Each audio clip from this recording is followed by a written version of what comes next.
going on, everybody? I'm Hasan Piker, and this is the HasanAbi broadcast coming to you live from sunny California, Los Angeles, folks. We're live and alive, and I hope all the boys, girls, and MBs are having a fantastic one because today's a beautiful day. Today's a wonderful day. Today is a Friday. That's right. It's motherfucking Friday.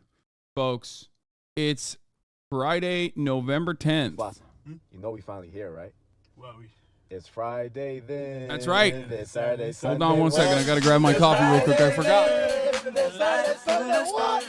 It's Friday again. It's Saturday, Sunday.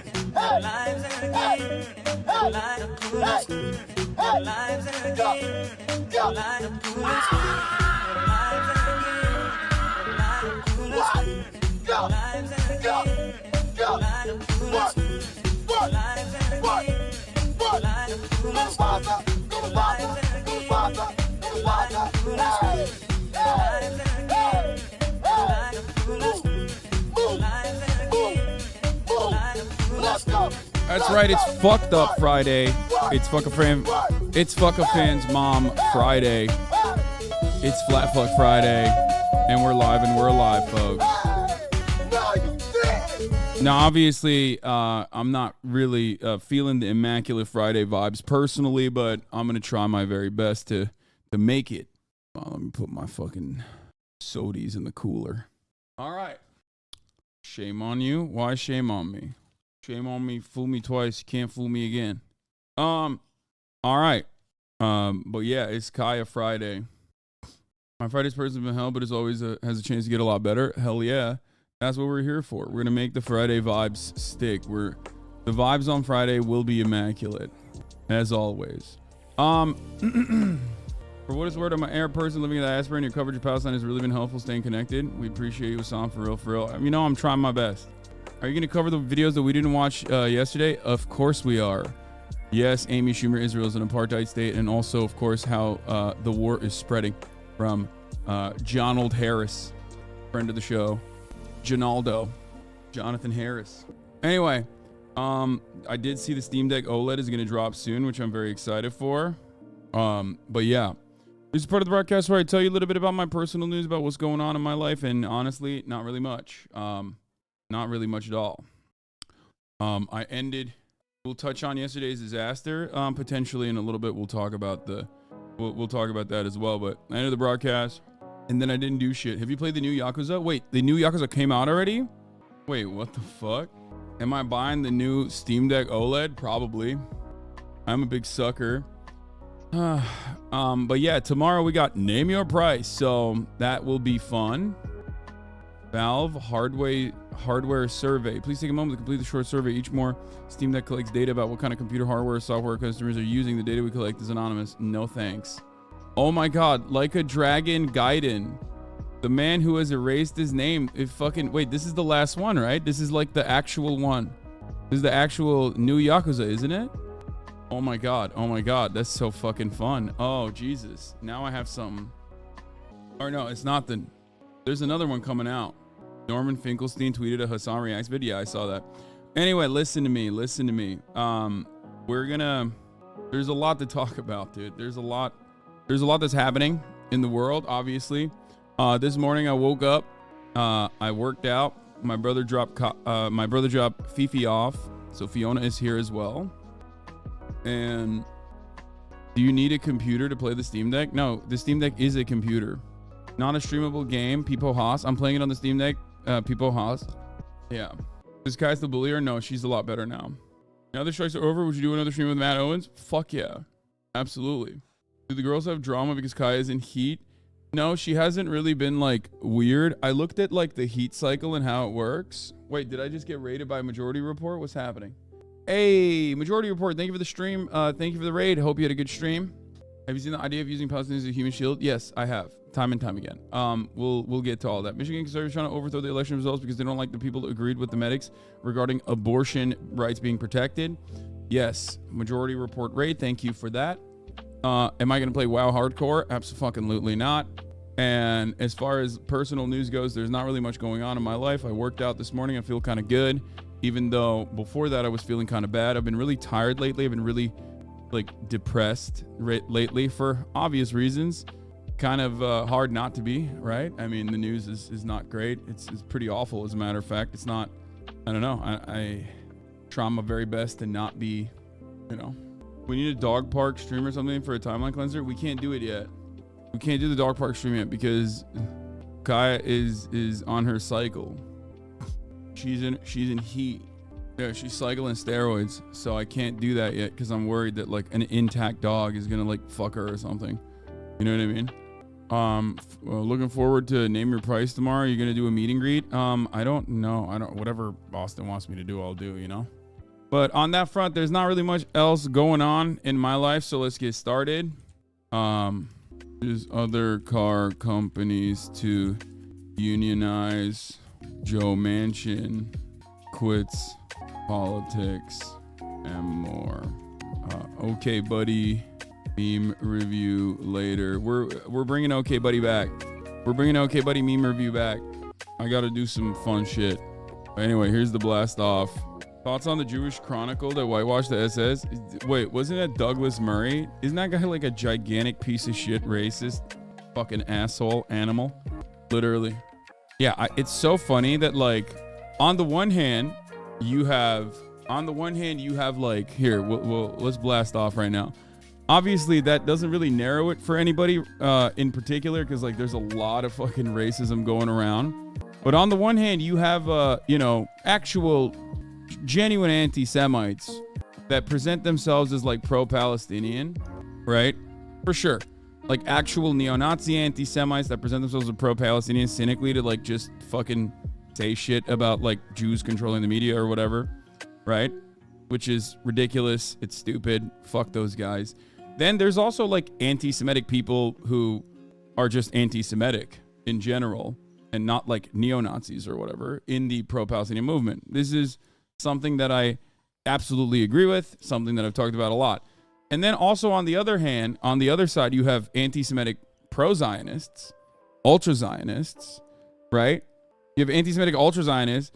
And then my last favorite is like the grifter coalition on the conservative front, just like finding an opportunity where it's such a target-rich environment, finding an opportunity to just like basically shit on Islam and Muslims and be as Islamophobic as possible. To talk about that under the banner of like being pro-Israel. I'm in Seattle and 5 shuls have gotten anthrax scares. Anti-Semitism is on the rise. It's a scary time. No, absolutely. It fucking is. It always is. This is how it works. Like, there's back and forth. Israel does a bombing campaign. Anti-Semitism in the Western world blows up.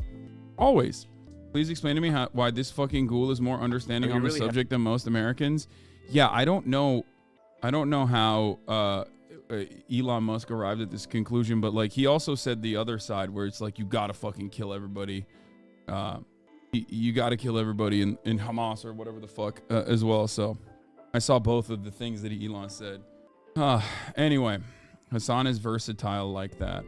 Yes, we are gonna talk to Arun about the Sri Lankan genocide as well eventually. Okay, I'll have him on to talk about that as well. I think he's like working on a documentary, if I'm not mistaken. One that I don't really know enough about, I'll be honest. Like, I'm not very familiar with the Tamil. Dark, he's an obligate contrarian, which means he's mindless. Instead, mindless is the consensus. He's mindless for whatever the opposite of he views as the consensus. Yeah.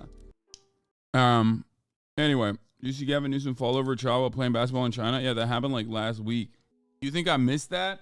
My governor balling up little Chinese kids?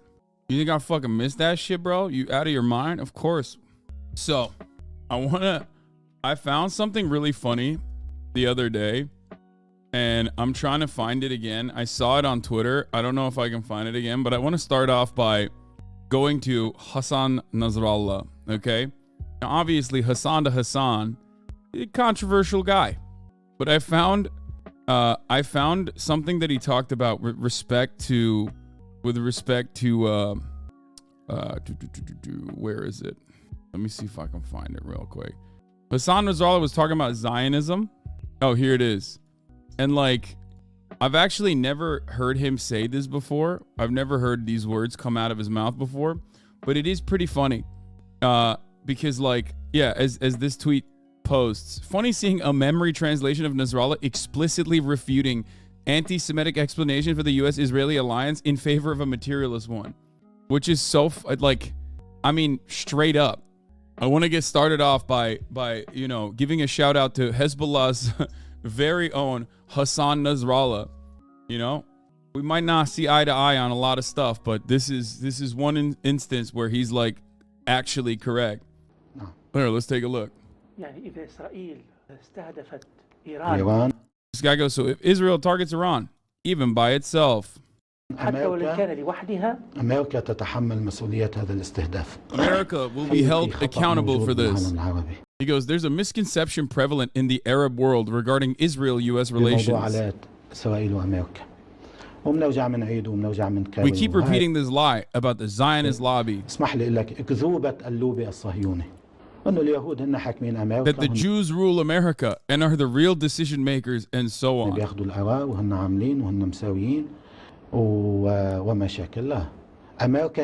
He goes, no, America itself is the decision maker. In America, you have the major corporations. You have a trinity of the oil companies, the weapon industry, and the so-called Christian Zionism. This decision making is in the hands of this alliance. Israel used to be a tool at the hands of the British. And now it is a tool in the hands of America, which is pretty, like, I mean, that's the most prescient, most concise way to deliver exactly what this is. It's funny to think about because like a lot of these guys are upset at him saying this. Like, this clip is actually taken from a guy going, yep, blaming the USA for the actions of Israel and Zionists has been Nasrallah's modus operandi for a while now. I believe this clip is from Al Manar TV Lebanon, and it's like, yeah, of course you're mad at the dude for being correct. Like, I assume these guys are like fucking weird Nazis who are just like, I don't know, they're wait, how are they accidentally arriving at the materialist conclusion? No, he's not accidentally arriving at that. What the fuck? A lot of people see Muslim guy wearing like non-traditional Western garb and don't realize that half of these motherfuckers are like incredibly well-educated, bro. Come on. Come on, guys. Like, that, it's just maybe work on that a little bit. Work on a potential internal bias that you might have. I'm going to tell you something. As like a secular Turk myself, I have these biases towards even, Muslim people that are way more religious or Western presenting. I have it too. Like, my starting point was certainly on a similar perspective. It's just like, it's something that you gotta move away from, But yeah, he what did he do? Let's see. A lot of the dudes will one, read a lot of socialist and Marxist texts as well. But Nasrallah is still, the type of person who is like an Islamist 100%. He believes that Islam holds the solution to the problems of any society, once saying, with respect to us, briefly, Islam is not a simple religion including only prayers and praises. Rather, it is a divine message that was once designed for humanity, and that it can answer any question man might ask concerning his general and personal life. Islam is a religion designed for a society that can revolt and build a community.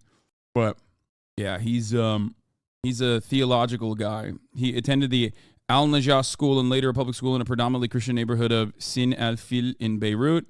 Lived through the Lebanese Civil War. Laicite Turks hate Arabization and look down on Arab culture and the Ottoman past. No, they don't look down on the Ottoman past, but they have a very different approach to the Ottoman past. But you're right, Laicite Turks do hate Arabization. So weird that a fucking username by the name of Cal Coomingham is correct on this. It's odd that they don't look back, but they don't actually look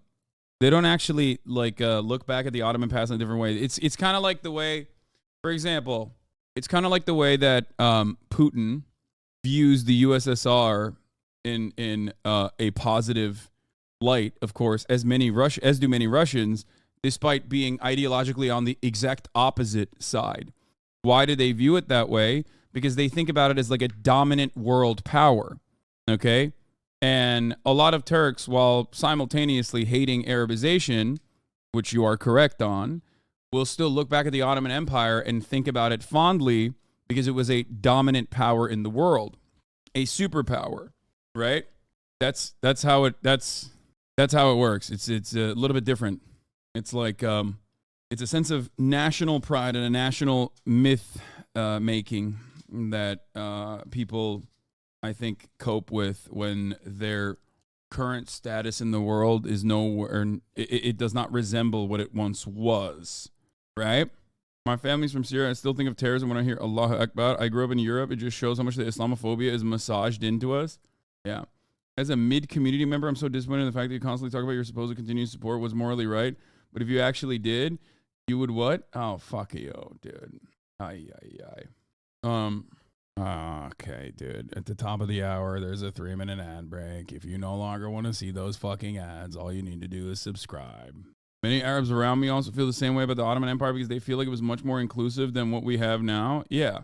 I mean, it was. It was by no means like a utopia or anything. Of course it wasn't. But, there's definitely greener pastures looking at it now from the perspective of today. It's a little more than that. Russians still remember the mass level of modernization and force that matched to educate and technologically innovate, otherwise ignorant population under the Tsarist rule. Okay. I think a lot of those people are dead at this point. Chatter, I'm going to be honest, I think that they did see it in their lifetime. Certainly. They caught the tail end of it. But I feel like it's been a long time. Like, you could say that about China right now. You know what I mean? You could say that about China right now. Like, this is definitely what I point to all the time. Like, there's a reason why the Chinese population is, like, very fond of their version of governance, regardless of the very obviously authoritarian lack of civil liberties that the government implements. And part of that is because they're like, yeah, dude, look at our fucking way of existence. Look at our, look at how rapidly we have grown and developed this country. You have to remember that the slowdown of the USSR in the 70s was still 10% growth per year, something every modern state would envy. True. But even those guys are old is what I'm trying to say. Those guys are like really fucking old. There is truth to what you're saying. But if you're saying like they experienced the development going, like the collectivization personally firsthand, not really, because they're dead. All those people that saw that difference, one, died in World War II, like a lot of them, almost 20 million of them, and then serfs to cosmonauts, pretty good. I agree. But we're just simply talking about like the timeline. Did they actually get to experience that? Not necessarily. I think like a lot of the holdover at this point, it comes from like especially from those who are not ideologically aligned with the USSR at all, but live in Russia. That comes from like a fondness of like the territorial control and all the power that they had, like all the global power that they had, that they held on to. Anyway, I would really like to hear your take on why the Gulf is not doing anything to help Palestinians. Is there something we are missing? They do not have the means to do it. What? The Gulf states are not doing anything to help Palestinians because, like, they are America. They're an expression of American power. They are almost entirely client states at this point. They don't give a shit. They give a shit about it as far as, like, it'll create a big commotion internally. They give a shit about it as far as like their populations get mad. That's why Israel can't like wipe out the entirety of the Gaza Strip with one big bomb or whatever, because then like there will be too much. There will be too much negative reaction to that. So everybody has to play this like delicate balance here. We talk to most Soviet boomers. They don't talk about the nationalistic aspirations. They talk about the fact that they could go to the theater, play sports, and neighbors all knew each other. I mean, it's also like the same boomer shit too, no? Like, our boomers say the same shit about like how America was much better as well. Anyway, I don't know how the fuck we got here. Here, let's get started. So, one thing that I wanted to talk about is the Netanyahu, the Netanyahu back and forth with Hamas on the hostage release and possible hostage swap or a ceasefire and negotiations. Okay.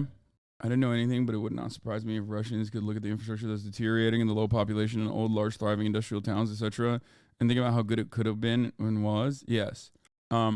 So let's get started on that point real quick because that's important, I think, to talk about.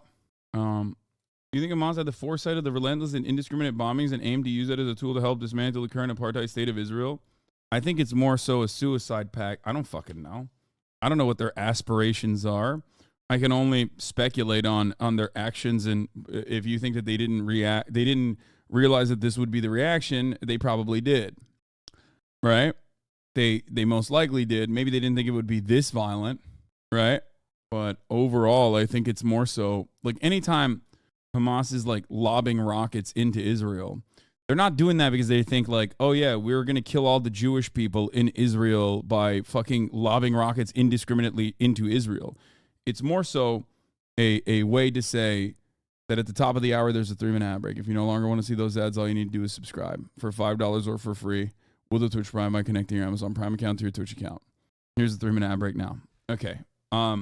Yeah. Okay. The reason why they do that is because the reason why they do that is because they want to say like, look, you can't keep fucking killing people in the West Bank. Like someone has to retaliate. We are going to retaliate. This cannot be without cost, right? New York Times wrote an article on this, even though like New York Times coverage on the matter is either like kind of thoughtful and smart or just like straight up the worst propaganda you've ever seen. Even the thoughtful and smart parts usually still have a lot of the worst propaganda you've ever seen.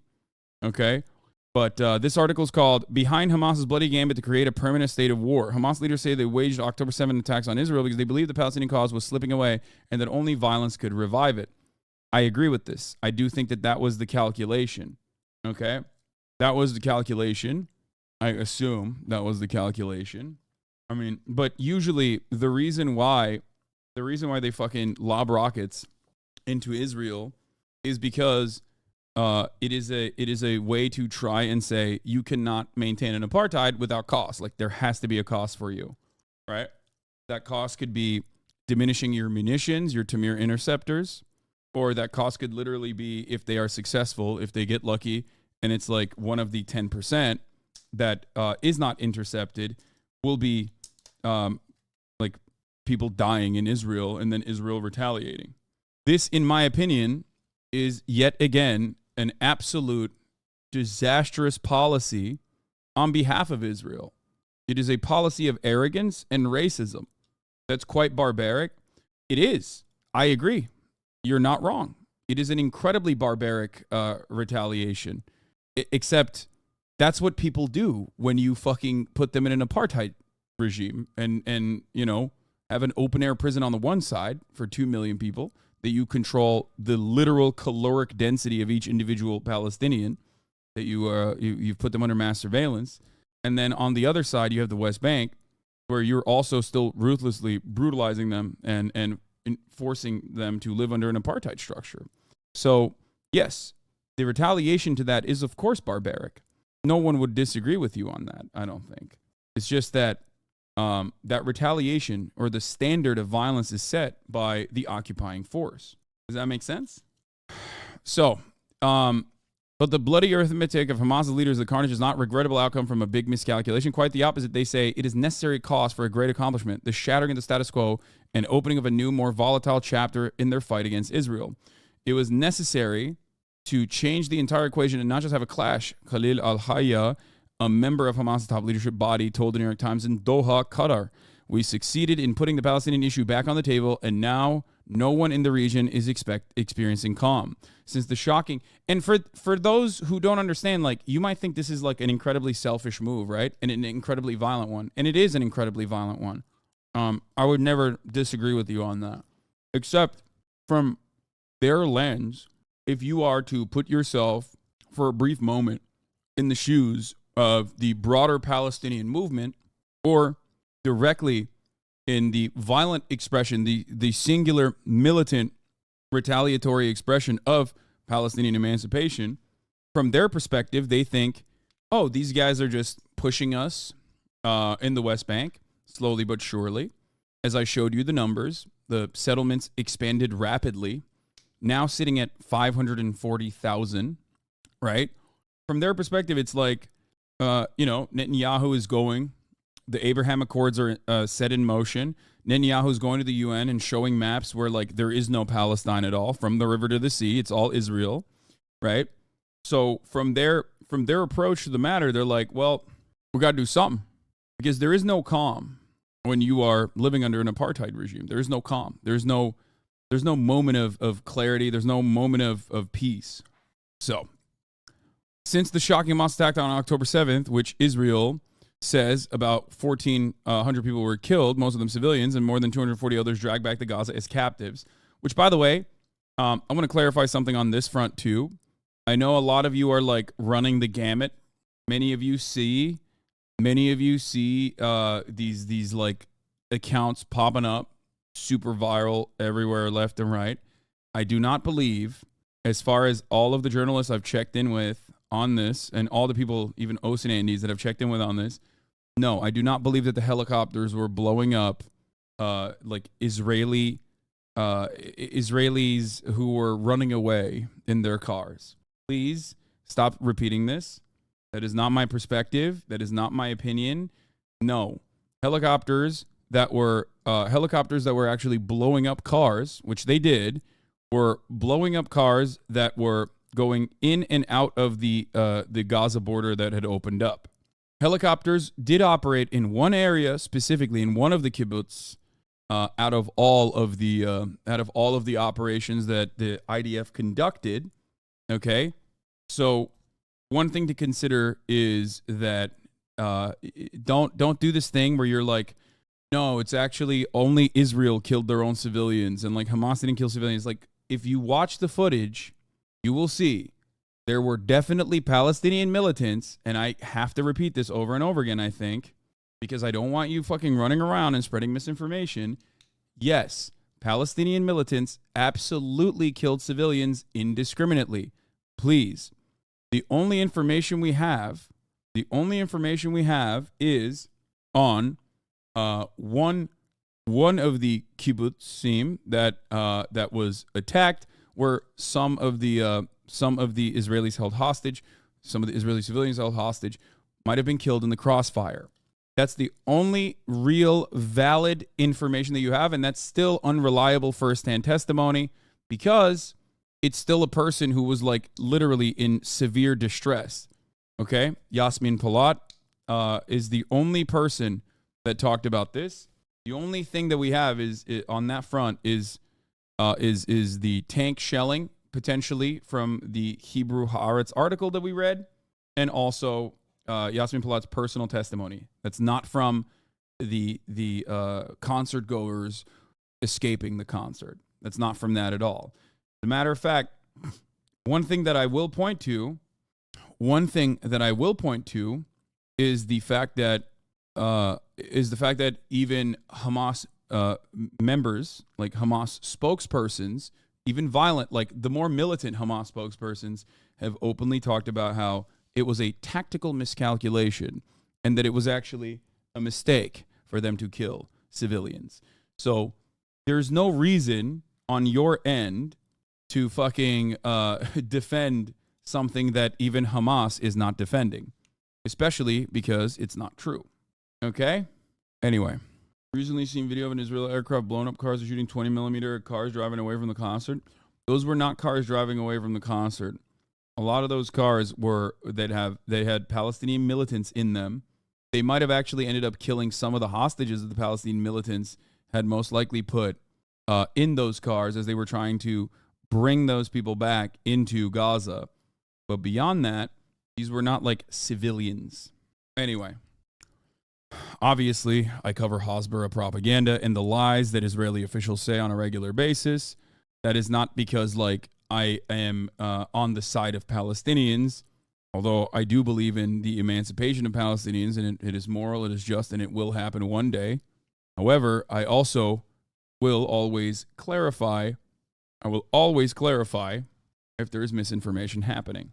I hope that the state of the war with Israel will become permanent on all the borders and that the Arab world will stand with us, said Taher El-Nunu, a Hamas media advisor, told The Times. Except that part was on their end a miscalculation. That part was a miscalculation. That has not happened.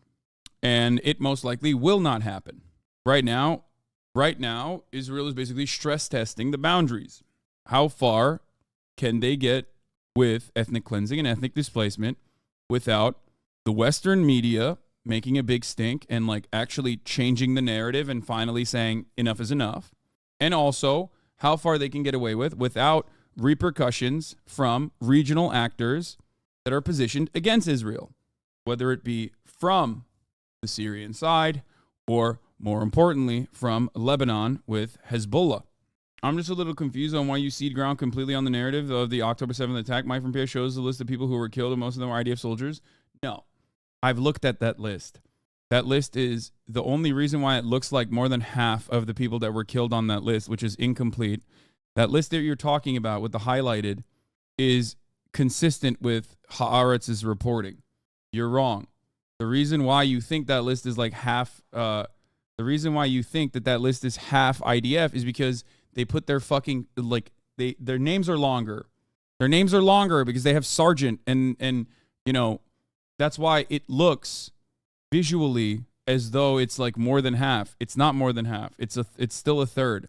Yeah. The Haaretz list so far has the most accurate, most comprehensive information. Okay? It's 1/3 of it being soldiers and like police officers and shit. Okay? And then the rest of it is civilians. The rest of it is civilians. Also, I mean, yeah, 1/3 is still a better ratio than Israel, absolutely, but it doesn't matter. Like, I'm not going to sit here and act like the things that I have seen personally that Hamas themselves put out was a lie. Like, that's ridiculous. They posted it. Why isn't the full list ready yet? What do you mean? Do you know how difficult it is to make sure that you have 1,400 people accurately analyzed through like forensic evidence? I don't know if you know this, but even in, you do realize the absolute hypocrisy in your statements, right? Wait, what? What did I say that was hypocrite? What? What is the hypocrisy in my statements? Usually people that come in here to say that are, usually the people that come in here to say stuff like that unironically are like getting mad at me because I'm not like pro-Israel or something. But right now I'm quite literally talking about misinformation that if you were to listen to my words, you would recognize as like misinformation on the Palestinian front. Very odd. The bad faith guys come in here and like they don't even fucking listen to what I have to say. Anyway, someone was coming in here mad about a video they just watched from a hay farmer. Yeah, probably. Aren't many of the settlers armed? No, not people living in like not people living in the fucking villages in Israel on the borders. They have some like armed like civilian security, but no, they're not armed. You're talking about settlers in the West Bank. A lot of settlers in the West Bank are. Anyway, that's not true. The envelope of Gaza are mostly armed. They're the first line of defense. Brother, having a bunch of fucking old ass people with like one gun in their houses is not like a legitimate first line of defense. You're crazy. And you're wrong. You're just repeating things that you've heard on Twitter. That's not true. They have civilian brigades, like they have like fucking neighborhood watch and shit. But ultimately, that's not the same as like a standing military. As a matter of fact, a big part of the fucking anger specifically coming from those people that live inside of the kibbutz was directly about this. Yeah, a lot of those guys are like literally peaceniks. Like they're fucking like commies and shit. Like that old lady that said shalom to the Hamas militant on her way out was a lady that literally worked on like transporting fucking Gazans into Israel so that they could get cancer treatment and shit. There's another kid that wrote, as far as I understand, I saw this, what do you call it? There's another, yeah, they're like communes. Like, sure, there's a lot of fucking psychos there too. Obviously, like Israel is a very racist state. Okay. Israel is a very racist state. So obviously you have to like remember the population's attitude in an apartheid state is going to still be like pretty fucking right wing. And ultimately Like, if you think that those are the same people who are doing the cinema watchers at Sidrot Night Cinema, you're wrong. Oh my God. Anyway. Yeah, this is what I was going to fucking show you. Not that it matters, and it's not one of the most important things going on, but Haim Katzman was killed in the Hamas October 7 attack. Jacobin has received permission from his family to publish a paper he wrote opposing Israel's ethno-nationalist order and advocating equality for all. Like, you're not right. There's a reason why so many of the fucking hostage family members right now are also pushing for a ceasefire, both because of obvious self-preservation. They want their fucking family members not to be blown up by Israel. But also, the other reason is because they're also fucking, like, peace activists and shit. It's true. From the perspective of, like, from the perspective of Israel, adjusted to, like, how racist the Israeli politics is, yeah, these are the dudes who are at the forefront, okay? These are the dudes who are, like, the least racist motherfuckers, 100%. You cannot maintain an ethno state that is an apartheid regime without, you know, constantly pumping a shit ton of racist, agitative propaganda. You can't be a peace activist and a damn settler. Brother, it's not 1949. Shut the fuck up. Just shut up. Either you're completely oblivious to what the fuck you're talking about. Like, I don't know what you're saying. I don't understand what the fuck you're saying. Oh, damn settler, dude? Yeah, I know. Yeah, motherfuckers that have, like, lived there for their whole lives, dude. Like, they don't know. It's not their fucking fault. What are you talking about? Please. Also, how do you not understand this? How do you not understand this? You're literally talking about I know it's a low bar to meet, but it shows a lot about the anti-war feelings of these Israeli citizens when their sons, daughters, wives, husbands, parents, etc. are being held captive and they're telling the government to chill the fuck out with trying to get them back. It's quite inspirational. Exactly. None of you motherfuckers know what that's like, okay? If we're going to take a chill pill for a brief moment, if we're going to take a fucking chill pill for a brief goddamn moment, you don't know what that's like at all. You've never experienced it. Do a lot of people in the Western world hyperventilate? Absolutely, okay? They're hysterical about it, 100%. But you have no fucking clue. You have no clue what it's like to have, like, you have no clue what it's like to have the moral clarity. It's like the 9/11 victims immediately fucking petitioning the government to not do something crazy by using their family members' deaths as a way to enact bloody vengeance, okay? To turn around and be like, yeah, fuck this guy and fuck his brother or whatever the fuck. You're a psycho, dude. My brother was slaughtered on October 7th. I know he would be calling for a ceasefire. If the only justification for Israel's war on Gaza is to avenge deaths like his, the moral stain would be impossible for him to stomach. A lot of those dudes literally go and put their bodies on the line because their bodies are worth more in the eyes of Israel, in the eyes of the Israeli state, to defend fucking people in the West Bank. Okay? You don't know what that's like. You don't know what that's like to live in that racist of a fucking country. Some of you might, you know, maybe maybe you attend some protests and shit too, but you're being ridiculous. Like, it's impossible to comprehend from our perspective because we don't live in a similar structure. We live in one that is like, that you can make an analogy to, okay? Why do you think I advocate for fucking singular secular nation state? Like, the reason why I do that is because I personally believe that there are still plenty of people that absolutely will learn or relearn not to fucking hate their neighbors and will 100% go through a tumultuous period, but ultimately will have long-lasting peace. That's how it works. A single secular state doesn't mean like you expel all the Jewish people and do revenge on them. You know? What if Israel annexed the West Bank entirely? Would it be justified to attack the settlers 60 years later? I'm genuinely worried about the morality of it. No, it wouldn't. It would be, at a certain point, it turns into like the same argument, which is it okay if like, and this is not something that Native Americans have ever advocated for, by the way. I'm not speaking for them at all. But it's not okay if like, you know, Native Americans were just like literally going up and just doming fucking random people that have been living here, living in the United States of America. They would never advocate for that. They do not advocate for that. That's not what land back is anyway. But like, it's ridiculous. Yes, it is okay. It's their land. Okay, dude. Well, that's great, man. Thanks. Yeah. Okay. Have fun with that, I guess. Anyway, moving on from this because it's just like it's something that I wanted to clarify, but it's also devastating and it served one of the plotters' main objectives. It broke a long-standing tension within Hamas and the group's identity and purpose. So this is also important because a lot of people within Hamas are conflicted on the internal structure. Dude, I feel so sad thinking about indigenous genocide. How can people just obliterate close to 50 million people over a 100-year period?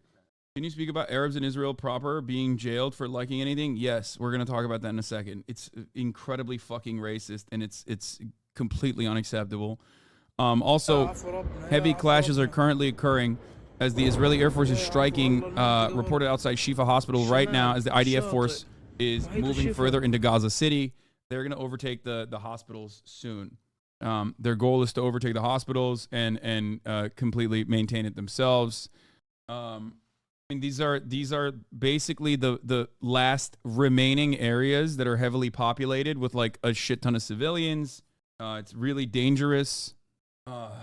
Anyway, yeah, most of the journals like Motaz have left the north. I know. Yeah, things are not looking great at all. Hold on. Let's talk about the negotiations. The Israel-Hamas war, the Israeli bombardment intensifying with explosions near a hospital rattling Gaza, even as Israel agrees to expand combat pauses to allow Palestinians to evacuate. There is an urgent effort right now to win the release of some of the hostages held in Gaza by Hamas and an allied group. Matt Gutman starts us off from Tel Aviv. Good morning, Matt.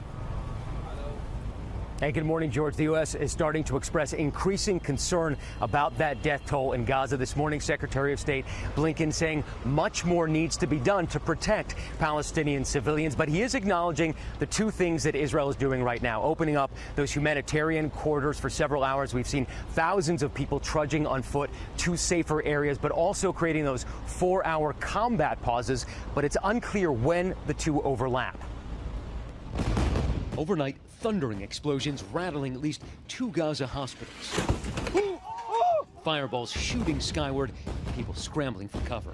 The Israeli bombardment intensifying near 2 of Gaza's main hospitals where Israel claims Hamas has command posts.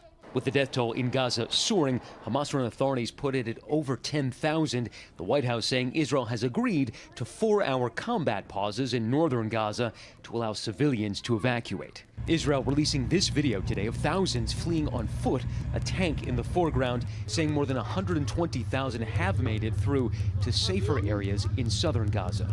Rami Massoud reunited with his family for the first time in weeks. His wife recounting a nightmarish journey on foot, dead bodies on the ground, bullets flying over the heads of her and her children. The White House has quietly been pressing Israel for longer pauses. This morning, Secretary of State Blinken voicing his frustration. Much more needs to be done to protect civilians and to make sure that humanitarian assistance reaches them. Far too many Palestinians have been killed. The White House increasingly concerned this war could trigger a wider regional conflict. Overnight, the U.S. struck what it says are Iranian-backed forces in Syria, the second such retaliatory strike. And it all comes as the lives of 239 hostages in Gaza hang in the balance. The Palestinian Islamic Jihad releasing video of 77-year-old Hannah Katsir and 12-year-old Yagil Yaakov. The hostages pleading for Israel to expedite negotiations for their release. ABC News isn't showing it, but the families agreed to us using these images. Yagil's mother, Ranana, whose other Does anyone have the video? son was also kidnapped, has called the situation a nightmare. And they're not bargain chips, they're children. Children anywhere in the world are not supposed to be part of this.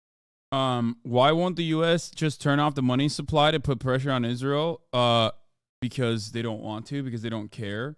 The reason why, I don't think you guys understand. The reason why America is not doing anything is because America likes that Israel is doing this.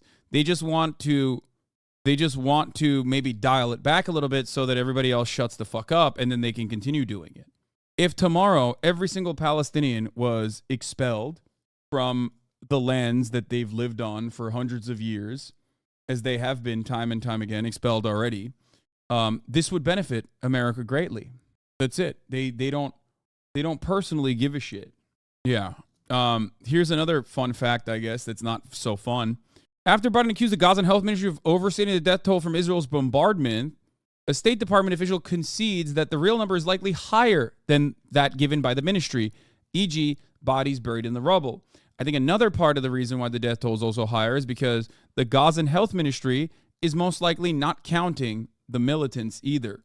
So there's also that part of it too. They released the information of every single Palestinian that has died, so they most likely are just simply releasing the information of all the Palestinian civilians who have died. That's why there is that's why there's two different numbers right now. If you look at Ynet the other day, Ynet said they'd killed 20,000 terrorists, according to an Israeli official. Why would Ynet or Y News, like the Israeli outlet, say that they've killed 20,000 people? That is double the number. I get that, but I can still see how the unsettlement in the Middle East will align with U.S. benefits in the region. Can't see the long goal really. If they can simply just quietly engage in forcible displacement and ethnic cleansing of Palestinians, then they can deal with Iran slowly but surely without any kind of compromise. What October 7 is basically another reminder to the rest of the world, to the Arab world especially, but the rest of the world beyond that, that you can't just like offer gas contracts to regional partners and, you know, continue an apartheid and continue killing Palestinians and continue expelling them without, while simultaneously assuming that there will be peace for you and the regional partners, right? You can't do that. That's what it is. That's what their stated goal is. That's their desire. The desire is to destabilize as a last-ditch effort, okay? IDF is claiming a misfire hit the Shifa hospital again. Man, that's so crazy. That's so crazy. Also, why would the health ministry lie? The whole world knows Gaza is getting bombed to hell, so they wouldn't have to fake anything to know civilians are dying. I know. That's why the Pallywood shit is like extra racist. Because it's like, dude, we can see what the fuck's going on. Like, what do you mean? Israel itself is like openly stating that they've been nuking the shit out of Gaza. Like, what's the argument here? Anyway, so here's Mohammed Al-Safin, who says, all the reporting on the hostage prisoner swap negotiations seem to confirm that a deal was in place 3 weeks ago, and Israel decided to blow it up with a ground invasion. What might come next is a deal for Hamas to release more than 100 foreign civilian hostages and all of the Israeli women and children kidnapped on October 7th in exchange for freedom of more than 100 Palestinian children and women said to be held in Israeli prisons. The hostage release negotiations are said to be stalled on an Israeli demand that Hamas release the captives in Gaza first. The hostage negotiations are more complicated than has previously been reported, according to the Qatari and U.S. officials. Some of the captives might be held by factions other than Hamas, and locating them in the maze of caves under Gaza and moving them to freedom could require a pause in fighting for at least 3 days, perhaps longer, knowledgeable Qatari officials say. So even from like a logistics perspective, even from a logistical point of view, it's not like they got internet down there, dog. They're not like, they have to fucking, like, even if tomorrow they were like, all right, it's over, we're done, we're putting up our fucking hands and we're no longer fighting, you would still need to stop bombing to release these fucking hostages, because like they can't, you know, there's no communications, right? But of course, for some weird reason, why are we negotiating with terrorists? Sure, human lives are most important, but if they try to negotiate with human life over funds and trade, I find that odd. We would negotiate with these terrorists. First of all, there has never been a point in time where people have not negotiated with terrorists, okay? Terrorist is a political designation. Terrorism is a political designation. These are militant groups, okay? I do not agree with them politically. I do not agree with their tactics, but ultimately they are a militant group, multiple militant groups, a coalition of sorts that have a perspective, an opinion, a need. They're not doing this because they're like, oh yeah, we love doing violence. That is a very stupid way to analyze the situation. Okay? It's dumb. It's very, very stupid.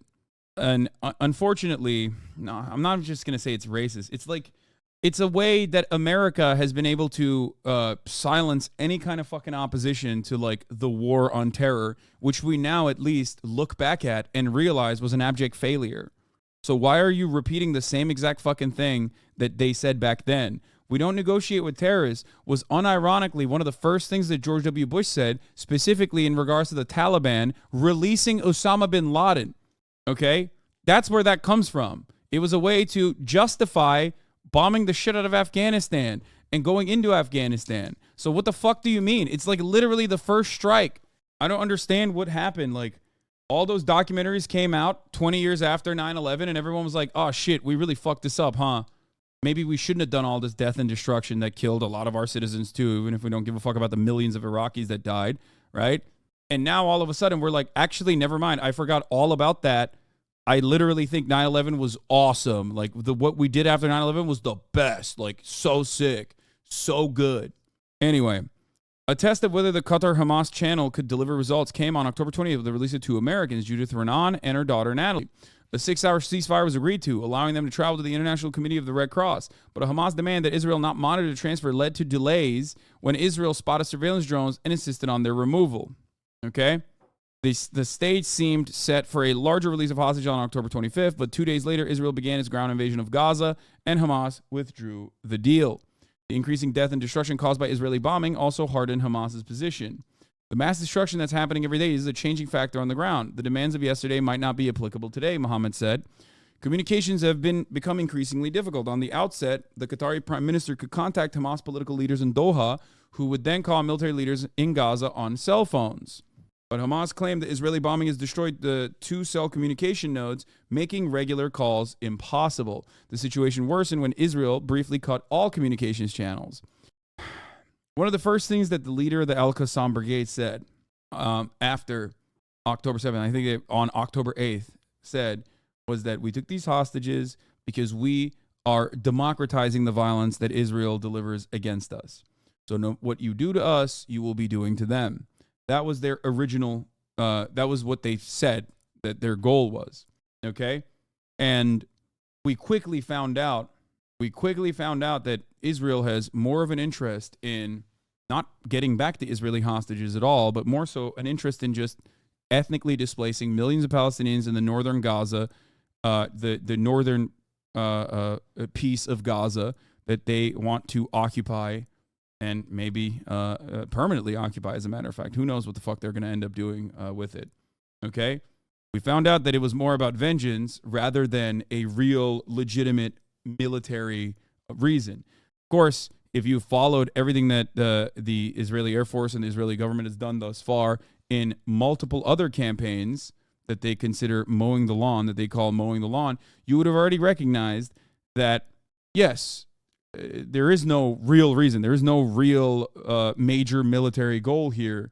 You're just like blowing up the tunnel systems. You're making it as difficult as possible to engage in some kind of violent retaliation, for sure. But that ultimately doesn't stop Hamas. It's not going to stop Hamas because Hamas is just one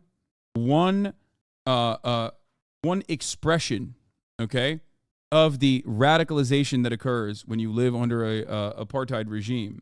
Like, those people, unless you literally ethnically cleanse them, like kill every single Palestinian, are always going to want to fight back.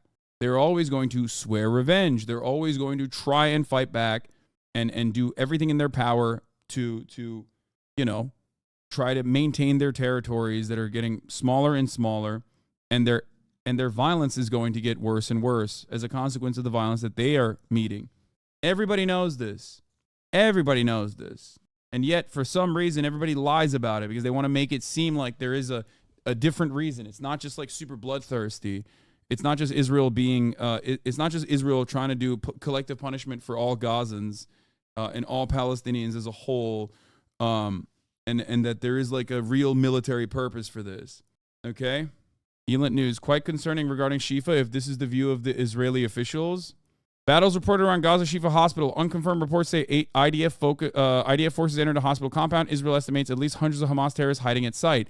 IDF estimates most staff members at Gaza Shifa Hospital are Hamas operatives. Some terrorists pose as patients. Most civilians fled hospital after 50,000 were originally used as human shields. Yeah, I mean, if this is like literally what the fuck they're saying, they're just going to slaughter people in the hospital. They're going to ruthlessly and mercilessly slaughter, as they have already with bombings, but this time up close and personal, blow up literal fucking international doctors. You understand? Like, because there are still currently maybe not that many international doctors there, but there are literally doctors in that hospital still, and amputated patients and shit. Israeli snipers are also firing on the windows of the ICU at El Quds. Just unimaginably cruel. Sorry, spamming, but relevant. Yeah, I saw this as well. One person killed, many children wounded after Israeli snipers target Al-Quds Hospital, according to the Palestinian Red Crescent. The Red Cross statement calling for the protection of patients, healthcare workers, and medical facilities in Gaza comes after the Palestinian Red Crescent Society said Israeli forces opened fire on the intensive care unit at Al-Quds Hospital in Gaza City. One person was killed and 28 others were wounded in sniper fire by Israeli forces at the hospital, the organization said. Go ahead, make this make sense to me. Disgusting. Disgusting. I mean, this is pure terror through and through. This is October 7th times, I guess at this point, what, times 100? That's where we're at. Like almost every day has been October 7th for Gazans, but of course it doesn't matter. Eyvallah. Ne yapacaksın şeyde? Saat yok. Saat daha bir yok. Evet. 2'de yaparsan, 2 gibi başlarsan yapmaya yerim. Eyvallah. I don't know that people can comprehend being forced from your home into a refugee camp in Gaza, living under siege and unable to leave. Yeah. Anyway, so this is where we're at. And in the Western world, our unconditional support has led to almost Israeli-style policies, like almost Israel-style policies on our own citizens who are protesting these actions. You got campuses banning Jewish Voice for Peace. You have campuses banning phrases. You have people being arrested for uttering phrases in the Western world in an effort to justify, in an effort to squash any matter of like populist uprisings, popular protests against the genocidal actions of our most important ally in the Middle East. That's not even an ally. It's just a state. Okay? It's crazy. Mind-boggling that the dominant line in U.S. media commentary and in Congress is that the hostages have yet to be freed, while Israeli government itself prioritizes the destruction of Gaza over their release, and thousands more Palestinian civilians have been killed as a result. That's exactly what's going on.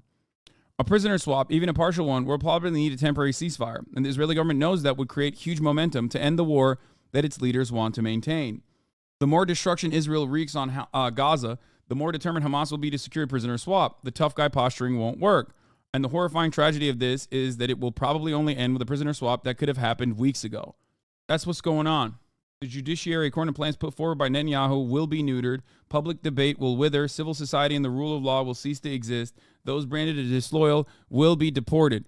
Passage of Israel's judicial reform entrenches Jewish supremacy. This is the old, like this was what you're talking about is literally the old policies. This came before October 7th. Now we're seeing some of those policies implemented in Israel. So obviously, Palestinian citizens of Israel who are Arab, who are declared Arab by the Israeli census because they're not Jewish, they're Christian or Muslim, those guys already have less rights than the Jewish citizens of Israel, right? So Palestinian citizens of Israel already know that when you say something like you are under significant more scrutiny, you can get arrested much easily. You can also be victim to literal direct pogroms. I'm not even talking about the West Bank. I'm talking about Israel proper now, right? Supposedly this democratic state for its citizens. However, there is one group of people that very rarely actually, unless they do a very big thing, unless they like literally put their body in front of the IDF and their operations in some way, there's one group of people in Israel that can at least like have some semblance of freedom in comparison to the Palestinian citizens of Israel. Those are the Jewish activists. Except now, even Israeli Jews are currently getting apprehended and bullied and are being mistreated as well. Okay? This is very important to recognize. I tell you all the fucking time. I think that this is a reality. Some Israeli Jews, they themselves know that this will inevitably come for them too. Okay?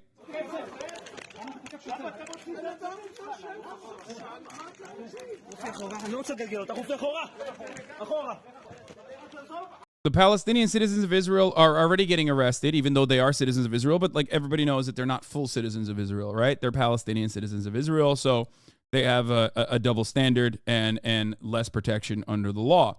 Now they're literally arresting Israeli, like Jews. They're arresting Israeli Jews as well. They were already beating like the Neturei Karta style Orthodox Jews who are anti-Zionist, but that was like mostly in the fucking West Bank or in Jerusalem, right? In occupied Jerusalem. Now they're fucking beating the shit out of like Israeli Jews. My friend Dr. Meir Baruchin was arrested and is facing disgraceful false accusations that are all clear political persecution. Peaceful and nonviolent teachers, along with activists, asked to come to a quiet stand by his side and were met yesterday in Jerusalem with severe violence. I strengthened the hands of Meir and the minds. Under the guise of war, fascism takes over. Together we will stop him.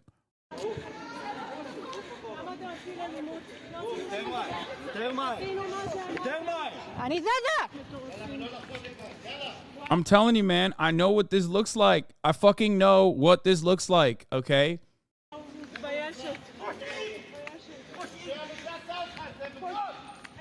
You can't maintain a fascist regime. You cannot maintain an apartheid state when you have 5 million Palestinians that you can oppress. But ultimately, there are going to be, that in-group is going to get smaller and smaller and smaller and smaller, okay? It's just a matter of time. It's just a matter of time. This is untenable.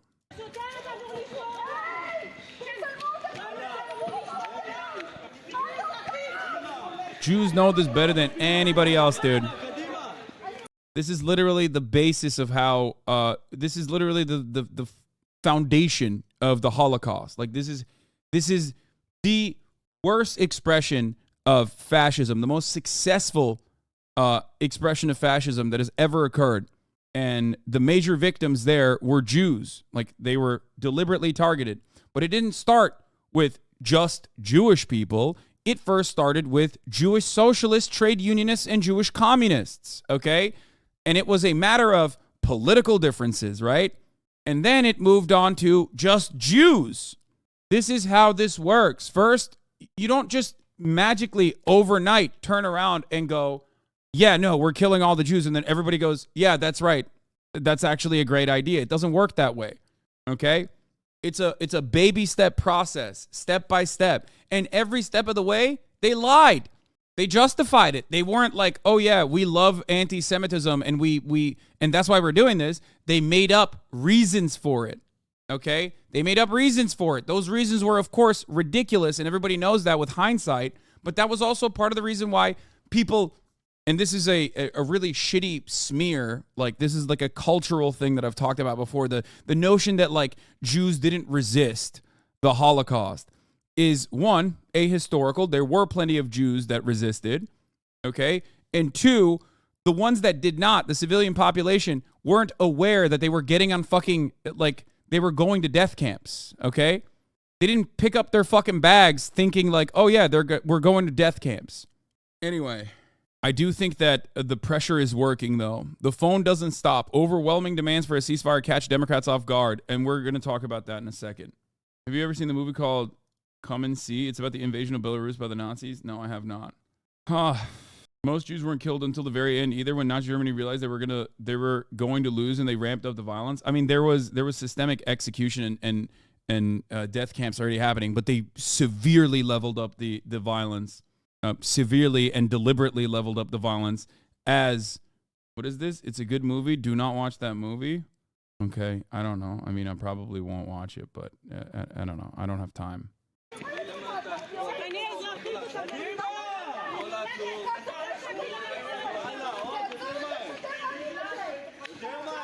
Yeah, they're coming after Israeli Jews too now for voicing their opinions, for defending the dignity of Palestinians.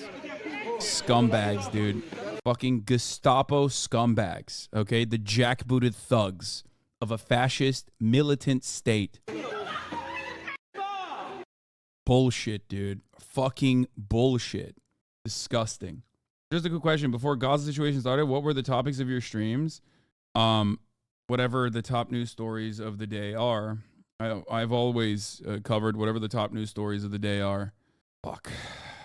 Anyway, where were we? What were we talking about? We were talking about the hostage release. Yeah.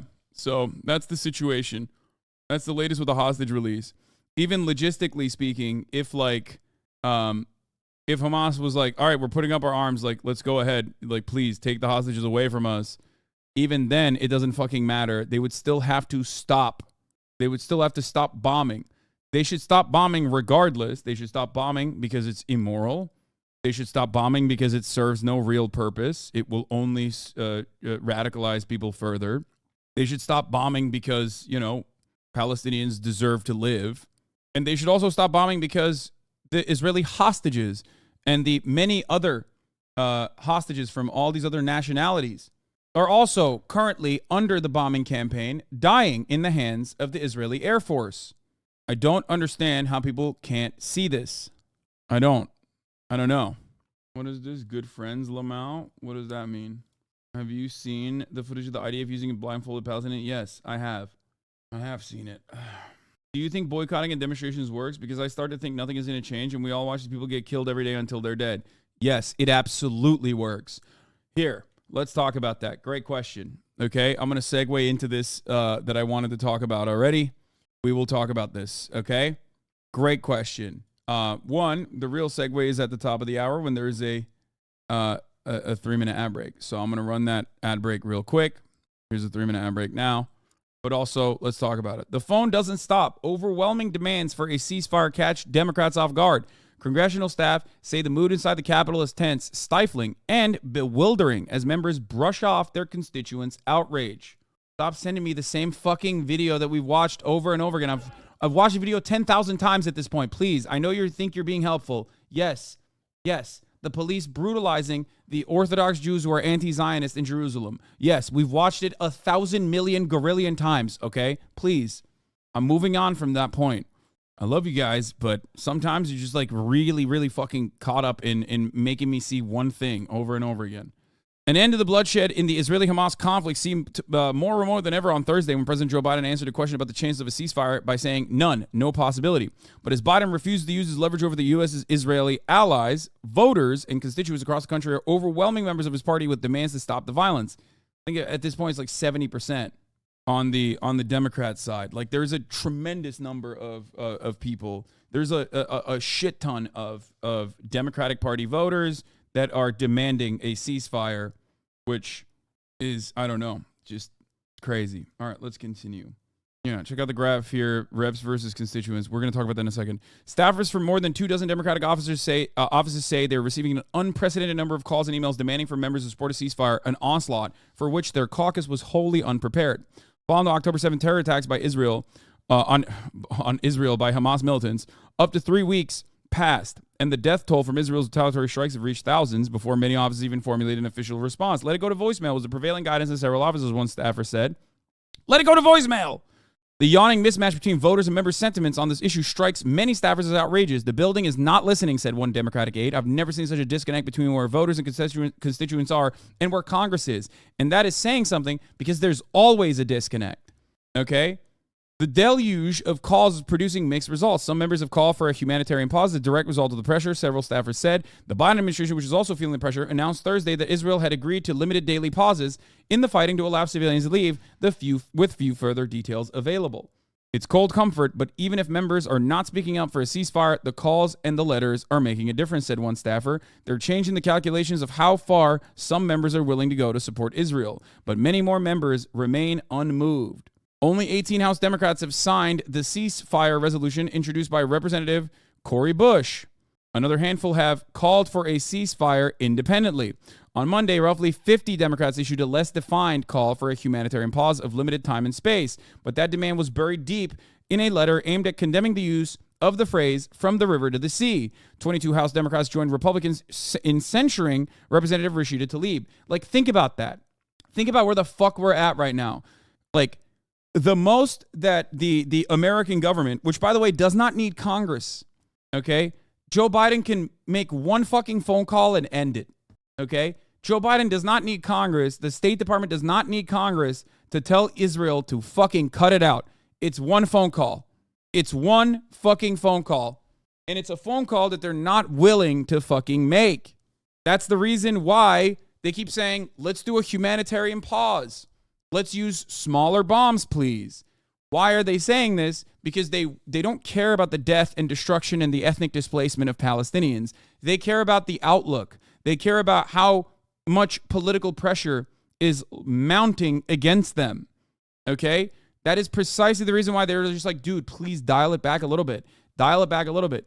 And it has worked. If you look at the actual death tolls, partially because a lot of people have escaped the northern corridor, the northern areas of Gaza, but it literally went from like 10,000 people in the first 30 days to like, the number of deaths have diminished a little bit. They are absolutely trying to lower it a little bit. Now, that doesn't mean anything because they're still fucking openly displacing a million plus people. But ultimately, it's ridiculous that America's first move on behalf of this conflict that we are supporting and facilitating was to censure a fucking Democratic Palestinian congresswoman. That's insane, dude. And the House and the Senate are laboring to pass roughly $14 billion in additional military aid to Israel in the coming weeks. This is the most I've ever seen people unify behind an issue and actively calling, one staff member said. Their office is one of many where staffers say the calls for ceasefire outnumber support for aid to Israel many times over. This is very unprecedented, the staffer said. The phone doesn't stop ringing at any point in the day. All the staff who spoke for the story requested anonymity out of fear of retaliation. Most work for Democrats, which tracks with a recent Data for Progress poll finding that 80% of Democratic voters support a ceasefire. 80%. The party's hapless response has left staffers horrified and deeply demoralized. Many whose daily job is to speak with constituents said senior staff are handing out talking points that minimize carnage in Gaza or that seem designed to confuse callers about where their representative stands. All the statements are so vague and so full of inaccessible jargon that we don't know what his true stance is, one staffer said of the lawmaker they work for. In one congresswoman's office, staff said they were being told to claim she supports a humanitarian pause, even though she had never said so in public. Another office is sending an automated response that states the death toll in Gaza is 3,000. That estimate is more than 3 weeks out of date and thousands shy of the real figures. On Monday, Gaza's health ministry estimated that the Israeli airstrikes have killed more than 10,000, 4,000 of them children. Another staffer said it did not occur to her superiors that some constituents would have personal ties to Gaza, which she realized when a caller said the bombardment had just killed most of his friend's family. The statement we're authorized to use doesn't contain any sympathy, the staffer said. It isn't part of any statement to say, I'm sorry that happened to you. She went off script to tell the caller she was sorry. An astounding number of callers say they're committed to never voting for their members, again, unless they support a ceasefire, several staffers said. Some constituents even promised to go further and mobilize friends and neighbors to vote against them. But some members seem equally fervent in believing this will blow over. They weren't going to vote for me anyway, one lawmaker said breezily when a staff member told him about voter threats to stop supporting him, according to the staffer. After an aide in another office. By the way, this is so disgusting because, like, where's your humanity? Like, this is people desperately trying to appeal to their interest in, like, self-preservation and maintaining their jobs, right? And offering them, like, some semblance of job security or some shit. But it's fucking insane to me. It's absolutely insane to me that, like, they don't even have the humanitarian approach to the situation where they're like, hey, man, maybe we should perhaps fucking not allow this bombing campaign to continue. Many letters are part of the targeted campaign, but by no means are those campaigns small. Yasmin Taeb, the legislative and political director for Empower Change, a grassroots Muslim advocacy group that's lobbying members to join Cory Bush's ceasefire resolution, said on Friday this morning that there have been more than 380,000 letters sent to the House alone. Some aides working for lawmakers opposed to a ceasefire say their superiors have warned them outright not to contradict their bosses on social media. There's a real feeling of being complicit. The aide of a member known for taking principled, unpopular votes and who usually invites frank debates among staff says this member is uncharacteristically quiet on the conflict and that it cloisters with just a few top advisors. The disconnect between the silence this imposes and the outrage of constituents and the staffers like herself is uncanny. We're being asked to pretend that every day is a normal day in the office, the aide said. Meanwhile, anyone who answers the phones can see the anger is not letting up. The phone rings every 5 minutes, said one staffer for a lawmaker who believes the outrage is starting to die down. The callers are growing more diverse in age, identity, and party affiliation. Countless staff members share constituents' sense of horror. There's a real feeling of being complicit, one said. We, that is Congress, are being instrumental in the ability of Israel to wipe Palestine off the face of the earth. Frightened of venting their public outrage, many are fuming anonymously in venues like Instagram's Dear White Staffers. In the midst of all the uproar, the office is calm, as if everyone's walking on eggshells when there are literal war crimes happening with the help of the U.S. government, one contributor wrote. On Wednesday, in an unusual rebuke of their members, more than 100 staffers staged a walkout for a ceasefire on the steps of the House of Representatives. Do not let up. Keep pushing. I've said this already. I said this weeks ago, but the dam is breaking. Okay? It's breaking. But inside the building, the word ceasefire has been distorted into a third rail. Many lawmakers fear that calling for a ceasefire will draw the wrath of the American Israel Public Affairs Committee, AIPAC, a pro-Israel lobbyist group and a formidable foe to any member who opposes military aid to Israel. During last year's midterms, AIPAC raised more money for Democrats than any other interest group.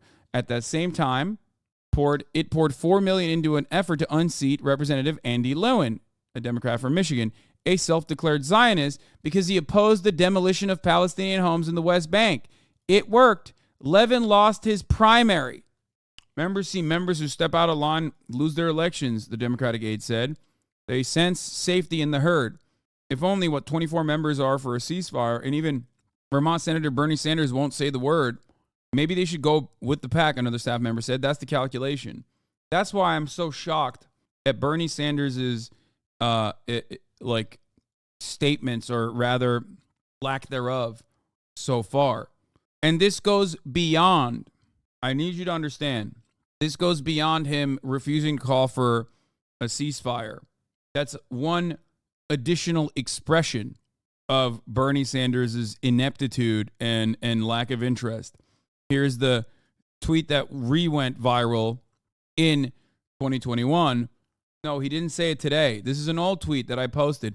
When I say I don't know what the heel turn with Bernie is, this is what I'm talking about. He's always been one of the most critical voices against Israel in Congress. Now, obviously, that's not a high fucking bar to clear. Bernie is a bit of a soft Zionist, for sure. The devastation in Gaza is unconscionable, Bernie Sanders said on May 16th, 2021.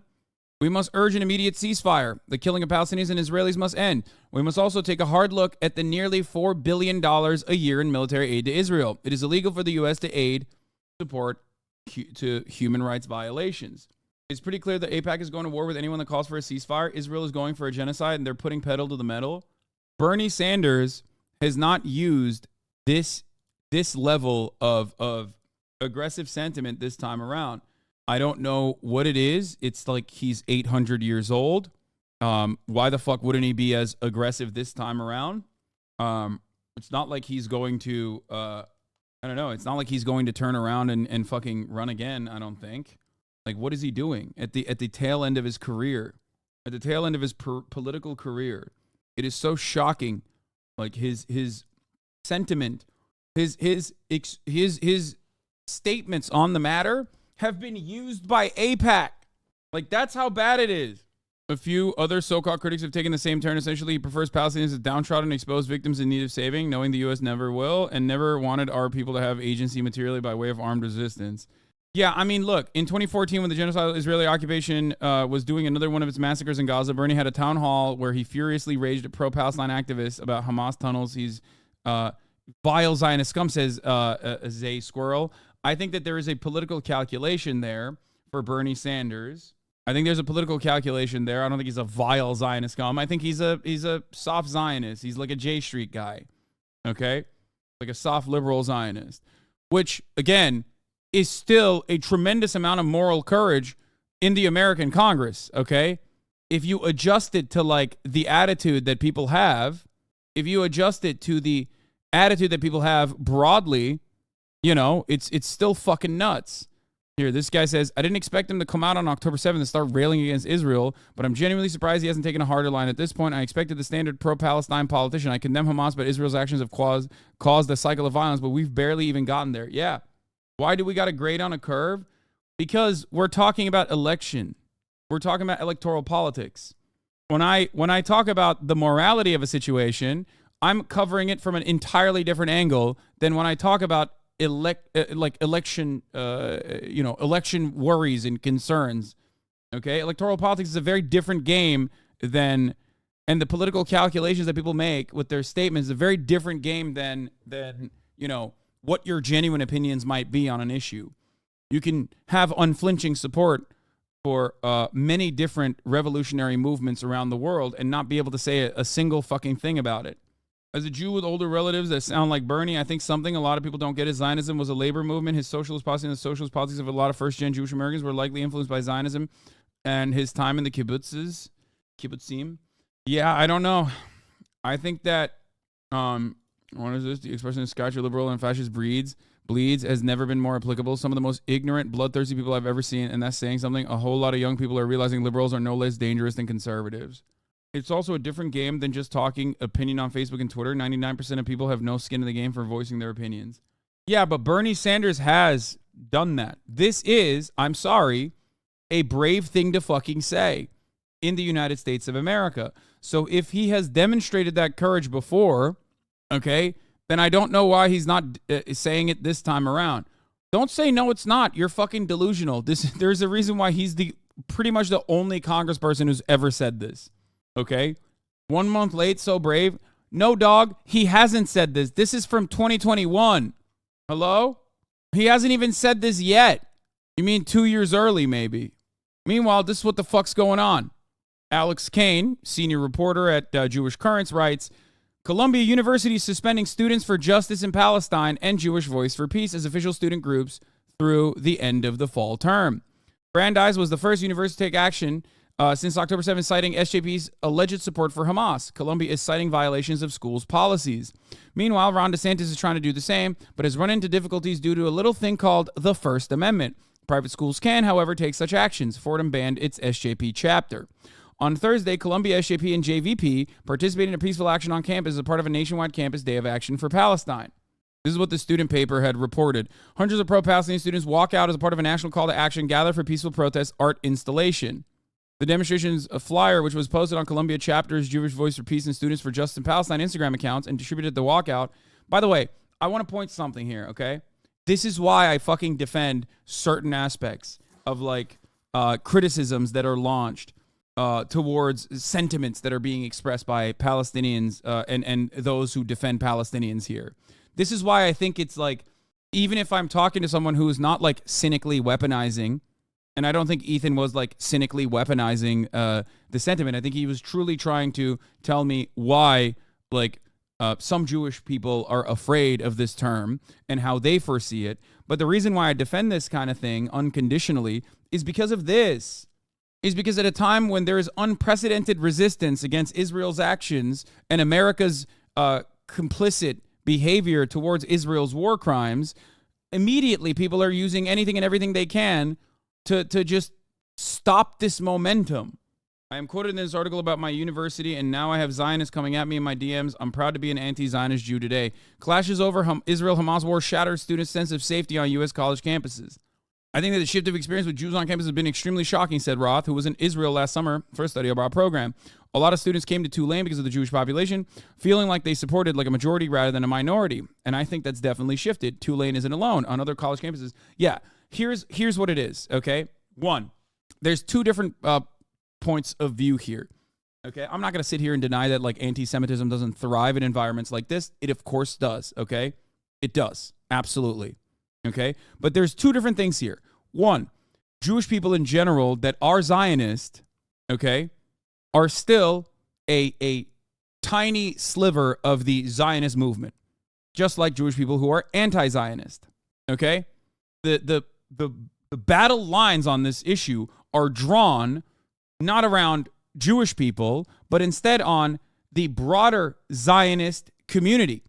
And the broader Zionist community is comprised of almost entirely Christians, okay? So that's very important to understand.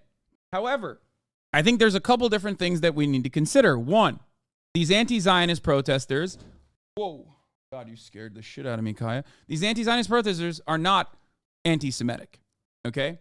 Are there anti-Semitic people in anti-Zionist movements? Certainly. I'm not going to say that there isn't. But broadly, these anti-Zionist protesters are not anti-Semitic. However, Jewish students on campus see the real anti-Semitism that's going on, and also on top of that, if they are Zionist, believe that anti-Zionist protests are inherently anti-Semitic, and understandably get terrified. There's also a sense of discomfort that comes from having a position that you thought was favorable, that everyone was on board with, and then realizing, oh my God, there's a lot of fucking people around me that don't actually agree with me at all. The other part of this, and the reason why there isn't like a tremendous amount of like pro-Israel protests, is because you're not going to really protest from a position of comfort. Like, that is, pro-Israel is the policy of the American government. You don't really need to take it to the fucking streets. Like, what do you want? What are you going to demand? Take it to the streets and be like, please, more bombs? More bombs than the ones that you've given us? Please, go ahead. Give us more bombs to kill more children? No, like, you're not going to fucking say that. Why would you? Whereas, of course, protests are going to happen in the opposing direction because they're being done to be heard. Like, these people want to be heard. These people want the government to change its behavior. Of course, there's going to be fucking protests that are very large. So it certainly stems from a disconnect, a deliberate one that has been carefully pushed by the Israeli government, okay, which is that all Jews are Zionists, and all and the Israeli state is in defense of all Jews, and if you don't defend the Israeli state, like, the Holocaust is going to happen again, and anyone that shits on Israel wants the Holocaust to happen again. You should be very afraid. These guys that say they hate Israel actually hate you. They don't want you to have your own nation state. Look, there's like 23 Arab ethno-states, and no one's stopping them, which is pretty funny to say, by the way, because America certainly is stopping them as best as they can. America does its own personal ethnic cleansing inside of those Arab ethno-states. But regardless, and they just don't want Israel to have its own tiny sliver, its small bean ethno-state. Okay? So, a good quote from John Gans. Yeah, I read this earlier. I had an argument with a friend. He insisted that Jews were only really safe in Israel among fellow Jews. I pointed out the absurdity of this, since Jews were quite evidently not particularly safe in Israel. And he shifted. Well, at least if you die there, you die amongst your brothers. This is what I mean about nationalism being a doctrine of despair. Ultimately, when you pull back the layers, nationalism is about desiring death. Death for others and death for yourself. A warm, comfortable death for you, and a violent, cold, and terrible death for the other guy. It chooses being subsumed in a mass to avoid the terrible difficulty of remaining human that rises to the fore in tragic moments like this one. When I die, I hope it will be here in New York, the promised land, surrounded by my brothers, all the different peoples of the world. You know? That's it. Like, are Jews safe in Israel, more safe in Israel than they are in New York? No, they're not. Especially as a consequence of Israel's actions. Like, quite the opposite. You know what I mean? New York doesn't have an Iron Dome. Yeah, also, New York is the largest diaspora of Jewish people on the fucking planet, dog. What do you mean? If anything, Israel's continued violent actions make Jews all around the world less safe. This is one of the most important principles, in my opinion.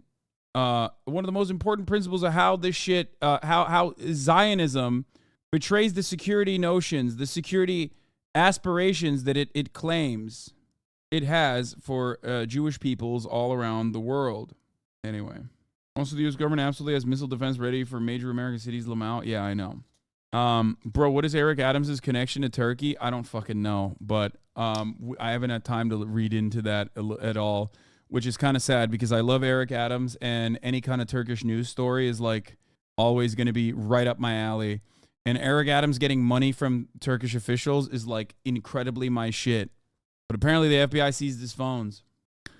But yeah, if you are wondering why I take a stance that I do when it comes to, you know, people being fucking censured or people being kicked out of college campuses, okay, for being pro-Palestine, yeah, I'm not going to concede. I don't want to. I will not concede on this. Like, I will always defend those who are being fucked over. It's ridiculous. Okay. This was a major disconnect in my conversation with Ethan yesterday. I think that I didn't do a good job of like trying to describe that, like, I'm not I'm not considering people's fears because I'm not describing what this from the river to the sea statement, what that expression means, while factoring in what those who are in opposition to Palestinian emancipation feel. Okay, that's it. Because like, while anti-Semitism is a real problem, okay, is a major issue, and it certainly skyrockets in times like this. And also on top of that, there is this like epigenetic trauma as a consequence of both pogroms and the Holocaust that many Jewish people experience and feel. And I think it's a valid fear to have as well. Okay, it is not one that it is not one that is saved through the maintenance of an ethno-state in the middle of the fucking desert, ruling over Palestinian Arabs and just destroying their lives. I try my very best to describe that. I think it was important because ultimately I am in favor of Palestinian emancipation. I'm in favor of freedom for Palestinians.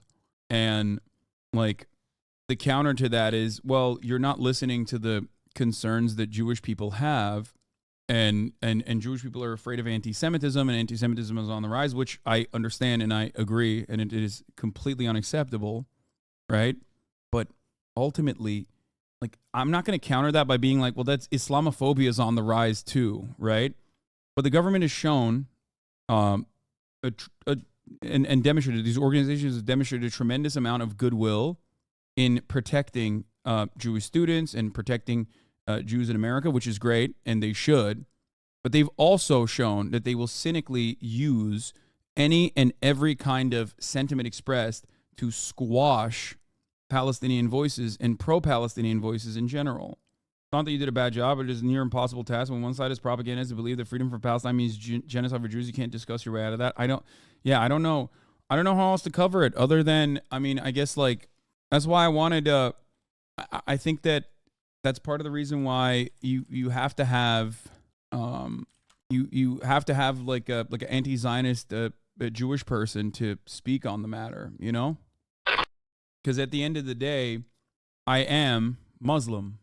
I'm Muslim. It's like, culturally, it doesn't matter if I'm a practicing Muslim or not, right?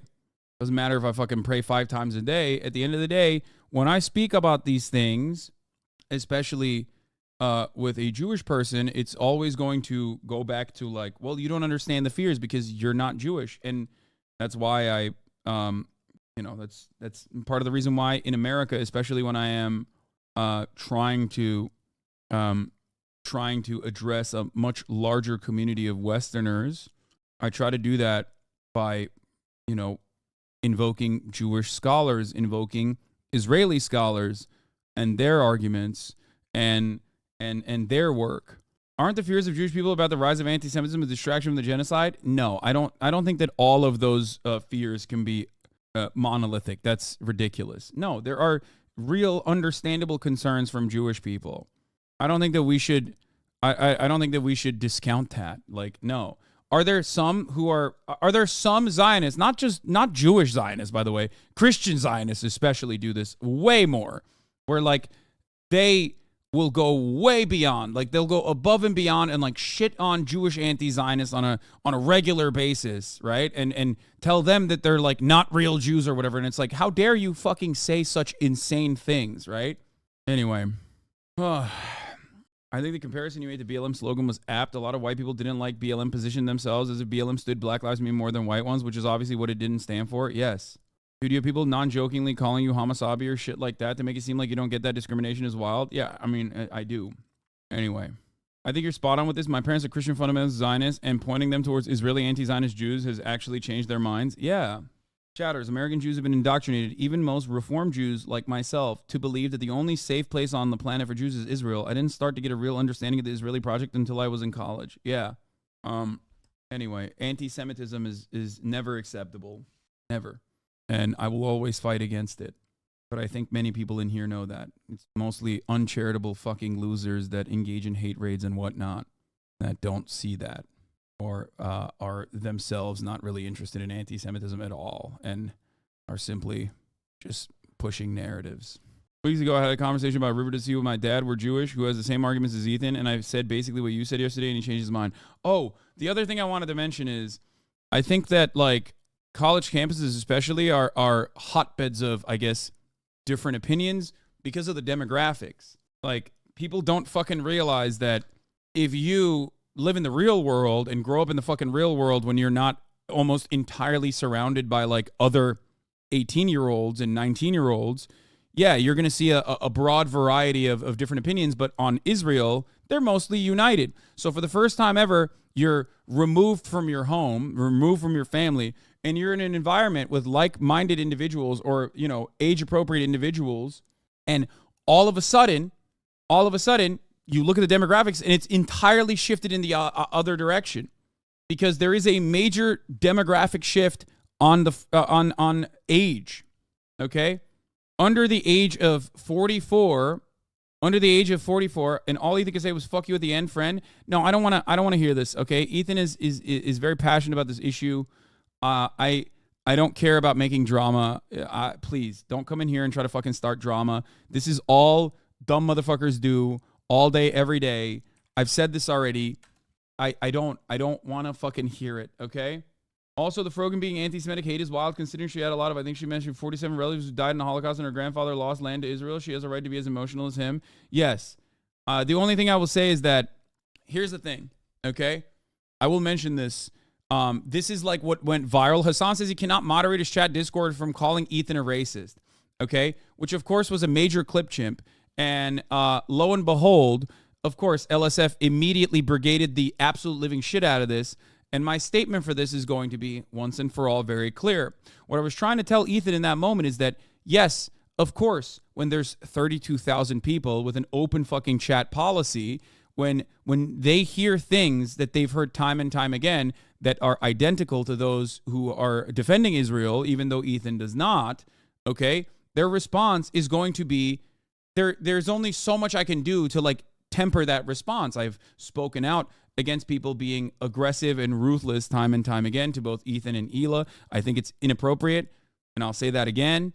I don't think that Ethan is your enemy. I said it even before in the beginning of this conversation.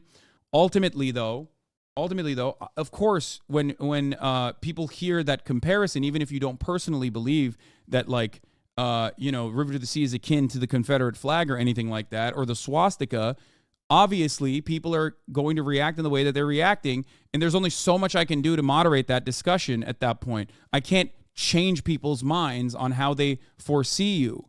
He is correct on one front, though. They have done a remarkable job on Ethan's Reddit and Ethan's community in general in squashing any kind of, like, psychotic backlash that I may experience, okay? That's true. I think that's because Ethan's community broadly is like a comedy podcast community, so it's not, like, entirely political, whereas this community is entirely political, so therefore people are very, very... What? You're not Jewish, Azan? What does that mean? Like, Ethan's chat is subscribers only, members only usually, and on top of that, they even shut down the chat in general, and I think that I probably should have hit the emote only before anything else started, okay? They did it when you first both talked about this on Leftovers. Yeah, I know they did, because they want to shelter both Ethan and myself from getting, ridiculous amounts of fucking unjustifiable hate, okay? Going politics and then finding out is very divisive. Anyway, my point is, I wasn't saying that I cannot moderate my chat in Discord. There is limits to how much moderation I can engage in. There's also a top post from Frogan from the same community, unfortunately. Yeah, there's also, let's be fucking very real. Like, one thing that Morgan talked about was, like, Ethan brought a lot of unjustifiable hate towards me. Here's what I will say. That's not coming from H3H3's own community, okay? The H3H3 community across the board politically is way closer to where Morgan is, okay? That's coming from an entirely separate community. Are there actual Ethan Klein heads in there that are maybe also fucking attacking Morgan? Certainly.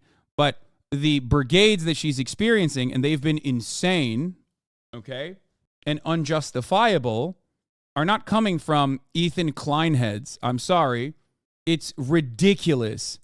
That's not correct. Ethan himself expressing hatred or anger towards Morgan or anyone else is not going to cause his fans to turn around, is not going to cause his fans to turn around and like change their opinion overall. Do you guys think that the H3H3 community is unironically a place where like there aren't a shit ton of Muslim Arab fans? What are you talking about?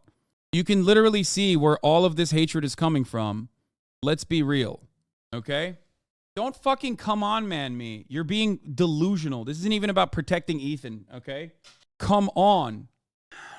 What are we doing here, guys? What are we doing? Are we real serious about this? Are we going to be serious about this situation, or are we just going to fucking act like the H3H2 community itself? You're being delusional. It can be more than one community. Yeah, no, totally. I mean, it's pretty simple. You can find out where people are mostly posting if you go to a subreddit. Like this operation in and of itself. Frogan tells a chatter to unalive themselves. I wonder where this came from. And I wonder where this clip chimp is coming from. Come on. Come the fuck on. Like, dude, you think these are H3H3 podcast fans? Like that's who's doing this? If you go to the H3H3 podcast subreddit, you will see a very different perspective. Come the fuck on, dude. Here, I'll give you a much better understanding of how this shit works, okay? Here. Everyone else is allowed to be completely unhinged and call for a literal genocide. Frogan is supposed to just suck it up and be harassed. Completely unserious convo. Is that what I said? That's not what I'm saying at all. I've also personally told her that this is not happening. This is mostly not even happening because of her perspective, okay? It's happening because it happened to 39 Daff. It happened to many people that make the mistake of like openly, publicly defending me. It's also part of the reason why I don't really collaborate with other people as much, because there is a cancer, okay? Come on. You are missing the forest for the trees here. You're literally looking at the situation. They want to isolate you, dude. Yeah, it works. It fucking works, okay? It does work. It sucks, but it's the truth, okay? Here, look. Here is a response from this 2.2 thousand upvoted post. Bullshit alert. 1. Destiny viewer in the first tells Frogan to kill yourself. Viewable in the clip. Twitch user Icarus Bath tells Frogan, take a trip to the 30th floor and take the quick way down. Heart. Okay? Frogan reacts equally. On his publicly viewable Twitch channel, Icarus Bath's public socials all follow Destiny. And he has thousands of messages in Destiny's chat. Voluminous. Suicide encouragement, such as, she needs to kill herself. 2. Malicious clipping to omit context. Destiny viewer number 2, OP, just coincidentally catching this moment, right? Then specifically clips the 9-second snippet, purposely omitting Frogan identifying and reading out the comment above. By happenstance, OP also suggested Frogan should kill yourself in prior comments of his. Krieger, random drugs I think Frogan needs to rope. Number 3, vote brigading and comment flooding. This thread is posted on Destiny's related Discord and chat rooms. Currently, 4 of the 5 top comments are all from r/Destiny. Comments highlighting the above reality, full picture, are magically downvoted. This is sitting at 0 upvotes. Come on, guys. Be for fucking real for like 3 minutes, please. Like, what are we doing here? This is very deeply unserious. Nah? Hey, wallah. You think this is coming from like Ethan's community? Get the fuck out of here. This is not defending Ethan. This is just defending the truth, okay? But some of you still want to fucking do this. Look, I agree with all this, but I still think Ethan's disgusting rant made things way worse because it gave the Cancer's D community something to glom onto. Sure. Why was Frogan brought up in the first place? Who brought her up? None of this harassment from this community would have happened if Ethan didn't blow up Morgan's tweet and bring it up yet again yesterday. No one here seriously thinks H3 community is the hate community. Ethan is using his platform to attack Morgan. That sends that specific community towards her. Guys, you think this is the first time they've been fucking shitting on Morgan? No. Ethan bringing up Morgan, however, gave them just cause to reach a broader audience. They've been doing this already. Come on. I mean, it's over anyway. It's done. Like, it's succeeded, okay? It's successful. But please, be for fucking real. Anyway, but of course, there could be countless hours of good work discussing what's going on the ground in Gaza, raising money, raising funds. And ultimately, none of that shit matters to a lot of people who don't fucking care about any of that. They just are deeply unserious. They want drama. And the only way that many people can like feel close to the issue or at least make this more palatable is through the framework of what political commentators online are saying to one another and how there is a rift happening.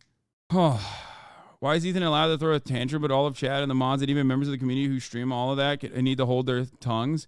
Because you are, whether you like to admit it or not, an expression of what I'm saying. And if I'm not saying something, then they'll come for what you're saying and will make it seem like I'm saying what you're saying when I'm not. This has been happening over and over again. Okay? That's it. That's it. So if you care about like truth, if you care about getting people to understand a certain perspective, then don't cave to the best of your ability to those who want to use you as ambassadors of my community. That's it. That's it. You should understand.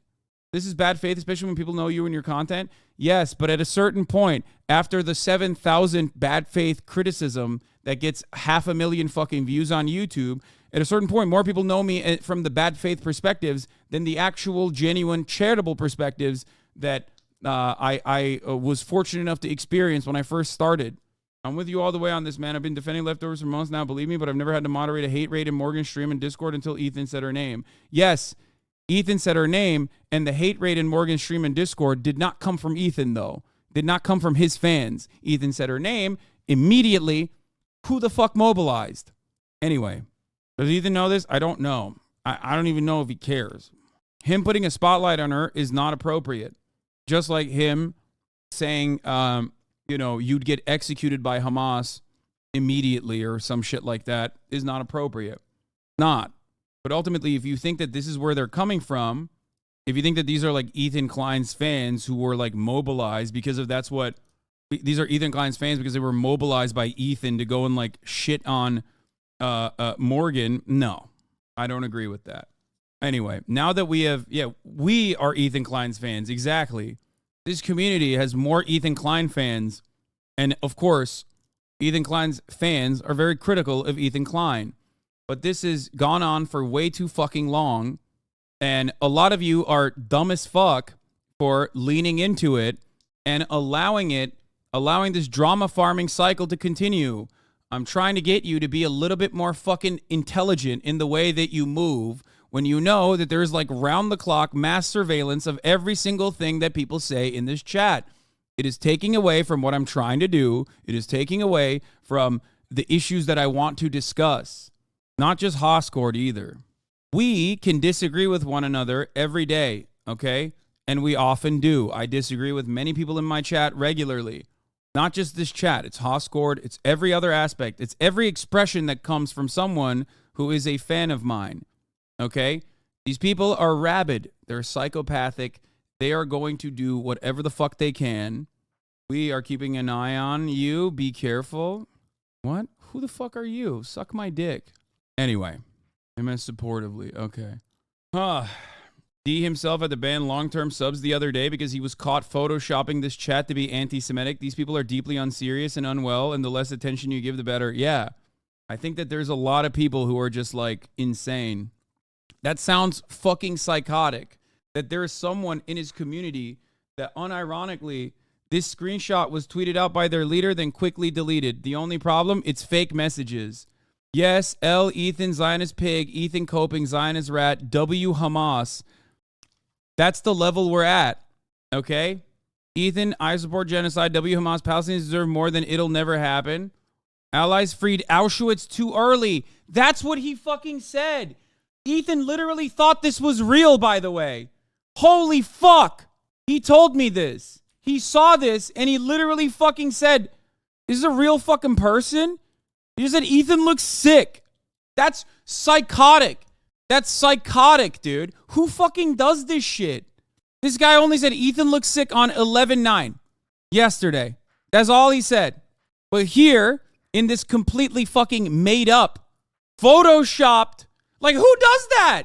Who? How can you be so fucking mentally ill that you literally Photoshop what random chatters are fucking saying to specifically go around and be like, well, Hasan isn't saying it, but guess what? He's fostering a community of anti-Semites. Look at all of his anti-Semitic sentiment being expressed in his fucking chat. That's insane. What is this? N1 not is here. Chat logs 2. What is this? I hope Hamas spits on Ela's family's bodies. Like, if you think this is the kind of sentiment, first of all, it could literally be a hate raid. You know that? It could literally be a hate raid. We ban shit like that all the time.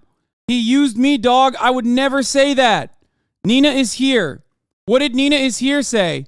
Islamophobia is bipartisan, hostile. I think it will take time. He needs to talk to anti-Zionist Jews. Please try to understand. It's very hard for Jewish people to undo how they understand the situation. That's crazy. Is that what they were saying? I'm going to text them right now. If you've ever done anything like this, you're for real a sick person, like an actual sociopath who needs help to genuinely seek and get medicated. Who the fuck does that, man? Let me tell you, Ethan saw it. And he thought it was real. He literally told me that. He texted me this last night. To me, that... Fuck, man. I feel for Ethan in a situation because he doesn't understand the level of insanity these people will go through to break up your friendships, the level of manipulation. Where did he see it? Make sure to qualify to Ethan that there were people being shitty yesterday because there were people being shitty yesterday. But not like that. Boris has a lot of Kappa spammers when he said he cared for Palestinians or when he said something about Israel's actions towards Hamas, but nothing like the rabidness in the screenshot. Yeah, I know. Like, will there be statements? Will there be statements that from people in here that are being nasty towards Ethan? Absolutely. Abso-fucking-lutely.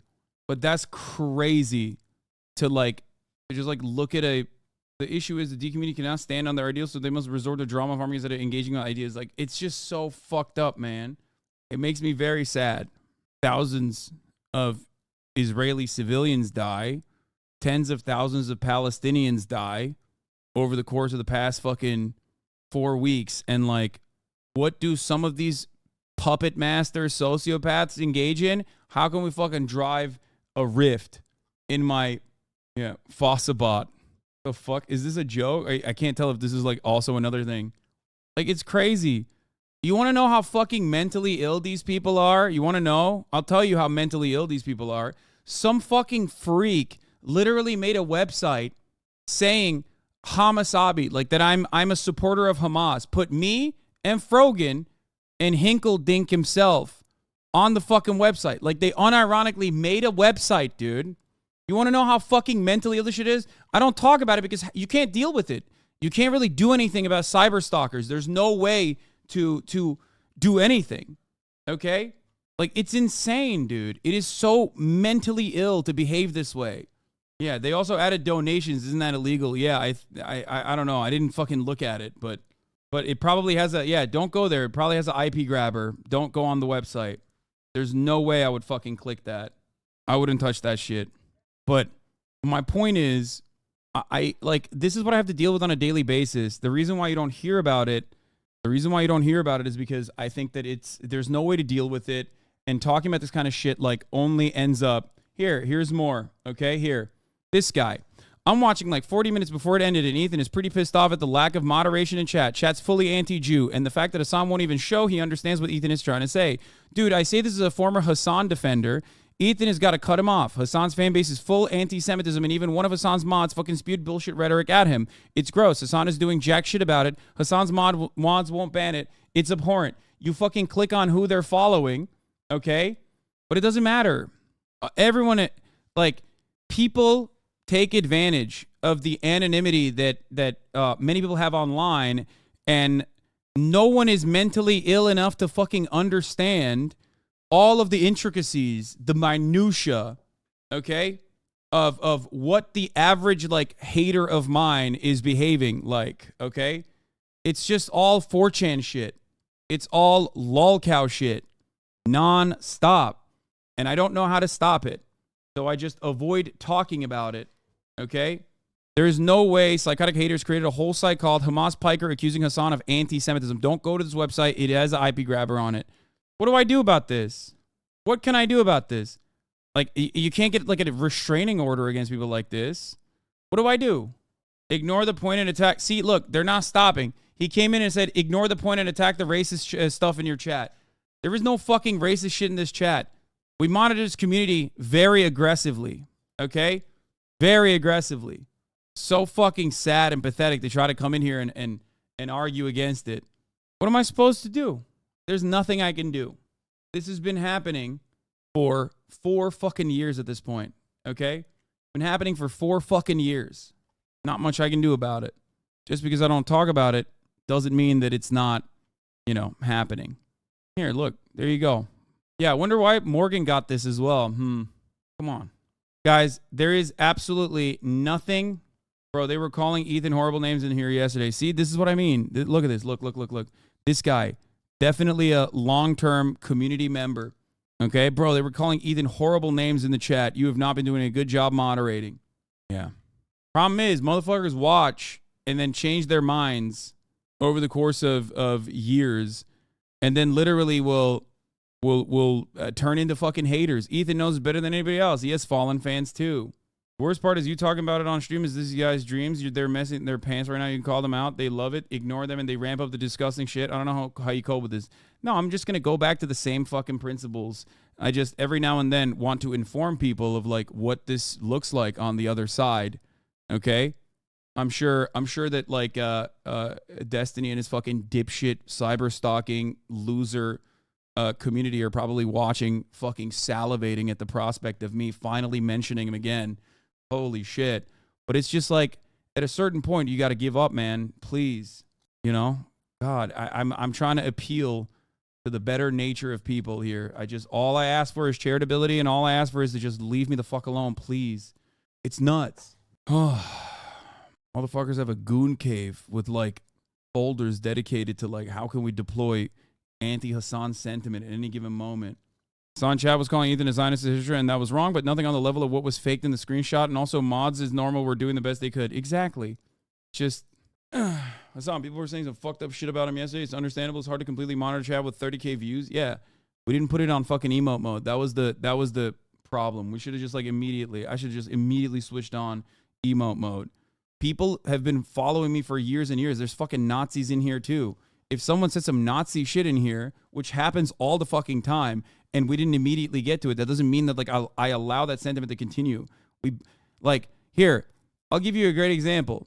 Okay? On that LSF post, I can't believe I went on LSF, by the way. I haven't fucking even touched that godforsaken website in so goddamn long, and it was great for my fucking mental health, but it's gone now. Okay? Hasan says he can't moderate his chat and Discord from calling Ethan a racist. You know what's really funny about this? Half the people in there are fucking literally saying, this is Hasan indirectly saying, I agree with chat. They're not wrong, but Ethan has a good fart. Fingers crossed behind Hasan's back. Chat reflects the streamer. 2 guys get a platform, find out to actually listen to them. Let's see whose head gets the biggest. Okay? Let me tell you something here. Half of the people in there are banned in here for saying psychotic shit. Okay? Do we ban too hard or do we not ban at all? I did see anti-Semitic chatters, but they were immediately banned. Of course. What is this? Who's info on Hamas Spiker? You can have them remove the website. Registering Street 215. What the fuck is this? Don't fucking post stuff like that. You're going to get in trouble. It's open information still. Poe to Birdum. Thank you for the 10 gifted subs. Ethan literally compared Jewish Voice for Peace with Jewish collaborators with the Nazis. That's psychotic. No, he didn't mean that. I will say there is something to clarify there. Okay? I think in the interest of charitability, I think what he was trying to say is using like a Jewish voice or a token Jewish person doesn't change like what he is saying. That's what he was trying to say. He's saying that like, of course, there's going to be Jewish people to support everything. Now, ultimately, I don't think it's the best comparison because it invokes. It's not a good comparison because it invokes that emotional sentiment that a lot of Jews in this community, anti-Zionist Jews, have heard time and time again from Christians and Jewish Zionists alike. Okay, yeah, he was presenting an extreme example to make his point that you can find a person to show anything, but because ultimately so many people do make that unfair comparison. What is this? Found the tweet that spread it first. tankies are just left-leaning Nazis at this point. Yeah, totally. Anyway. He also did bring up the Confederates as an example. Maybe he didn't realize it, but it comes across as trying to frame people who use the slogan as insane and reactionary. Exactly. Anyway, I'm being charitable, and you should too. Okay? You should. No matter what happens. It doesn't matter if people are fucking insane. It doesn't matter if they say unhinged shit. You should always be charitable. As long as you are an ambassador of this community, because like if they can't use shit that I'm saying personally, then they'll use shit that you're saying. And if you don't want psychotic fucking freaks to just make mincemeat out of this, to basically turn around and weaponize what you're saying as a way to try and drive a wedge, as a way to try and drive a wedge, as a way to just like bastardize the things that I'm trying to do here. If you care about that, okay, then don't slip up. That's it. The high standard, I know. That one hurt. The blacks for the Confederates. Better get your point. We have to speak carefully. Exactly. Like, guys. I mean, please. Like, look at this. Look at this shit, dude. This entire community is literally exclusively revolved around like fuck Hassan at this point. It's pro-Israel and fuck Hassan. Propaganda Sanabi, HamasAbi. Like, come on. It's completely psychotic. And it's a very active and very big community. Okay? There's 5,000 people in here right now. It's like fucking almost LSF size. And the entire community revolves around this shit. Look, HasanAbi multi-year paid subscribers on Ethan in chat during the debate. Who does this? Is this normal? Is this a normal thing to do, you think? Fuck, I can't even click on it. I don't know what's going on. Like, is this a normal thing to do? Like, this person is in the wrong for saying this. Okay? This person is in the wrong for saying this. But, like, this is the level of psychopathy we're operating on. Okay? You should compare this. No, I'm sure people have said shit, dude. There's 30,000 people in here. I'm sure they've said it. Like, people didn't get banned for calling you an anti-Semite. Yeah, of course they don't. I've been ashamedly checking it from time to time. They haven't been normal since this man started. Trust me, it's another new level of low. Anyway, it's just drama. It's always from the perspective of drama. It's fucking sad, man. Anyway, that's it. That's all I wanted to say. We're moving on. I'm so sick. I'm tired of it. And I don't know. I will never be able to change this. Okay? I know that already. I just won't. This is just something that I have to live with for the rest of my life, most likely, until a lot of these dudes get like old enough to just kind of grow out of it. But if you're a part of these circles, I'm going to tell you right now, just come in here and be a little charitable, and you will recognize that it's not like you have been led astray. Okay? And it is not good. It's actively not good. That Frogan guy was 43 years old. Oh my God, that's so fucking sad. What, the guy that did the HamasAbi website? Really? Oof. They actively brigade Hoscore to send us hate. Yeah, that's why we had to stop the. There's no like, I've had this yellow thing on top of my. I have had this on top of my fucking Discord for like the past week. I don't even know what it means. Okay, here, look. We're restricting some messages due to a potential mention raid for weeks and weeks. Like, we've been getting hate raided in the Discord nonstop. Okay, I've been getting raided as well, always. It's not normal. It's just cyber stalking. Not healthy. Please. I'm a reg. We literally banned hundreds of people in the last week. Yeah. I can't believe how much I had to talk about this dumb shit and how stupid it is. All right. We're getting back into the news now. On October 7th, Hamas carting entire families into Gaza. One of the most infamous videos showing Shiri Bibas in terror, clutching her little boys, those red heads poking out. If Shiri were listening and could hear what you say, what would you tell her? I'm sorry. I'm sorry it's taking so long.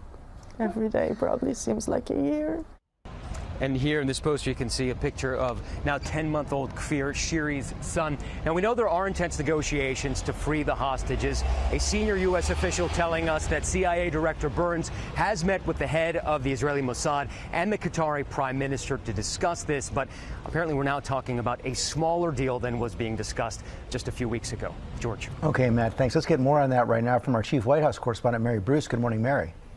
Good morning, George. Well, the White House is heralding this morning these new 4-hour pauses, but it's clear that frustration is growing here. The president with some rare criticism of Netanyahu, saying that he was actually pushing for longer pauses, that he wished Netanyahu had acted sooner, that it took the Israeli prime minister simply too long to meet Biden's request here. Now, the Israelis are downplaying this announcement. They say that these 4-hour pauses are no different from what they've been doing, that there isn't a shift here. But the White House says this is now an expanded effort. The hope, of course, is that this will allow time for more aid to get into Gaza and civilians to get out. And the White House is also hoping that this could help advance efforts to release these hostages. The president remains optimistic. They are working around the clock on this. Yesterday, the head of the CIA was in Qatar meeting with the prime minister there, and the head of the Israeli intelligence service is trying to secure a deal to get them released. The president saying he is doing everything he can, George, to bring them home. Mary Bruce, thanks. Hi, everyone. George Stephanopoulos here. Thanks for checking out the ABC News YouTube channel. If you'd like. Hello, I'm Catherine Biaruhanga. We start with the conflict between Israel and Hamas. President Biden has welcomed Israel's decision to formalize brief humanitarian pauses in the fighting in northern Gaza, calling it a step in the right direction. The agreement came after weeks of U.S. pressure. The Israeli defense minister said the pauses would not interfere with Israel's military objectives. Meanwhile, health officials in Gaza say there have been Israeli airstrikes on or close to hospitals, including the biggest in the territory, Al-Shifa. The BBC has not been able to verify the reports from the Hamas-run authorities, but Israel's military said earlier that its forces were operating close to the Shifa hospital. Well, let's speak to our Middle East correspondent, Yolande Nell, who's in Jerusalem. Yolande, what can you tell us about these airstrikes that Hamas-run authorities say happened close to hospitals in Gaza? Well, there's 3 hospitals in Gaza City that are included in this statement. We also know that there has been other military action close to the Indonesian hospital, which is further north in the Gaza Strip. But in particular, if we look at the Shifa hospital, the biggest hospital in the whole of Gaza, where, of course, there are thousands of people who have been sheltering in the grounds, as well as the patients and the doctors who remain there and complaining that they have, very short on supplies. These are very difficult circumstances in which they're operating. We know already that there has been fierce fighting very close to the hospital in the past day.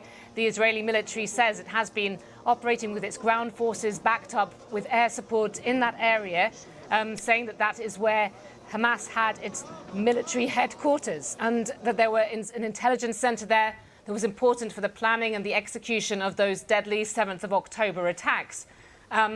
Now, there are videos that we're really not in too much doubt about because they're from several angles simultaneously inside what is clearly the Shifa hospital at night. You can hear this sort of whiz of a missile that hits in the courtyard. And then in one of the videos, you see a man has been hit, that he is covered in blood. In a later video, you can see there is a body on a stretcher with a pool of blood next to it. And what we really don't know is what the source of that missile fire was. I've put in a call to the Israeli military. They said that they're checking if there were any airstrikes in that area overnight. And this is not the first time that there have been attacks around the Al-Shifa hospital. It's a point of interest during this conflict. Oh, definitely. And what we've had from Israel in the past is they have said quite clearly that they believe that Hamas uses the Shifa hospital, buildings within it, and an underground tunnel network there in order to act as a kind of command and control center. It is ultimately a focus of operations, but it's extremely complicated for the Israelis that you have so many people going there, as they have done safely in previous conflicts, sheltering there. That has been, of course, a main place to take the many, many wounded in Gaza City to. There's been intense Israeli bombardment of Gaza City in recent days, and that has led to more patients being rushed into the Shifa hospital. And the doctors and the staff there deny that their premises are used by Hamas. Thank you very much, Yolande Nell, our correspondent there in Jerusalem. Hamas-run health ministry says that over 4,000 children have been killed since the start of the war and thousands more have been injured. Israel disputes these figures, but the World Health Organization believes the numbers are credible. Some of those wounded now face lifelong disabilities, left unable to walk or are paralyzed. Working with freelance journalists in Gaza filming for the BBC, our correspondent Yogita Lemay reports from Jerusalem.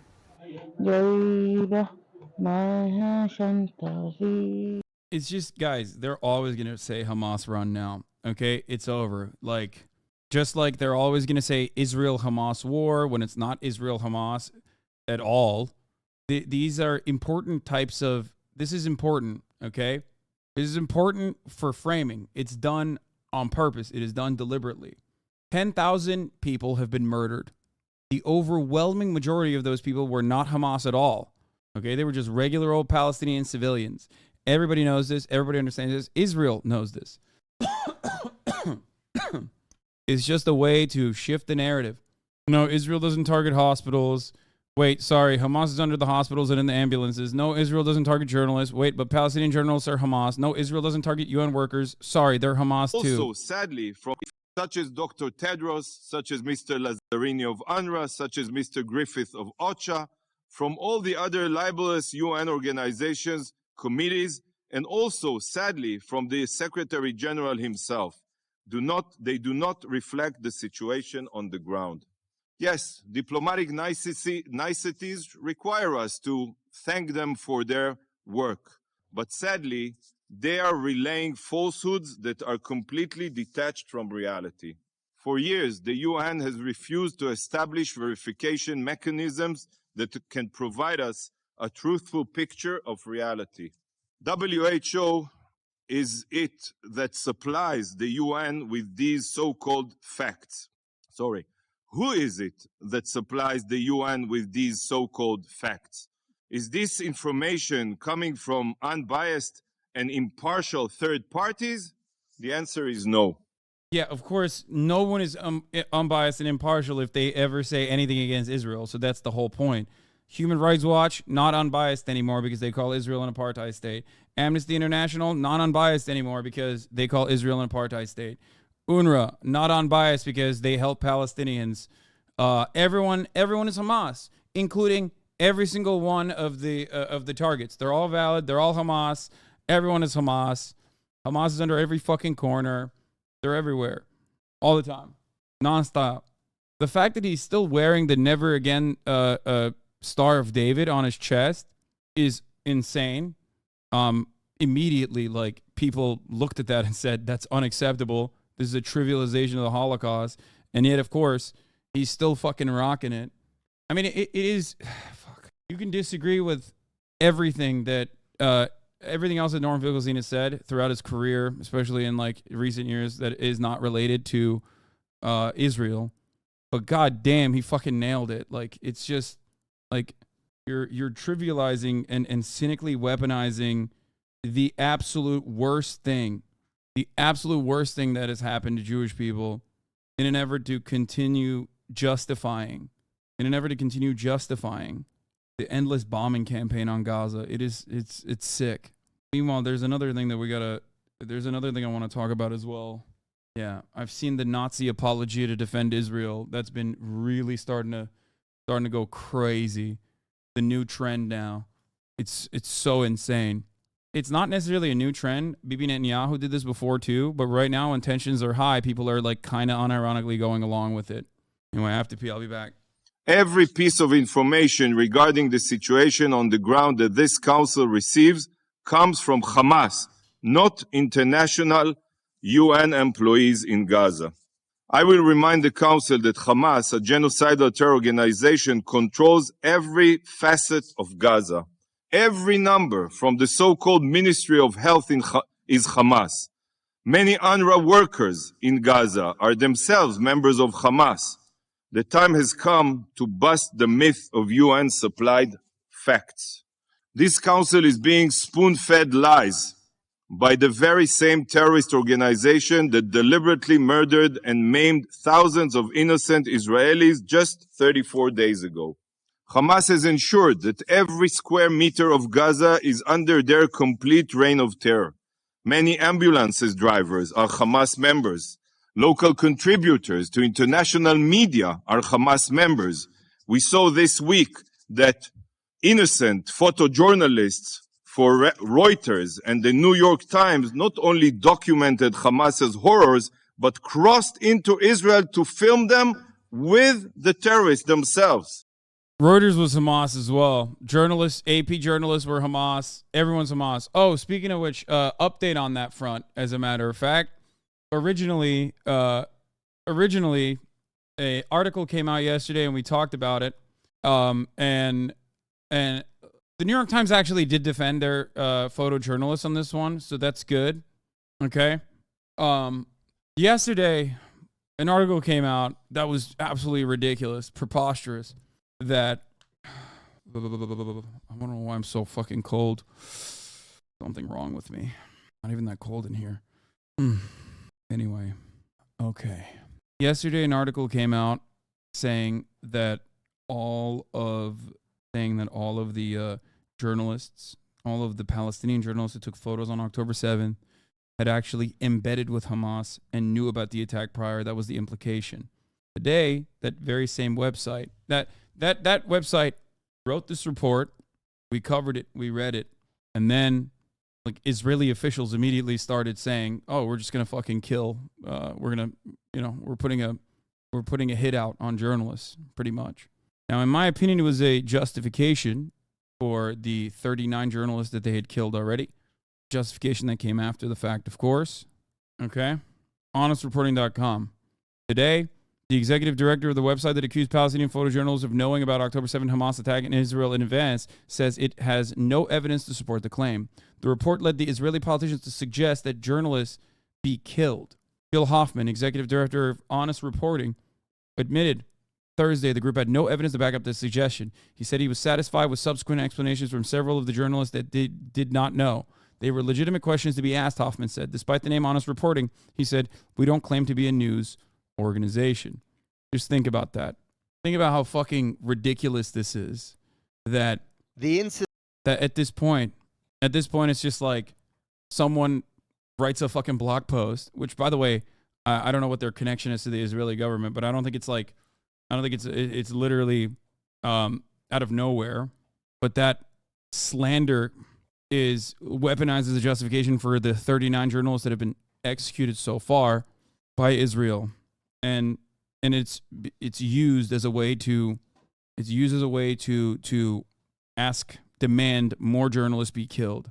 Below is a statement issued by the New York Times in response to the allegations made by Honest Reporting and made others. Freelance photographer Yusuf Masood, who has contributed to the coverage of Israel-Hamas war for a number of outlets, including the New York Times. The advocacy group Honest Reporting has made vague allegations about several freelance journalists, including Yusuf Masood.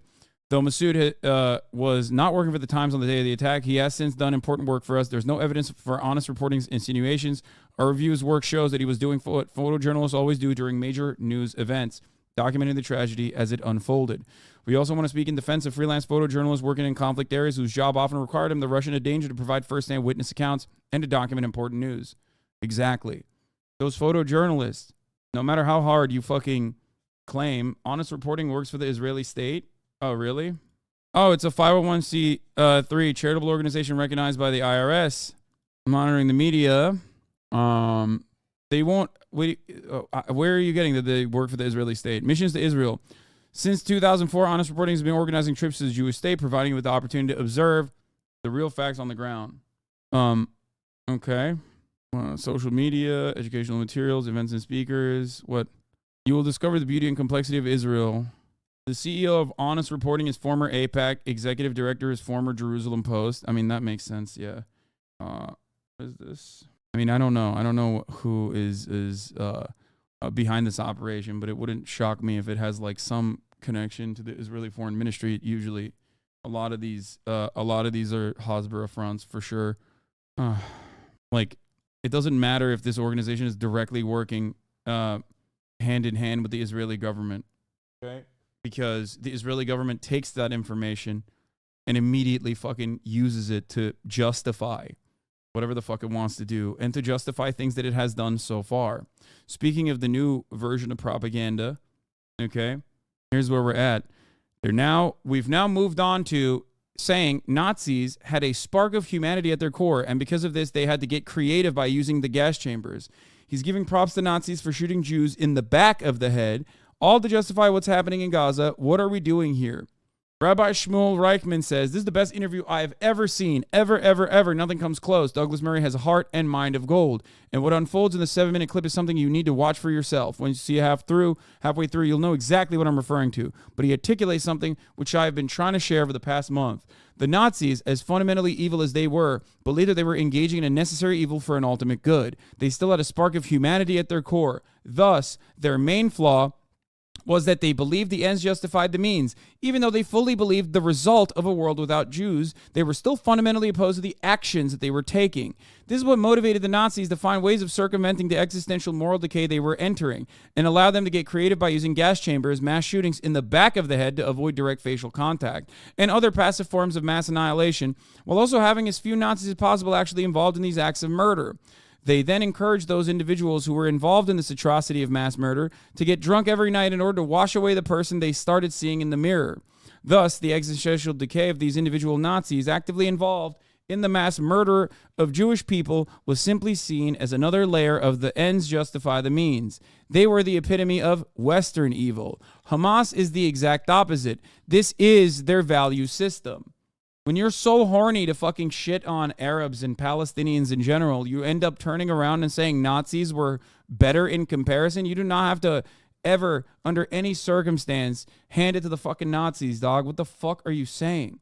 How unhinged? How psychopathic? What the fuck is going on? Let me tell you what it is, though. You want to know why? You want to know what it is? I'll be honest with you. It's because the Nazis are white. Okay? That's it. That's it. That's it. The Nazis were white, so their cruelty and their brutality still is one done by white people. They're Western. They're not barbaric like the fucking the Muslim scourge. You know, that's it. They were human. Palestinians, on the other hand, not human, not white. Wow, racist against white people again. HasanAbi, thanks, man. The breakdown of the 34 is 34 Palestinian journalists killed by the IDF, 1 Lebanese journalist killed by the IDF, 4 Israeli journalists killed by Hamas, and 1 taken hostage, if I recall correctly. Oh, shit, my bad. Good to know. Thank you, Elent. Taking down misinformation one day at a time, and one moment at a time. The events of October 7th was not an end to a means. There is no future goal. This is the goal. They prize death, murder, rape, suicide missions, and everything that opposes the very foundation of values and truth to begin with. They are seen as the epitome of an evil, the likes of which we have never before seen. Please, I know this is social media and some people only watch 60-second sound bites, but please watch this brilliant interview. M.A. Rothman. The comparisons of Hamas to the Nazis is understandable, but what people don't realize is that it's wholly inadequate. While the Nazis committed unspeakable atrocities in a wholesale manner, it is well documented that the SS troops doing this knew how deeply troubling it was, what they were doing. They binge-drinked as a coping mechanism, and they had rampant morale issues, but they did what they did. The difference with Hamas is that they committed many similar atrocities, but they were gleeful about it. Also, Hamas, they're Islamists, they're Muslim, so they don't drink alcohol. Yeah, do with that information what you will. Kind of seems weird to me. If you're going to do...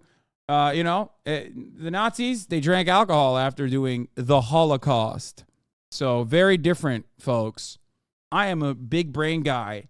They're doing the cry and shoot, but for the SS, yeah, literally, what the fuck is happening? Why are we humanizing Nazis, man? When you're so horny and so entirely fucking racist, when you are so goddamn horny to just justify endless, senseless Palestinian murder that you literally end up turning around and saying, well, the Nazis are not that bad, right? Like, I mean, even the Nazis are not as bad as Hamas. Like, shut the fuck up. If you're working to round the clock to rehabilitate Nazis in this regard, I don't know what to tell you. You've lost the plot. You're an insane person. You're disgusting. What is going on in the world? We had the Waffen SS guy in the Canadian Parliament. And then we had Politico articles being written about the Waffen SS guy in the Canadian Parliament saying, like, it's not that bad. And then we moved on from the Waffen SS guy in the Parliament to straight up literally fucking saying the Nazis aren't that bad. Let's be real. Oh. While the Nazis committed unspeakable atrocities, the difference with the Hamas is that they committed many similar atrocities, but they were gleeful about it, calling their parents with pride about what they'd done. For the Hamas monsters, it was a moment of celebration. And don't forget the Gazans. There are many innocents in that population, but that didn't stop stop many citizens from stopping Hamas or something? Yeah, okay. Great stuff.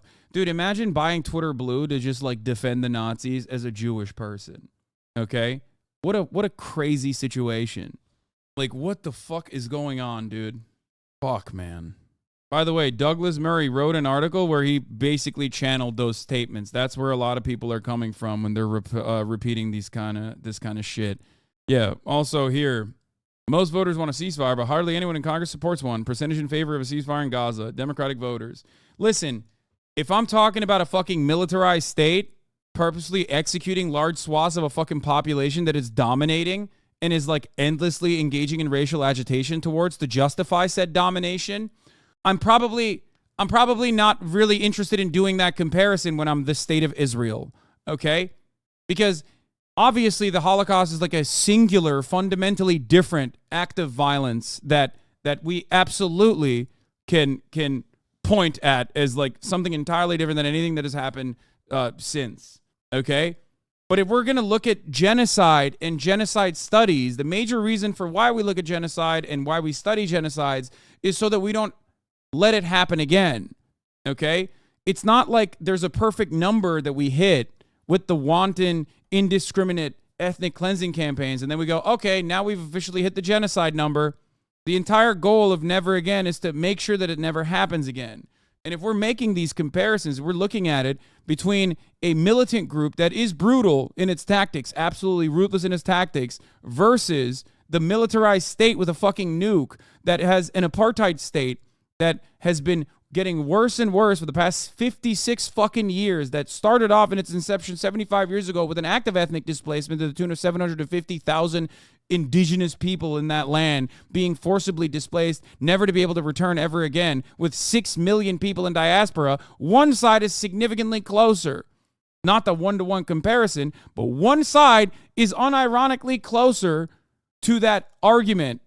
And it's not fucking Hamas or the Palestinian population. Yes, Palestinians, some Palestinians, of course, are going to have anti-Semitic sentiment. I would never discount that, okay? But the notion that, like, their guiding principle is anti-Semitism is pure Zionist propaganda, okay? The 1988 charter of Hamas, when Hamas was like nothing, was not even a fucking marginal group, is completely irrelevant to this conversation. If you care about that, then you should care about the 2017 charter as well. I don't care about either, for the record, because Hamas in and of itself has never actually reached a broad momentum or a broad popular mandate that any other Palestinian group has been able to capture, especially at times when it seemed like for the Palestinians that maybe Israel would negotiate in good faith and offer them self-determination. No one in the Palestinian cause has ever been as singularly popular as Yasser Arafat, when the first elections happened. Okay? At that same time frame, Hamas wanted to engage militarily against the occupation. Okay? And they had no popularity whatsoever. The difference in what we saw was an industrialization of genocide. Yes, exactly. It was industrialized genocide from a military superpower against a group of individuals within its own borders and outside of its own borders that it literally dominated, okay?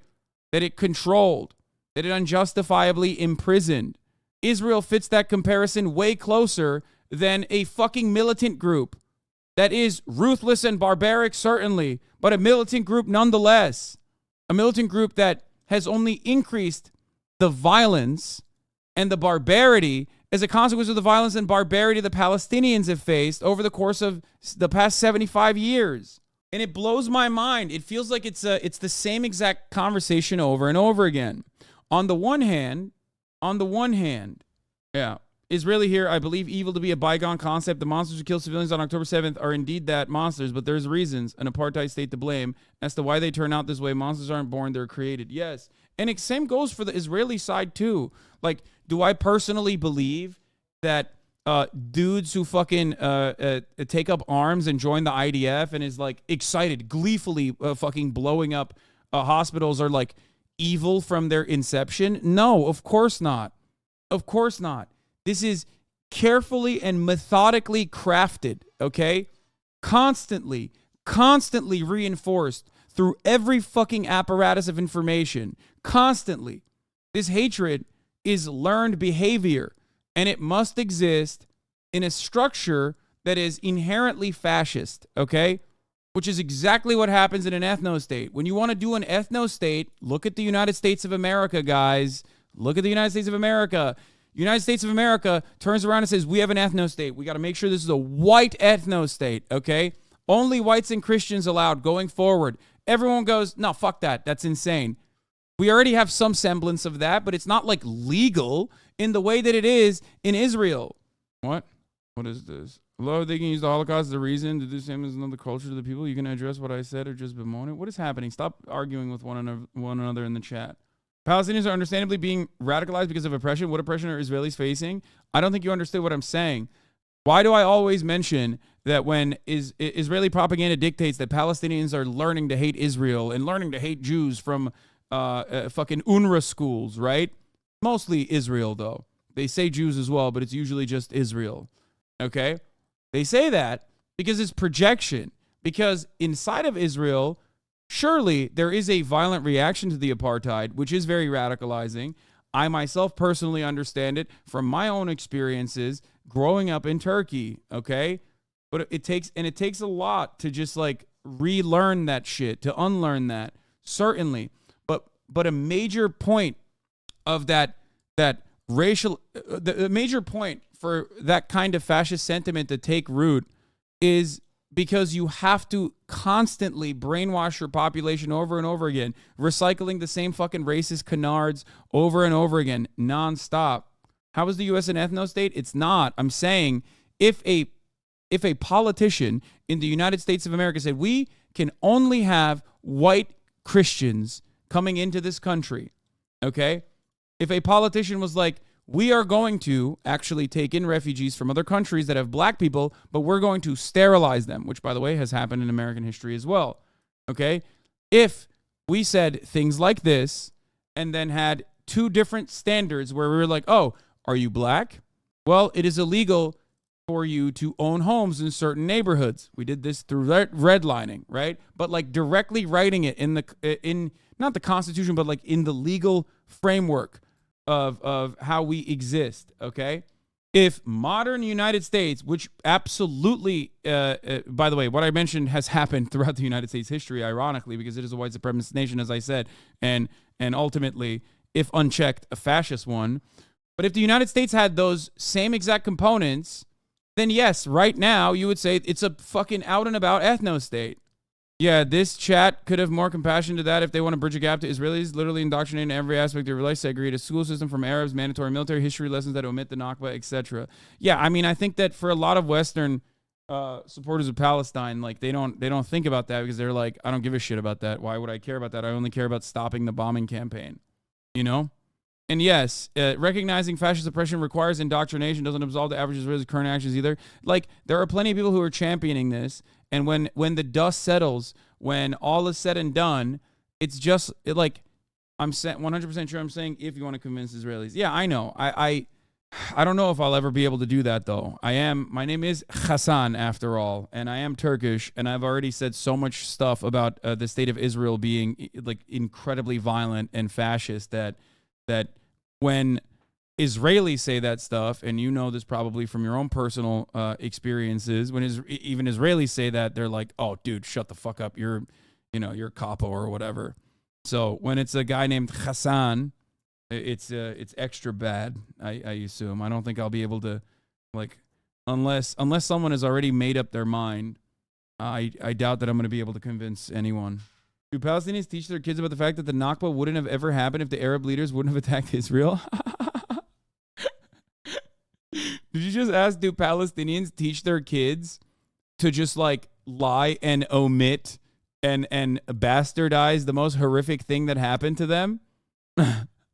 Like, this is literally like This is literally like saying some unhinged shit, like being like, do Jewish people tell their children that like, whatever framing the Nazis made about their justifications for the Holocaust, insert here? Like, that would be insane. That would be an insane request. No, the chatter wasn't memeing. You know what I mean? You're fucking insane. Yeah. Do Palestinians teach their kids the same indoctrinating propaganda we get in Israel, despite the fact that there is literally a litany of historical proofs that suggest otherwise, except that historical proof has now conveniently been banned. Not completely banned, but definitely cast aside and pushed away. Didn't last just. What is the proof of the Nakba? Ethnic Cleansing in Palestine. Great book. You should read it. I mean, I don't know. When you look at the new historians in Israel, like, it varies, right? There are people who say it was ethnic cleansing and it is correct and good. And then there are people who say it's ethnic cleansing and it's not good. But given that there is a diversity of opinion on ethnic cleansing, whether it's good or not, on whether it's good or not, I feel like, at that point you got to be like, maybe it happened. Also, there is a shit ton of proof that the Nakba occurred. The problem is they were declassified. Some of the documents that showed the proof were declassified and then reclassified as soon as there was like I said, a new wave of Israeli scholars that uncovered this dearth of information, and openly wrote about it. Just because you haven't seen it does not change the reality that it has happened. How many of them, in your opinion, were expelled, and how many left their homes expecting to come back? Just curious. 750,000 Arabs were expelled from their homes. This is not in contest. Israel also recognizes that. Except you already know the Israeli framing of the matter. You say the Arab nations told the Arabs in Palestine, the Palestinians, that they should run away only to be able to return to their homes. Except considering that they are Palestinian civilians and not like a part of an enemy troop, perhaps even from your own framework, it is deeply immoral and unjustifiable to not ever let them return unless you have a might is right style political perspective, which, in liberal society, a lot of people do think that that's completely unacceptable. 350,000 after 67, 750,000 after 48. But hey, you know what's crazy? To their credit, I guess, Israel didn't exactly kill every single person. They did incredibly violent atrocities in one village, and then they would kind of, use that momentum in other villages to be able to expel people, right? This is all documented fact. There are Jewish veterans on the Zionist brigades that you can hear from. They talk about it openly. This sort of stuff is like, they're still alive. They talk about it openly. And there are Palestinian, Arab, Muslim, and Christian survivors that also talk about it openly. So there's definitely firsthand accounts, testimony from both sides, both the victims and the perpetrators. So the idea that this is like fake is really, really silly. How many of them, in your opinion, expelled, and how many of them just curious is a really stupid way to try to make this argument. Because I told you the number, and also every single one of them should have been able to return home, except it didn't matter because guess what? When they tried to return to even harvest their land, okay, to be able to get food or whatever, you weren't making an argument. I know you're not. You're just foolishly trying to engage in genocide denial, lighter forms of genocide, not like the Holocaust style, but that's what you're doing. Almost 1 million people being forcibly removed from their homes is ridiculous. It's a ridiculous thing to try and claim it didn't happen. You're not just making, you're not honestly trying to understand. You might have never, excuse me. You're not honestly and earnestly trying to fucking understand. You said, what is the proof of the Nakba? I gave you the proof of the Nakba. But before that, you came in here with an incredibly fucking one-sided perspective. Do Palestinians teach their kids the fact that the Nakba wouldn't have ever happened? And do they teach their kids the same shit that the Israeli propaganda teaches Israeli children? Of course not. Told you why. You said, where's your proof? told you where that comes from. You said how many of them, in your opinion, were expelled and how many left their homes to come back, expecting to come back. Just curious, not thinking about the humanity of the situation, because the underlying factor at play always comes from not assuming that these people are somehow human beings, but they're like a monstrous horde of Arabs that are united in their own singular agenda of like killing every single Jew. Okay? Do you think Israel at some point had the right to self-determination in some part of Palestine? Do I think Israel at some point had a right to self-determination? Not in the way that they did. Not in the way that they engaged with this at all. If this was not a direct act of settler colonialism from a colonial imperial superpower at the time that purposely fucking brought Jewish people into that area specifically with an opinion to divide and conquer, okay, then no. That would not have been the case. There are a million different ways in which Jewish people could have been brought into Palestine and many other places. Okay? I wasn't making an argument. I'm honestly trying to understand. I meant that what's the proof that it would have happened regardless of the attack? Of course they were expelled. I wasn't questioning. What do you think about the Peel Commission? Okay, I'm done. All right. Wasn't it just at Brandy's protest multiple people? All right, we're moving on at the top of the hour. I am going to watch this Channel 4 video about settlers being attacked.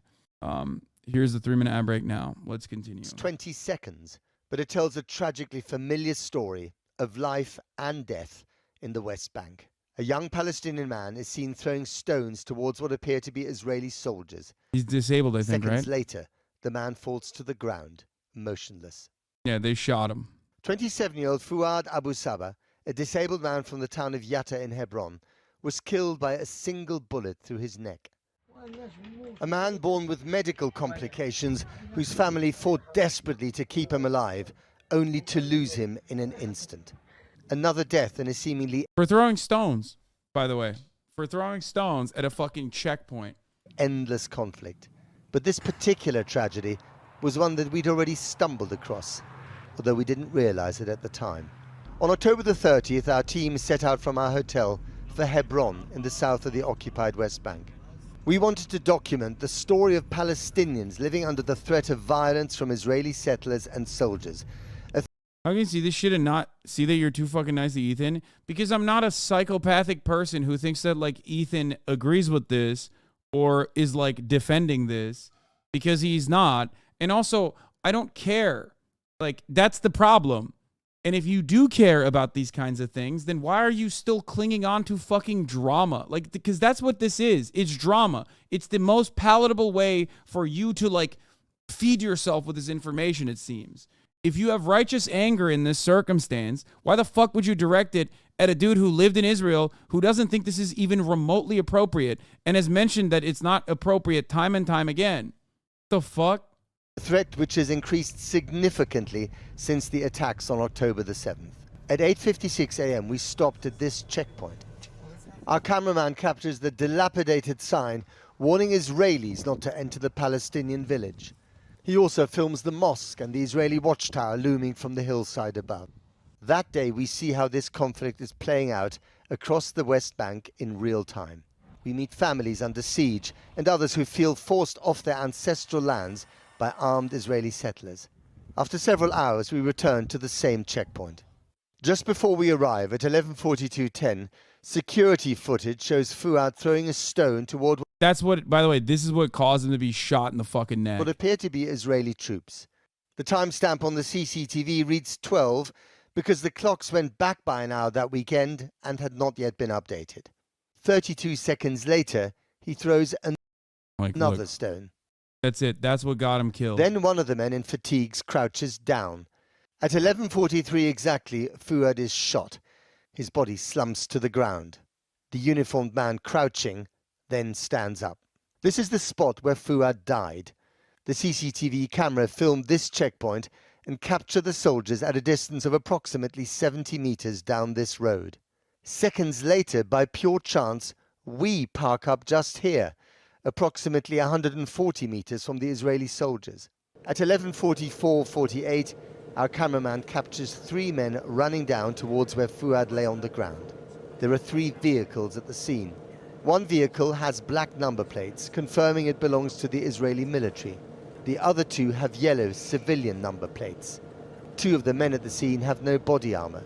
One appears to be wearing white trainers. Were they also soldiers, or could they have been armed civilians from the nearby Israeli settlements, or indeed armed settlers wearing the uniform of reservists? Oh my God. Look, this is important. I don't know. I think some people feel a type of way about what Ethan's saying, and people who are fans of him and are worried about how he has used his platform to push Israeli propaganda. I don't care. Then take it up with him on his own fucking platform. Don't come in here, because when you say that shit in here, it reflects poorly on on what I'm trying to do, my community, what I believe. I don't care. Okay? Look at this. Look, we're watching a disabled Palestinian man get fucking ruthlessly slaughtered for the crime of throwing a rock at an Israeli checkpoint that will never reach an Israeli in general. Okay? And you're still hyper-focusing on a dude, a content creator who lived in Israel, who literally fucking thinks this is completely immoral and unjustifiable because you don't think he's, like, supportive enough. Okay? Like, you gave him a platform, though, Hasan Focus. No, you're get your fucking eyes off the fucking immediate thing that you're pissed off about. It is literally simply parasocial to get this fucking mad about this shit, okay? It is. I can have a disagreement with Ethan. It's normal. It happens. But to hyper-focus to this degree, to this fucking degree is just ridiculous. You're literally just like, you are desperately derailing the conversation. Do you not understand? You are desperately derailing the fucking conversation. You're doing it right now. If your goal is genuinely to, like, inform people about what's going on, then why the fuck are you derailing the conversation on like utterly irrelevant bullshit? In the IDF. At 11:46:02, another military vehicle arrives and uniformed soldiers move down the road towards Fuad's body. At 11:48:52, as one of the civilian vehicles departs, the soldiers spot our cameraman. As we go to leave, two shots ring out. They shot at the Channel 4 camera, dog. That's insane. I also love that, like, these guys are so used to it at this point that they're like, yeah, I mean, yeah, Israel loves killing journalists, so, like, of course they nuts. It's nuts that they're just like, that this is just a part of the norm. It's fine. Yeah. Fuad was just one of more than 178 Palestinians who've been killed by settlers or by the Israeli army in the West Bank since October the 7th. So this is what we know. Fuad was part of a crowd of about 200 people that came down this road and were demonstrating against the Israeli soldiers on the other side of that barrier. The soldiers then fired warning shots, according to eyewitnesses, and the crowd left. But Fuad stayed behind by himself and then started throwing stones. Now, it didn't look as if the stones could have been thrown far enough to actually hit the soldiers, but he was throwing stones, and the third time he threw a stone, he fell. He was shot in the neck and fell right here. According to the autopsy, he died instantly. Now, the reason why we're filming this way is because on the other side of the barrier right now, there are 4 Israeli soldiers, and they've told us very clearly, do not point the camera in our direction. And we're doing as we're told. No. Here in southern Hebron, Israeli settlers and Palestinians live cheek by uncomfortable jowl. Rival communities who both lay claim to the same arid land. It was this security camera that captured the last moments of Fuad's life. Israeli Defense Force rules of engagement are not made public, but we understand that there must be clear and immediate danger to soldiers or a life-threatening situation for them to engage. From what we can see, Fuad does not appear to pose any threat. Aziz Shatter owns the Zeef Bakery. He was here that morning. Just tell me exactly what you saw. Was normal. Israeli here. Is there any trusted metric on how many deaths in the West Bank since October 7th were innocent civilians versus civilians who were planning terror attacks? I would love to actually know, but for some reason, Israeli media doesn't talk about the former. So, I bet Selim, I guess. I think they're the best. No, he's right. They literally, dude, this information in Israel is literally fucking, it's not even revealed. They only say, oh yeah, we killed some terrorists. We apprehended terrorists. Some of that is true, even though technically they're not fucking terrorists. Like, it is Palestinian land. So it would be the standing military getting killed by standing military getting killed by fucking the occupying army, the occupying forces. But yes, there are people who get shot, like the car that had like 3 or 4 people in it. I think it said that there were 2 people in it, but like which fucking brigade were they from? Yeah, but yeah, I think a few dozen are confirmed as militants in martyrdom posts, but the majority are civilians. Yeah. But yeah, go to B'Tselem. They have all of the breakdowns as well, all the fatalities with the explanations and whatnot. I think we need to start showing directly what media inside Israel is saying for Chad to recognize what Israelis are being brainwashed. I mean, I follow a lot of like Israeli accounts. I follow a lot of Israeli activists. I see it. They just straight up don't show it. And not only that, but Benjamin Netanyahu literally recently lied about it too and said, oh, actually, the violence is not as bad this time around in the West Bank. So people are actually just, making this up. That's the prevailing narrative at the moment. Just an abject lie, okay? In the open morning, I'm just staying in our place, quiet. When the people Israel has come revised here, the October 7th death count from 1,400 to 1,200 people. yes, it was upstairs. But yes, it is 318 soldiers, 59 police officers, and around 800 civilians. The death toll in Gaza since the war began now exceeds 11,000 people, including 4,506 children, according to the health ministry. Yeah, guys, they lowered the number of 9/11s. This is important. The roof and the home, and I see, and after that, crazy how 200 people came back alive. No, dude, no, come on. They don't even know how many fucking they didn't know how many people were held hostage too. Please, okay, that's normal. These kinds of things happen all the time. The fact that the Palestinian, the fact that the Gazan health ministry is able to offer immediate, adequate information that is consistently held up to scrutiny from international organizations is actually the unique one. It's totally normal for mass atrocities like this to get the numbers wrong for weeks on end. It takes sometimes months to finally figure out how many people actually died. There's always going to be that. That's normal.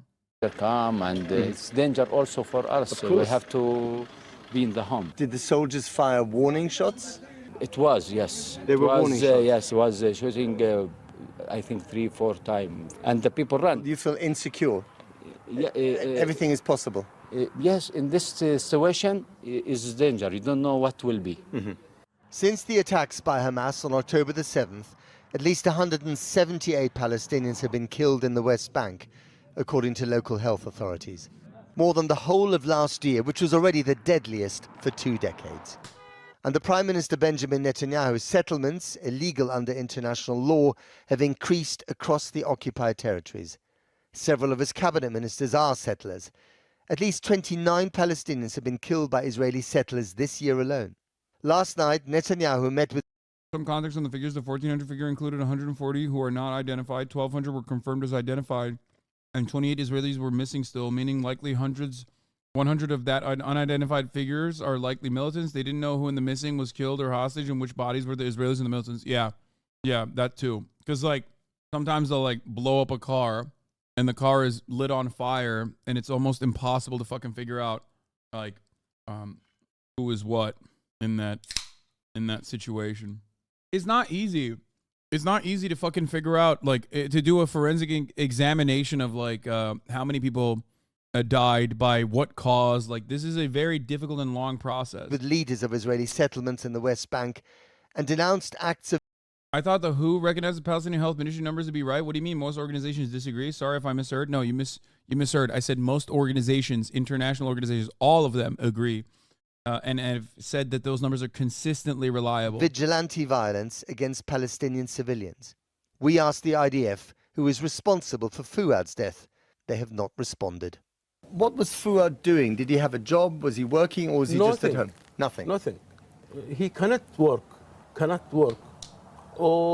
of his special needs. The village. Yeah. No, Fuad not work. People. I love that the dude is in the West Bank and he's still wearing the fucking press journalist vest with the neckline covered too. Knew him. All the village. They liked him. Yes. He was not a threat to anybody. But to be fair, I can't blame him on this because, you know, there is one group of motherfuckers the IDF love opening up fire on, other than Palestinian stone throwers. He literally did get shot at earlier in the video, which, by the way, I cannot stress this enough. He literally took it like a champ. They just kind of glanced over it. Guys. He just glanced over being shot at by the occupying army. Simple person. Special needs. So he saw the crowd, the demonstrators coming down the street, and he joined them. Joined him. Joined him. Fuad not. He didn't understand. No, what's this? Yeah.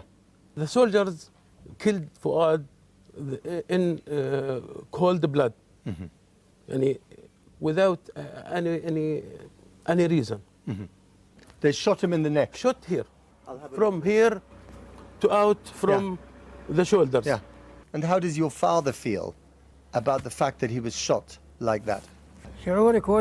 Fuad's father told me that he was proud that his son had died as a martyr. Fuad Saba's start in life was complicated. A dozen operations to keep him alive because of the ailments that he was born with. What followed was a quiet life with his brothers and parents in Yatta.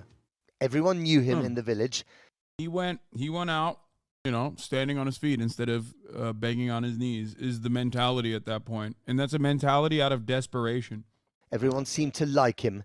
And because of his learning difficulties, everyone felt a little sorry for him. If the man who ended his life had known these facts, he might have thought twice about shooting him in the neck. Nope, doubt it. Fuad certainly posed no lethal threat to anyone Doubt that it. morning. He was deemed worthy of a bullet, not for what he had done, but for who he was. His identity was his death sentence. And that is a tragedy repeated countless times in this never-ending war on both sides. Are you a fan of Channel 4's coverage? Hell yeah. I mean, I know that they're one of the remaining, like, good outlets in England, which is a sea of psychopathic drivel, mostly paparazzi, mostly bloodthirsty. But I didn't realize how much better it is than every other outlet. What must it take for a mother to comfort her child when reality is so devastating? 2-year-old Fatima was stuck under the rubble of a bombing in Gaza 3 weeks ago. Nihad and her husband had tried for 14 years to have a baby. And then Fatima was born. What is her fault? What did she do wrong? We have to constantly give her painkillers. As soon as the effect of one wears off, I give her another. Her life revolves around painkillers, and every other day she undergoes surgery. Trapped in Gaza, under the constant threat of being bombed, hospitals fill up with more wounded children. Amira al-Badawi, 13. 7 of her brothers were killed, and her mother too. Her father says they'd fled to southern Gaza for safety. That's where they were bombed. Amira has spinal injuries. I want peace and security. I want to be treated and go back to normal life, to my home, she says. I want to feel safe. It's not clear if Amira will be able to walk again. Yogita Lamai, BBC News, Jerusalem. This news is funded by viewers like you. Please support our work at democracynow.org/give. This is Democracy Now! Omer Bertov on contested slogan and why the two-state solution is not viable. I love that this is literally what we talked about, me and Ethan. Democracynow.org, the War and Peace Report. We return to Omer Bertov, professor of Holocaust and Genocide Studies at Brown University. The Israeli-American scholar has been described by the U.S. Holocaust Museum as one of the world's leading specialists on genocide. He spoke to us on Wednesday, one day after the House voted to censure Rashida Tlaib, the only Palestinian-American member of Congress, for her criticism of Israel. Professor Bartov, you are a professor at Brown University in Providence. You're in Cambridge right now.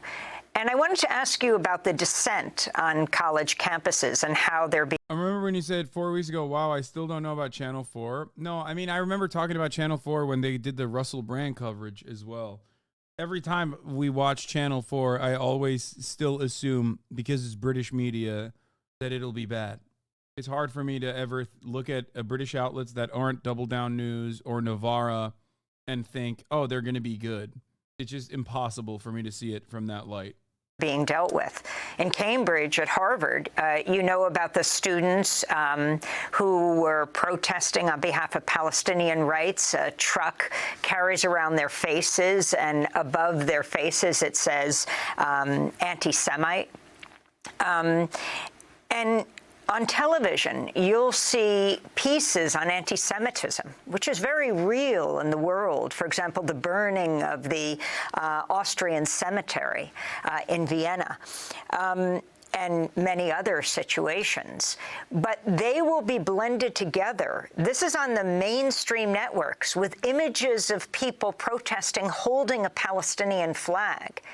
Can you talk about what's happening on college campuses and people fearing that their concern for justice is being translated as anti-Semitism and cause for them to be blacklisted? So look, this is a very complex issue, I agree. I think part of it is, frankly, ignorance about the reality on the ground in Israel-Palestine. And that has to do, obviously, not with your show, but with much of how the mainstream media in the United States is presenting things. But also, young people, students can find other sources of information to better know what is happening on the ground. So generally, I think there's a little bit of issue of information. Anti-Semitism is real, as you say, and has been growing, and is a not just lamentable but frightening phenomenon. And I obviously have no sympathy with it. But there is, and there has been for a long time, a tendency to label any criticism of the state of Israel, any criticism of the policies of any particular government, let alone criticism of Israel as a state as such, as anti-Semitism. And that is a policy of the right wing in Israel, and that's a policy of the right wing in this country, and it has nothing to do with the truth.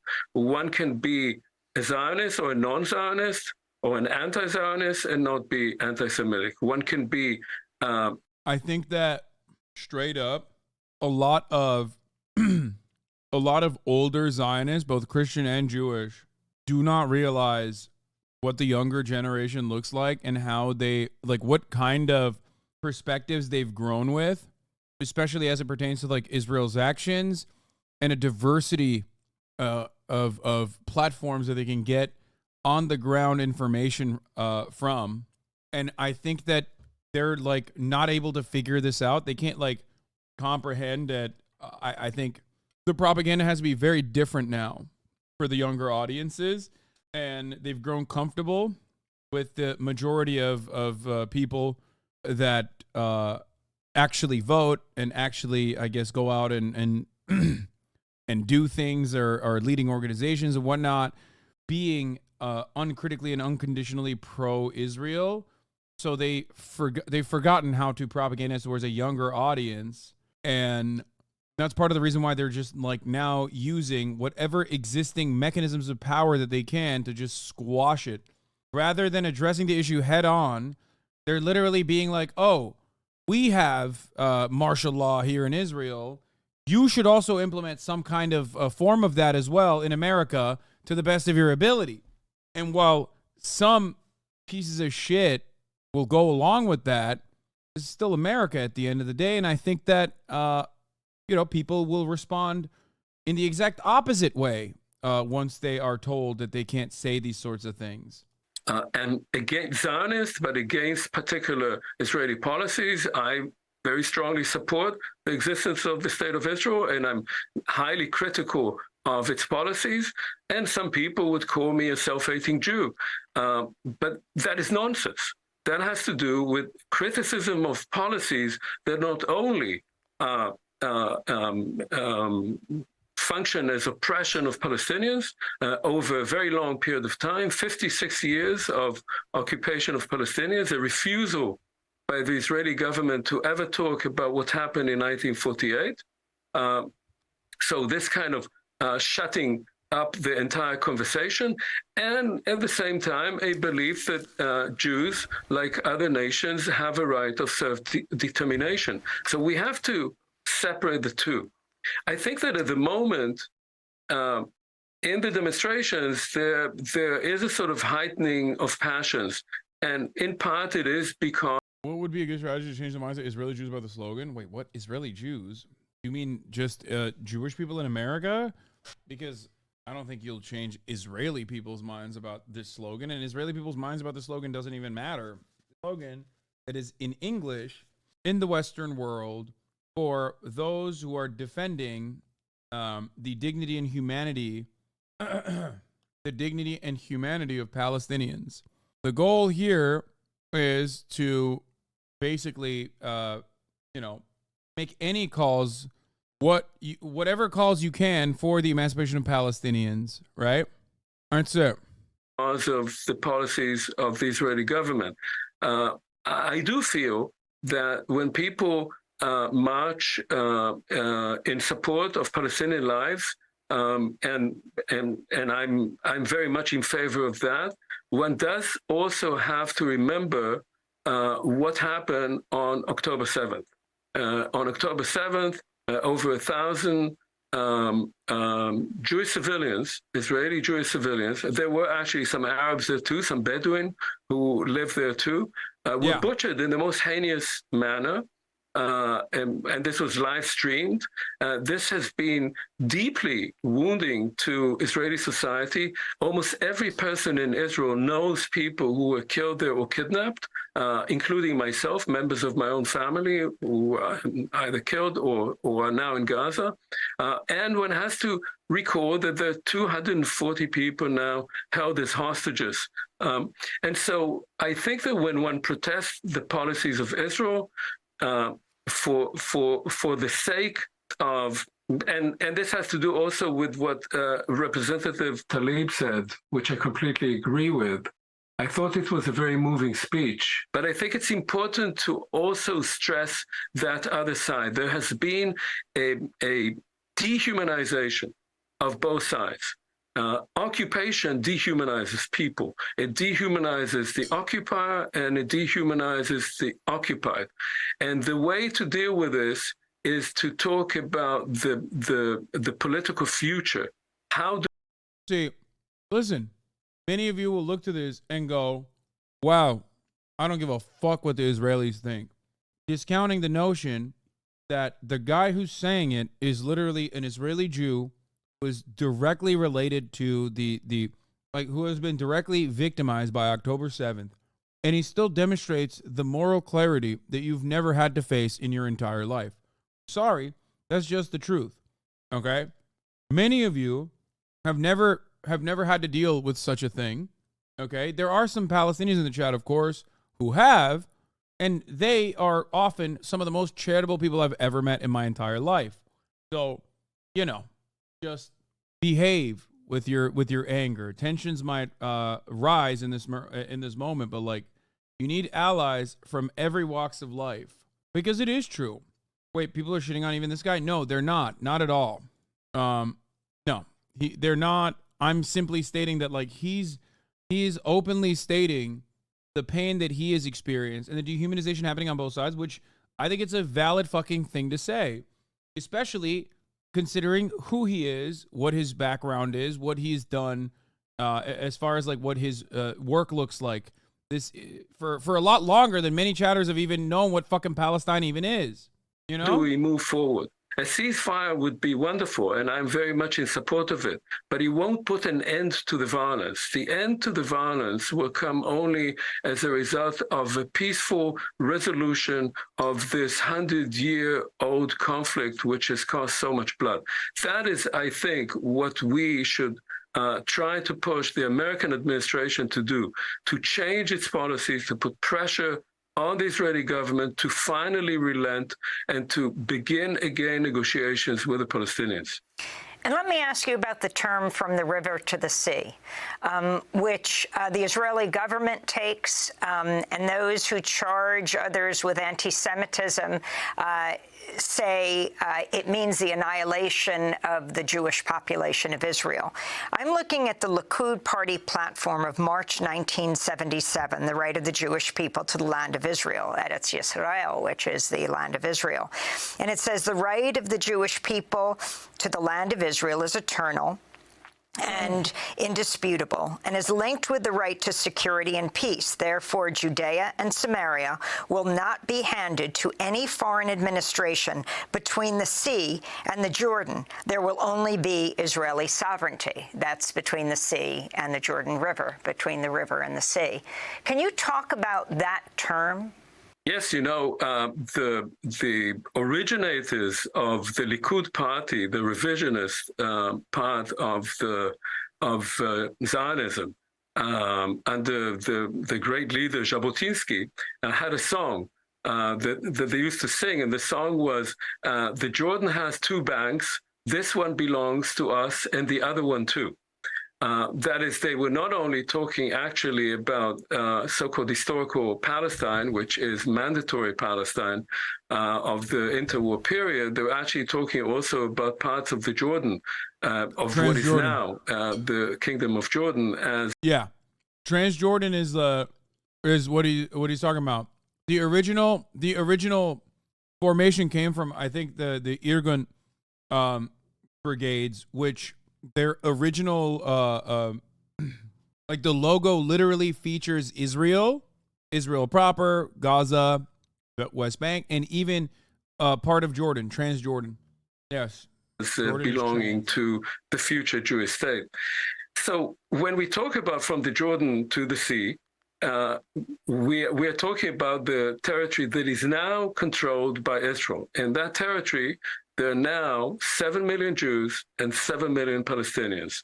2 million Palestinians. Oh, that's the logo. What? Okay, dude. Yeah, see? Palestinians who are Israeli citizens, 3 million Palestinians who are in the West Bank, and 2 to 2.5 million Palestinians. Most of the population of Gaza are refugees in Gaza. So it's 7 million versus 7 million. To talk about a Palestinian state or a Jewish state between the Jordan and the sea, the question, of course, arises: so what will happen to the other half? That is really the question.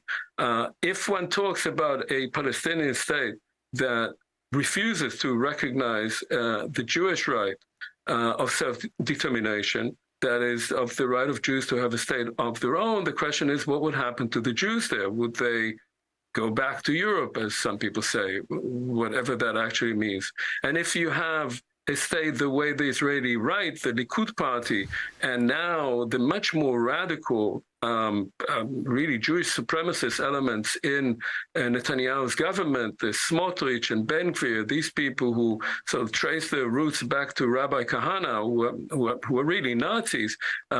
If you ask yourself, what do they mean? They want to create a Jewish state that does not have Palestinians in it, no Arabs in it. And the policy has been consistently to make no Arabs except, Arab Jews, because that's Itamar Ben Gvir is an Arab Jew. Remember, I know he knows the distinction. It's just that, like, it's wild that it's always weird whenever I talk about this from the perspective of an American or a Turkish American, whatever, right? When I look at it from the outside, if you're unfamiliar with the details and you're looking at the situation from the outside, you're like, oh, okay, like, so Jews versus Arabs. Okay, got it. And it's like, you don't even understand. Like, there are millions of Arab Jews. It's ridiculous. This designation inherently is fucking silly and racist. or supremacists. It's not that interesting. Play the vid. Suck my dick. Tlaib is against getting rid of the settlers in the West Bank. What do you think of that? Wait, what do you mean? I agree with that. That's why I believe in a one-state solution. What the fuck are you talking about? Yeah, hello. That every one-stater now will unironically tell you the exact same fucking perspective that, like, many of which were originally two-state solutionists, myself included, and have basically realized that it's impossible. It's impossible given the circumstances with 400,000 plus Israeli Jews living in the West Bank. Make life as unbearable for the Palestinians there, so that either they will finally move out. How could you agree with them? Keeping stolen land? Dude, what are you talking about, brother? What do you think a two-state solution is? Like, shut the fuck up. Just shut up. Just read anything on the matter, dude. Just read the goddamn charter, the PFLP charter from 1964. You think these motherfuckers haven't thought this through before you? The fuck? I'm Palestinian? Okay, then you should know better. You should know better than everyone else in this fucking chat. What do you mean? What is he saying? We're not gonna move on to Spider-Man yet. He's like, hey guys, I'm Palestinian, and I think that we should be fucking killing all of the Israelis. Is that what you're gonna say? Oh, dude, yeah, of course you need reparations, man. Okay, shut the fuck up. Everybody agrees with that. That's ridiculous. Okay, Uncle Zaza, I've never brought that forward as a thing. Okay, then there you go. I've been saying that for weeks. Reparations is a matter of international law. It's one that even Israel recognizes, by the way. That's the craziest part. Because here's the thing. Here's two things that Israel recognizes that show the severity of the situation. One, 750,000 Palestinians were expelled. They'll say, oh, well, was that by force? Was that because they were asking for it? Was that because they thought maybe they could just like go on a trip to the hammam and then come back maybe later, but then they were, oopsie, not allowed back for some weird reason? Like, doesn't matter. They still recognize that happened. The other thing that they recognize is under international law, reparations must be given to the Palestinians for the wrongdoing, for the fact that they were, pushed away from their homes and never allowed to return. Now, Israel also recognizes that, but then we'll turn around and go, well, maybe Arabs should also pay some of the reparations. Like, it's a very gross idea, because it's like, why should the Arabs pay for reparations? Because like they deserve their share of the responsibility for the refugee crisis, because they lied to the Palestinians and told them they could escape and then be able to return. You know? Yeah. Israel did offer reparations to Oslo and Camp David. It was for Palestinians that would accept not returning and would stay in Lebanon or Egypt. Yeah. Which they have no intention of doing, or to use an emergency situation such as exists right now. It is pretty funny, though, to like constantly have this back and forth with people who are just like, actually, I don't care. Like, Palestinians are not human. They're bloodthirsty. They're monsters. They do not have any fucking rights. Why? Because I watched a Ben Shapiro video. Why? Because I watched a PragerU video. And then you have literally like Israeli Holocaust scholars on who are very openly just being like, yeah, dog, everything you have learned from PragerU is entirely incorrect. Here's what's actually going on. And it is virtually impossible to avoid this information. And for some fucking reason, so many motherfuckers avoid it harder than the top of the hour ad break, which is, by the way, 15 minutes early, okay? I went on a rant and I wanted to fucking pop off with one segue, so I'm going to do it right now. 15 minutes early, suck my dick. I don't care. Here's a 3-minute ad break now. It shouldn't be seen as Israel should pay less reparations because other nations should also pay reparations. It means they should all pay a lot more together, you know? No, they literally fucking use that in contest as an effort to like push the reparation conversation aside. Why? Because that would require taking ownership over the Nakba. And the official position is that maybe it didn't happen, but if it did, it was actually kind of good and should happen again. And oops, we're doing the Nakba again right now, as you can see right in front of your eyes. That's like literally the official Israeli position. So the Israeli government's position is like, we don't know. Maybe it happened, maybe it didn't, but like it'd be pretty cool if it happened. And also maybe it should happen again. Who knows? So that's part of the reason why they can avoid paying reparations, because like they don't have to, because it's like, They don't have to accept blame for it. They don't want to accept blame for under it. the cover of which they could be ethnically cleansed. And that's a major worry now among Palestinians who are Israeli citizens, who are worried about a second Nakba, a second expulsion of Palestinians after 1948, something that has been mentioned by a number of Israeli politicians, and of course, a major worry in the West Bank and in Gaza. So what we need to think of is not the term from the Jordan to the sea, which is the territory that Israel now controls, but how does that territory get to be shared by these two groups in ways that do not include oppression, lack of any rights, lack of equality, and certainly does not include violence and expulsion.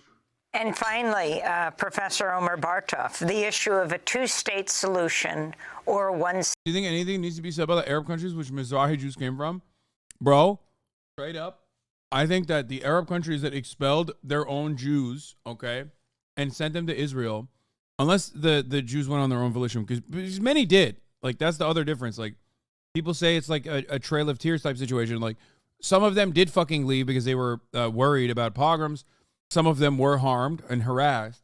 And some of the Jews were like, yeah, I want to go to Israel. Israel seems fucking sick. Like, the majority, I mean, it's a big column A, big column B. Palestinians had nowhere to go. They weren't like, oh, shit, dude, I would love to fucking, here, I'm going to take my fucking house key with me and the deed to the home and, like, whatever I can grab really quickly because there's, like, gunfire happening outside and people telling me that they're going to come and rape me and kill me, okay? It's very different than, like, anti-Semitism increasing in Arab nations as a consequence of Arab nationalism, especially tense during the inception of the Israeli nation state, and then people moving throughout time. But the reality is, I don't think a lot of those guys would go back to Morocco, for example. I don't think they would. State solution, if you could take that on in a nutshell. Yes, so, you know, I used to be a strong supporter of the two-state solution, and I gradually realized that this was a sort of fig leaf of the Israeli left while the country kept settling the West Bank and making it impossible to create an independent Palestinian state there. And we kept saying, well, but at the end, there will be a two-state solution.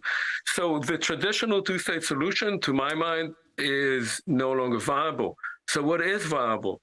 And I think, and I belong to a group of people who've been talking about it for quite a while, that the only solution is a confederation, which would mean that there would be two states. There would be a Jewish state and a Palestinian state. They both would have full sovereignty, and they would be along more or less the borders of 1967, the Green Line, so-called, but they would make a distinction between residency and citizenship, so that people, say Jews who live in a Palestinian state, could remain Israeli citizens who have rights of residency in a Palestinian state, but have to then adhere to all the laws, rules, and regulations of that Palestinian state.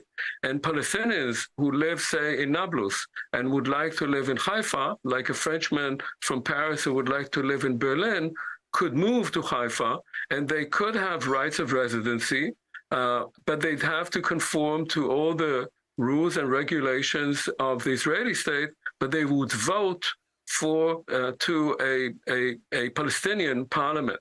And Jerusalem would be the joint capital of both. And above that, there would be institutions that would take care of the mutual affairs of these two states, which are very tightly woven together now. Bro, I don't even like this. I feel like maybe it's I feel like it's a step in the right direction, certainly. But then you have like Lebanon.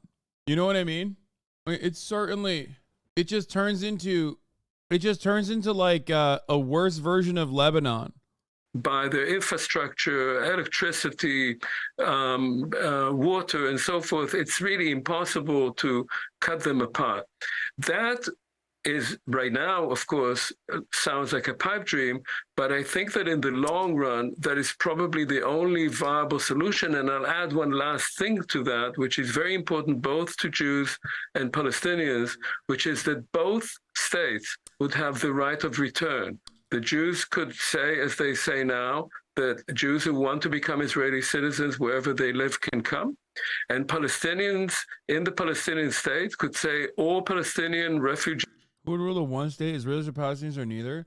I mean, I think this is what he's describing is the most common. Like when you get down to the weeds of it, I've heard what he's describing as like the most common, like the most common, most possible, most reasonable, albeit a little tempered, one state solution that creates like two specific states that coexist alongside one another. But under the same banner. It's still a singular state, but there's two separate formations of governance. Not like North and South Korea, no. North and South Korea is two states. That's different. This is the single binational state idea. I think the solution is that Israel was still dominating economically and Palestinians were earning way too less. Wait, what? Right to return for Jews in diaspora? What the fuck? So every other country in the world would need to allow right for return for Americans to return to Europe? This is ridiculous.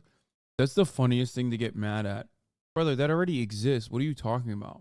Also, there's not that many Jews on the planet, chatter. Like, you know this taps out at 16 million, right? Like, even if Israel gave a right to return to every single Jewish person, which it does, like, you're maxing out at 16 mil. How do you think got double citizenship? Exactly, dual citizenship. I didn't even know that Ethan was an Israeli citizen. I thought he just like went to birthright and stuff. I didn't realize he was like literally. I know he lived there, but I didn't know he was a citizen.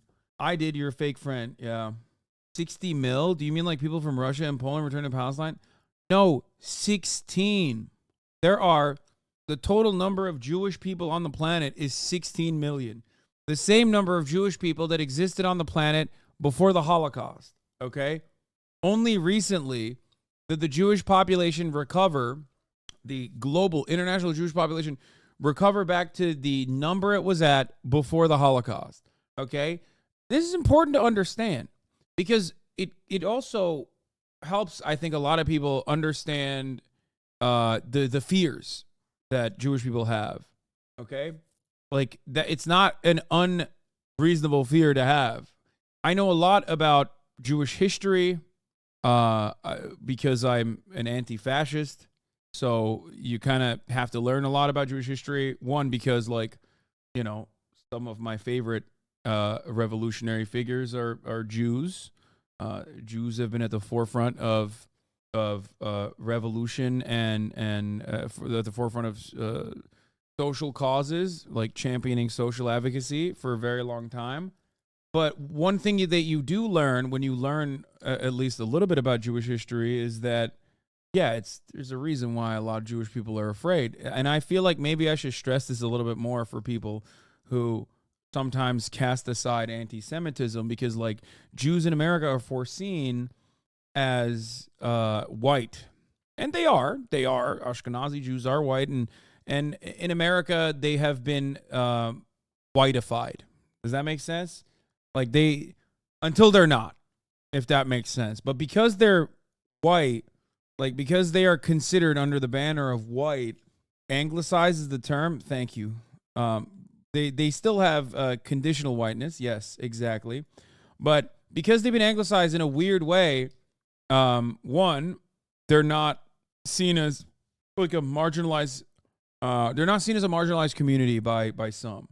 Like people will be quick to compare them to Italians or the Irish or any number of other different ethnic backgrounds that live in the United States to say like, oh, dude, your fucking problems are no different than like Greeks, for example. And no, there is a difference there, in my opinion. I don't think that the anti-Semitism that Jewish people have withstood in the United States of America or historically is not the same as like Italians getting shit on in America and then becoming whiteified. Okay, so Yeah, us Jews have been considered white since America decided to join World War II. That's a funny way to think about it, but yeah, basically, because they are whiteified, which is a word. Okay, what is this? North End restaurant owners claim they face discrimination for being white Italians and amended lawsuit over outdoor fees.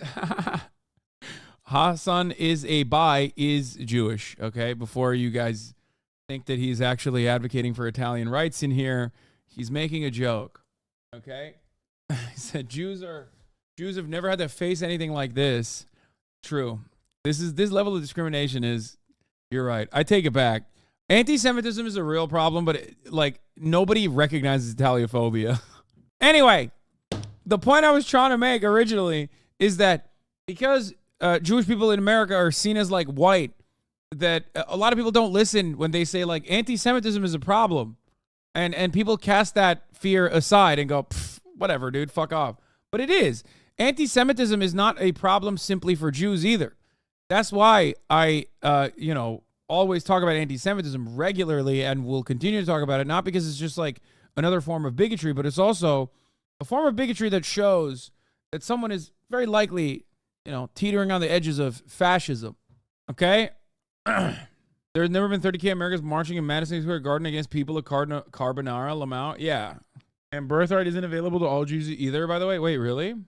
Does anyone mention Palestinians are technologically descendants of the original Jews? Yes, all the time.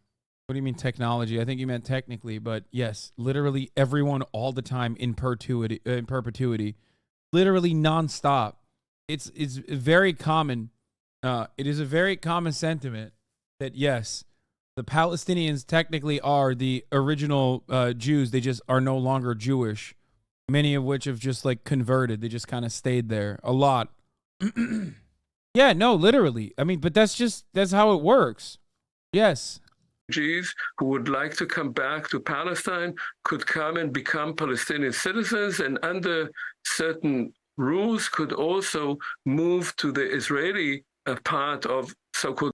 It's not common for Zionists to agree with that. Yeah, I know, because Zionism is racist. I don't know how to describe it. The modern iteration of Zionism is a fascist, racist, Jewish supremacist ideal. That's why. Yes, exactly. That is precisely the point. That's precisely the reason why they're like, oh, no way. Palestinians are not fucking descendants of the original Jews. Like, how dare you say that? There's also a reason, dude, this is why I brought up the distinction of Sephardi and Mizrahi Jews in comparison to Ashkenazi Jews. Like, there's a reason why there is a different designation for Arabs who are Jewish than Arabs who are Christian and Arabs who are Muslim. Arabs who are Christian and Muslim are considered Arab. Arabs who are Jewish are not considered Arab. They're considered Jews. With mandatory Palestine as residents. And why not simply a one-state solution?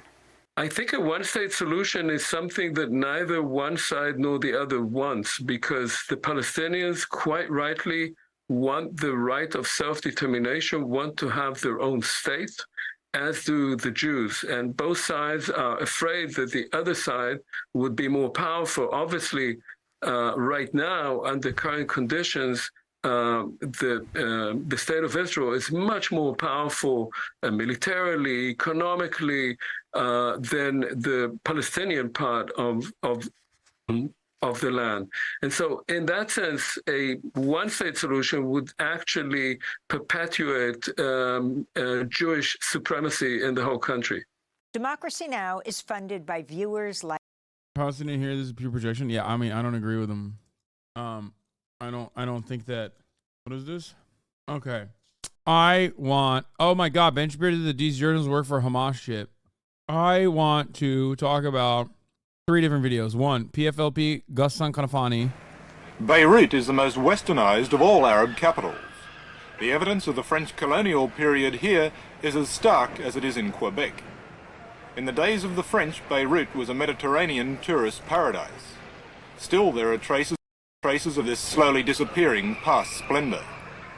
But as surely as the Middle East turmoil keeps away the tourists, it keeps away the business too, especially the banking business that had made Beirut the financial capital of the Middle East. Now the Lebanese army has tanks and armoured cars permanently stationed on the footpaths outside all bank buildings in the capital. Taking the place of the timid business executive, in Beirut a new business has developed. Revolution. Palestinian revolution. Palestinian guerrillas in Beirut are not like the Viet Cong. Here they're in no way illicit. They're totally legitimate.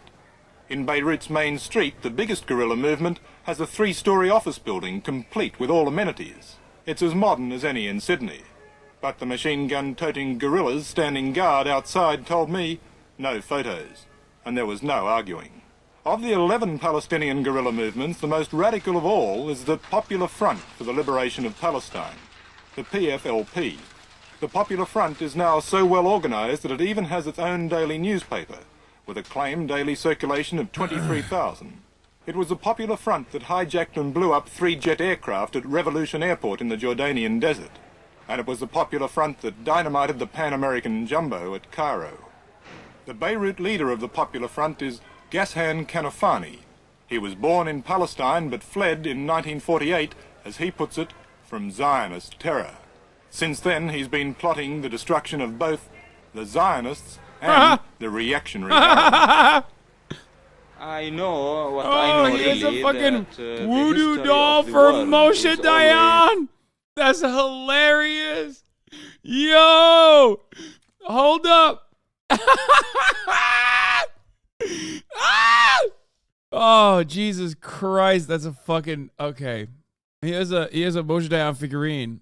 My man was like, it's an action figure. That's funny. Consider Israelis doing that mandatory service bad. What is the most ethical position in the IDF? I think the most ethical position in the IDF is to not serve. I don't know, get like exemption. But of course, there's still like the possibility of going to jail if you can't get an exemption. You know, I already ran the top of the hour ad break. I already served the top of the hour ad break. You fucking bitches, you little bitches. The Zionists and the reactionary Arab. Well, yeah, the exemption is like religious. Just be like, dude, I'm super Orthodox, homie. You don't understand. Yeah. You don't even get it, dude. I know what I know really, that the history of the world is always the history of weak people fighting strong people. Of weak people who has a correct case fighting strong people who use their strength to exploit the weak. Turn to the see IDF, bro. I need to learn Torah. The fuck you mean by IDF? See, exactly. The religious exemption is literally that you're learning Torah, right? That's what it is. Yeah. Fighting that's been. There is a way to avoid it without going to jail, is what I mean. But some people do get. Some people do actually go to jail for being conscientious objectors. I'm pretty sure. I'm sure there's also medical exemption. Like, I didn't serve in the Turkish military. It's mandatory. Did you guys know that? I actually unironically wanted to, and my dad was like, the fuck? Like, bitch, I didn't spend this much money on you fucking becoming a whole ass grown ass man only for you to go fucking get sniped, like get domed in some fucking mountain. What do you get the fuck out of here? I wanted to because I thought, like, you know, it'll be fun. I wasn't really thinking about it, but I in my mind I thought, like, yeah, it'll be like I'll lose weight. I thought it'd be like camp. You know what I mean? Of course, I have different perspectives on it now, but you know, I thought maybe I'd be able to lose weight and what was my exemption? Well, I'm an American citizen as well. So because I'm a dual citizen, and on top of that, I at the time, this changes all the time in Turkey, but I think like once you're a dual citizen and you've lived in America, you can literally serve for like 18 days or something. Like the mandatory service is like really diminished, but also on top of that, there's off. So they will every now and then Turkish government will like roll out a price for being able to permanently no longer serve, like have to serve. And that's how I did it. I paid like I think like $1,000 or something. I don't remember. Yeah, like an amnesty or forgiveness. It would be fun, said by no one going into a war zone ever. No, I know. In my mind, I was thinking like, because I have American citizenship, like you just go to where do the people go? Türk var mı chatte? Yabancılar nerede servis yapıyor? Nerede gidip askere gidiyorlar? Bursa değildi. Nerede? Mersin'de mi? Manisa. I think Manisa. There's a part. There's like a Burdur. Burdur olsa bir liman, ben bir gemi. Bir daha gidersem siksinler beni. I think it might be Burdur. But whatever. Foreign people with like dual citizenship or people who have there's like things that limit your service, right? There's mandatory military service in Turkey. Every male at the age of 18 has to serve, right? That is, of course, if you don't go to college. So a lot of dudes don't go to college. They serve, and that service is the longest one. It's like 2 years, I think. This changes. Mandatory service changes, but I think it's like 2 years or some shit like that. Like it's crazy. It's crazy long. If you don't do that and you go to college, then you become. I think they put you in an officer program. If you go to college and then you get out of college, you still have to serve before you get a job. And 6 ay herkes için bedelli değilse. Oh, okay. Yeah, they've lowered that a lot. It seems it's only 6 months now. But you can also pay. It used to be, 2 years is paid. Oh, okay. So you can also do mandatory service for 2 years and get paid for it, I guess. Why didn't you do the gay bottom thing? It would have been cheaper. Yeah. Anyway, let's just continue. Whatever. I can't believe we're having this conversation. Going on in Jordan. Conscripts don't do actual military operations. No, they do basic training, but then they actually do, depending on where you're at.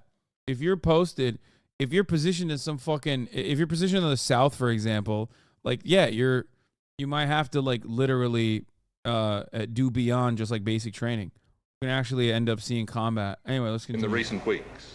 It's your organization that's been one side of the fight. What has it achieved?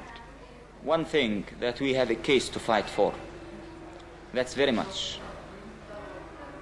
This people, the Palestinian people, prefer to die standing than to lose its case. We achieved proving that the king is wrong. We achieved proving that this nation is going to continue fighting till victory. We achieved that our people could never be defeated. We achieved teaching every single person in this world that we are a small, brave nation who are going to fight to the last drop of blood to put justice for ourselves after the world failed. People are like, damn, that's crazy. His English is so good, not realizing the so the PFLP was founded by also George Habash, who is literally a Palestinian Christian too. So like this is from the jump been a secular institution. Giving it to us. This is what we achieved. It does seem that the civil war, has been quite fruitless. It's not a civil war. It's a people defending themselves against a fascist government, which you are defending because just King Hussein has an Arab passport. It's not a civil war. Well, a conflict. It's not a conflict. It's a liberation movement fighting for justice. Well, whatever it might be best called. It's not whatever, because this is where the problems start. Because this is what makes you ask all your questions. This is exactly where the problems start. This is a people who is discriminated. I really hope this guy can. Hamas had not existed, even as a fucking. At this point, this is before 1973. So, I think this guy. I guess like Hamas as not even Hamas, but instead as whatever the fuck the Islamic charity was called before Hamas. I'm not going to try and even attempt to say it. He was assassinated, I think, like literally 2 years after that charity had even started, and many years before Hamas even began as Hamas. So he never got to see any of that shit. Even in 73, the media was fucking backing. Yeah, of course, dude. Of course. This has been forever. He's fighting for his rights. This is the story. If you will say it's a civil war, then your questions will be justified. If you will say it's a conflict, then of course it's a surprise to know what's happening. Why won't your organization engage in peace talks with the Israelis? You don't mean exactly peace talks. You mean capitulation, surrendering. Why not just talk? Talk to whom? Talk to the Israeli leaders. That's kind of conversation between the sword and the neck, you mean? Well, if there were no swords and no guns in the room, you could still talk. No. I had never seen any talk between a colonialist case and a national liberation movement. But despite this, why not talk? I love the guy. Dude, Western media has never changed, okay? Straight up. Western media has never fucking changed, dog. It's just like, I don't get it. I don't understand. Like, what's going on? Why don't you just, like, talk it out, bro? Why don't you talk it out? What's happening? Also, the funny thing is, like, it's not like Israel wanted to talk it out at this point, you know? Talk about what? Talk about the possibility of not fighting. Not fighting for what? Not fighting at all, no matter what for. Yeah, and people usually fight for something and they stop fighting for something. So you can't tell me even why should we speak about what? Well, stop fighting. For what? Or talk about stop fighting, why? Talk to stop fighting, to stop the death and the misery, the destruction, the pain.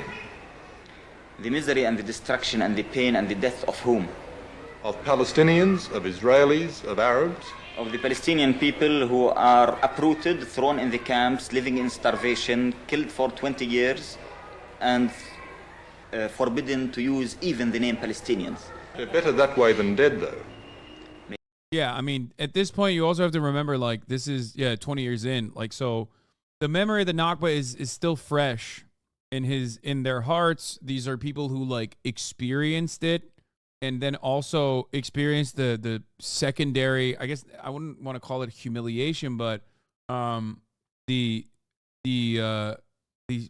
just, I don't know how to describe it. Like, they saw atrocities. They saw atrocities, and then they were pushed into fucking camps for 20 years on top of that. They're better that way than dead, though. Maybe to you, but to us, it's not.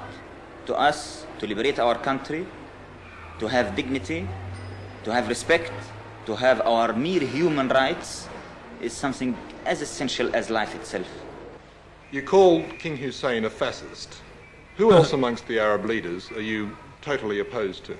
We consider the Arab governments two kinds. Something we call reactionaries, who are completely connected with imperialists, like King Hussein government, like Saudi Arabian government, like Moroccan government, Tunisian government. And then we had some other Arab governments which we call the military petit bourgeoisie governments. That's like Syria, Iraq, Egypt, Algeria, so on. Just to end with, let me go back to the hijacking of the aircraft. On reflection, do you think that is now a mistake? We didn't make a mistake in hijacking them. The contrast. We did one of the most correct things we ever did. There are some voices, rare ones, that can take a moment in time and give it meaning. Voices of clarity that are themselves not easily defined. Ghassan Kanafani, a writer, artist, journalist, playwright and politico, was one of those people. As surely as the Middle East turmoil keeps away the tourists. A video from 1970, a news report, captures Kanafani in the city where he made his name. They killed him 2 years after this, A new business has developed. Revolution. Palestinian revolution. He's interviewed by Richard Carlton for Australia's ABC News. The Beirut leader of the Popular Front is Ghassan Kanafani. He was born in Palestine but fled in 1948, as he puts it, from Zionist terror. As the English-speaking spokesman of the Popular Front for the Liberation of Palestine, the PFLP, Kanafani made good TV, but he was by no means an easy interviewee. It does seem that the civil war, has been quite fruitless. It's not a civil war. It's a people defending themselves against a fascist government. It's a moment of great confidence, of clarity of vision, of conviction, and the way Ghassan Kanafani speaks in that clip shows all of this energy that was the hope of the Palestinian revolution. Well, the conflict. It's not a conflict. It's a liberation movement fighting for justice. Well, whatever it might be best called. It's not whatever. Kanafani picks up on a very important word, which for me resonated the strongest, and this is the word whatever. This is exactly where the problem starts. This is a people who is discriminated, is fighting for his rights. This is a story. And this is the narrative that Palestinians unfortunately have not been able to relay to the world. The Palestinian narrative 2 ambulance drivers were just arrested in Gaza. Wait, what? By who? There ain't no police in Gaza right now. What were they speeding? What do you mean? They were arrested. Oh, well, I mean, I guess I'm glad that they didn't fucking kill him. That's cool. I think that would be like apprehended, taken hostage, detained, kidnapped. I don't know if you could say arrested. You know what I mean? Arrested implies that, what? Is it true that the Hamas leaders have a fortune of billions of dollars? I'm confused. Some of them do. Some of them are broke boys. The main guy has 5 million and he's a broke boy. The other 2 guys have like billions apparently. It happens all the time. And so does the Palestinian Authority. Yeah. And so did Yasser Arafat, as a matter of fact. No, it's not bullshit. It's not. Part of it is because I love when people talk about it like these guys are just chilling. I'd go band for band with them and win. Part of it is because there is a tremendous amount of corruption, first and foremost, right? I think that's what it is. Of course. It's a lot of corruption. But then there's also a secondary reason for it, which is that for guys like this, they don't have any like there's no way to distribute funds evenly or adequately. So it's oftentimes like a way to secretly continue generating income so that you can turn around and like purchase weapons and shit like that. You know what I mean? In order to keep funding your movement. But primarily it's corruption. The main guy of Hamas lives across the street from me. I wish it was a joke. He lives in a huge compound. My entire neighborhood is full of police cameras. Currently, it's actually insane. Wait, what the fuck? That's crazy. Holy shit. Be safe, chatter. I feel like, and not because like I think he's going to go and kill people, but Israel is going to fucking one day, I feel like, decide to just drop one in your fucking Doha neighborhood when they feel like it. Israel's about to clear the block. Israel's about to spin the block. One day you're chilling next to Bin Laden. Next day they'll drop a heli on your ass. Yeah. The HOA meetings must be crazy. Narrative as narrated by Palestinians is not something that the world wants to hear. Why not just talk? To be fair, I don't think they're killing him anytime soon. Why? Because he is so much more valuable alive to Israel, and so they can constantly point to him and be like, look how bad Hamas is. These guys control everything. We have to keep killing the Palestinians. Oops. Like, you don't want to martyr a guy like that. You martyr these guys, okay? You martyr these guys who have a European presence, who can like talk to Europe, who have connections, some of which are Christian too, who are looking for like a secular binational nation, state, and a right to return, who are like going around and also kidnapping or going around and literally fucking stealing planes left and right. Those are the guys you got to kill. Like, you think Israel, which has the capacity to fucking execute Iranian nuclear scientists on vacation, don't have the capacity to fucking spin the block on fucking what's his face? Is it the one in Doha is Ismail right? Ismail Haniyeh? Is that the one in Doha? I think so. Yeah, he's the one. One thing I will say is that Yahya Sinwar has an insane hairline. I don't know how the fuck that happened. My man is devoid of microplastics, okay? My man has never seen a microplastic in his life.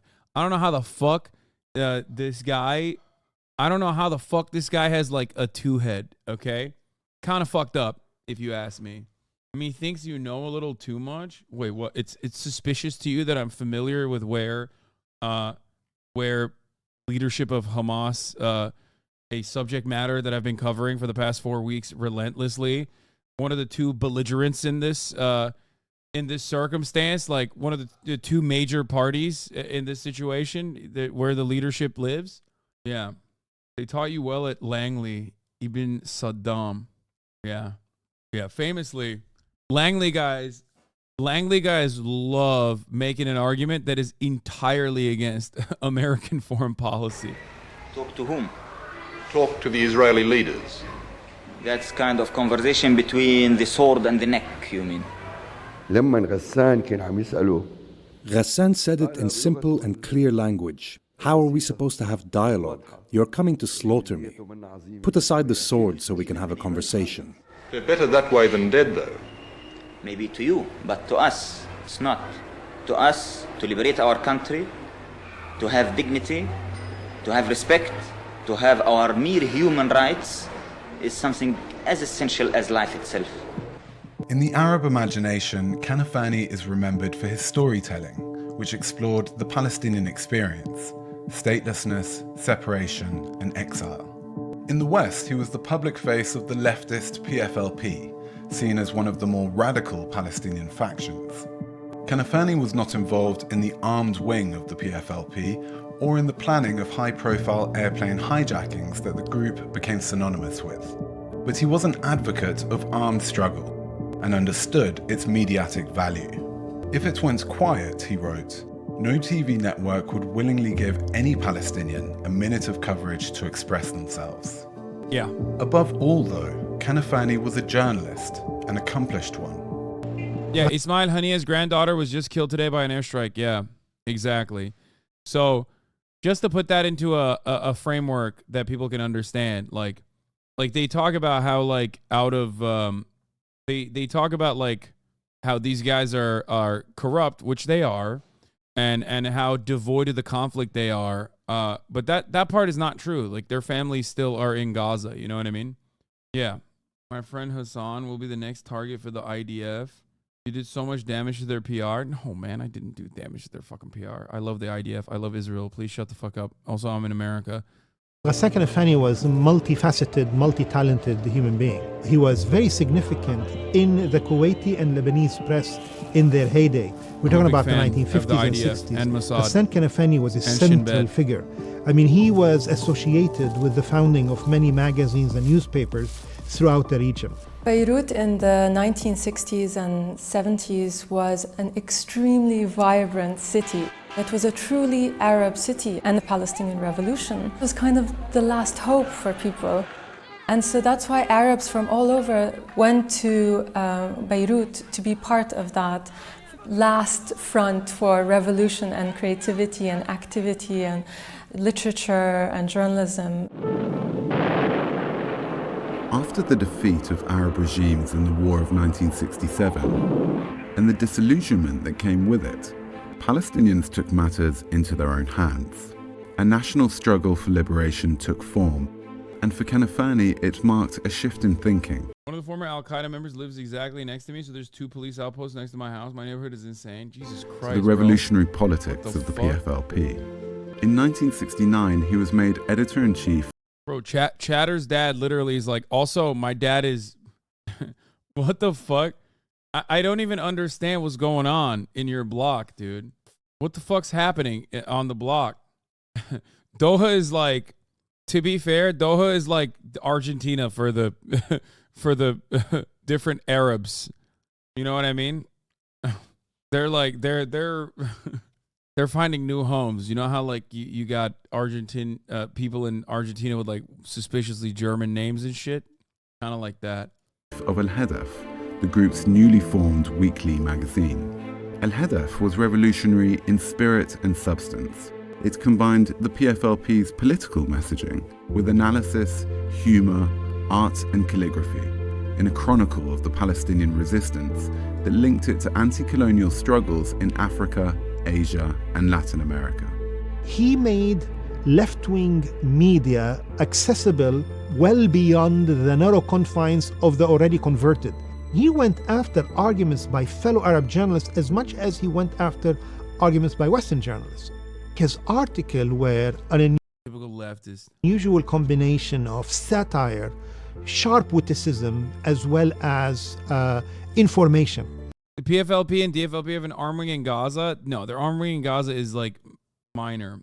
But also the PFLP and DFLP also have like some militants in the West Bank as well. I mean, because ultimately it's not like it's an idea, Chatters. This is not like a job. You don't just go, okay, like I got my card. At most, you'll get a fucking red bandana, okay? That's it. Or a green one if you're Hamas.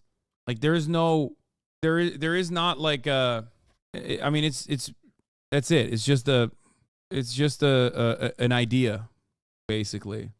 There is no standing army. Imagine Soviet communist literature using humor and irony at that time. There was none of that. And Arab communists were even more dour, more humorless than the Soviet Union. So you can imagine when Ghassan Kanafani comes with this new form of media, it was entirely novel. Al-Hadaf had an open door policy that made it a hub of cultural and artistic exchange.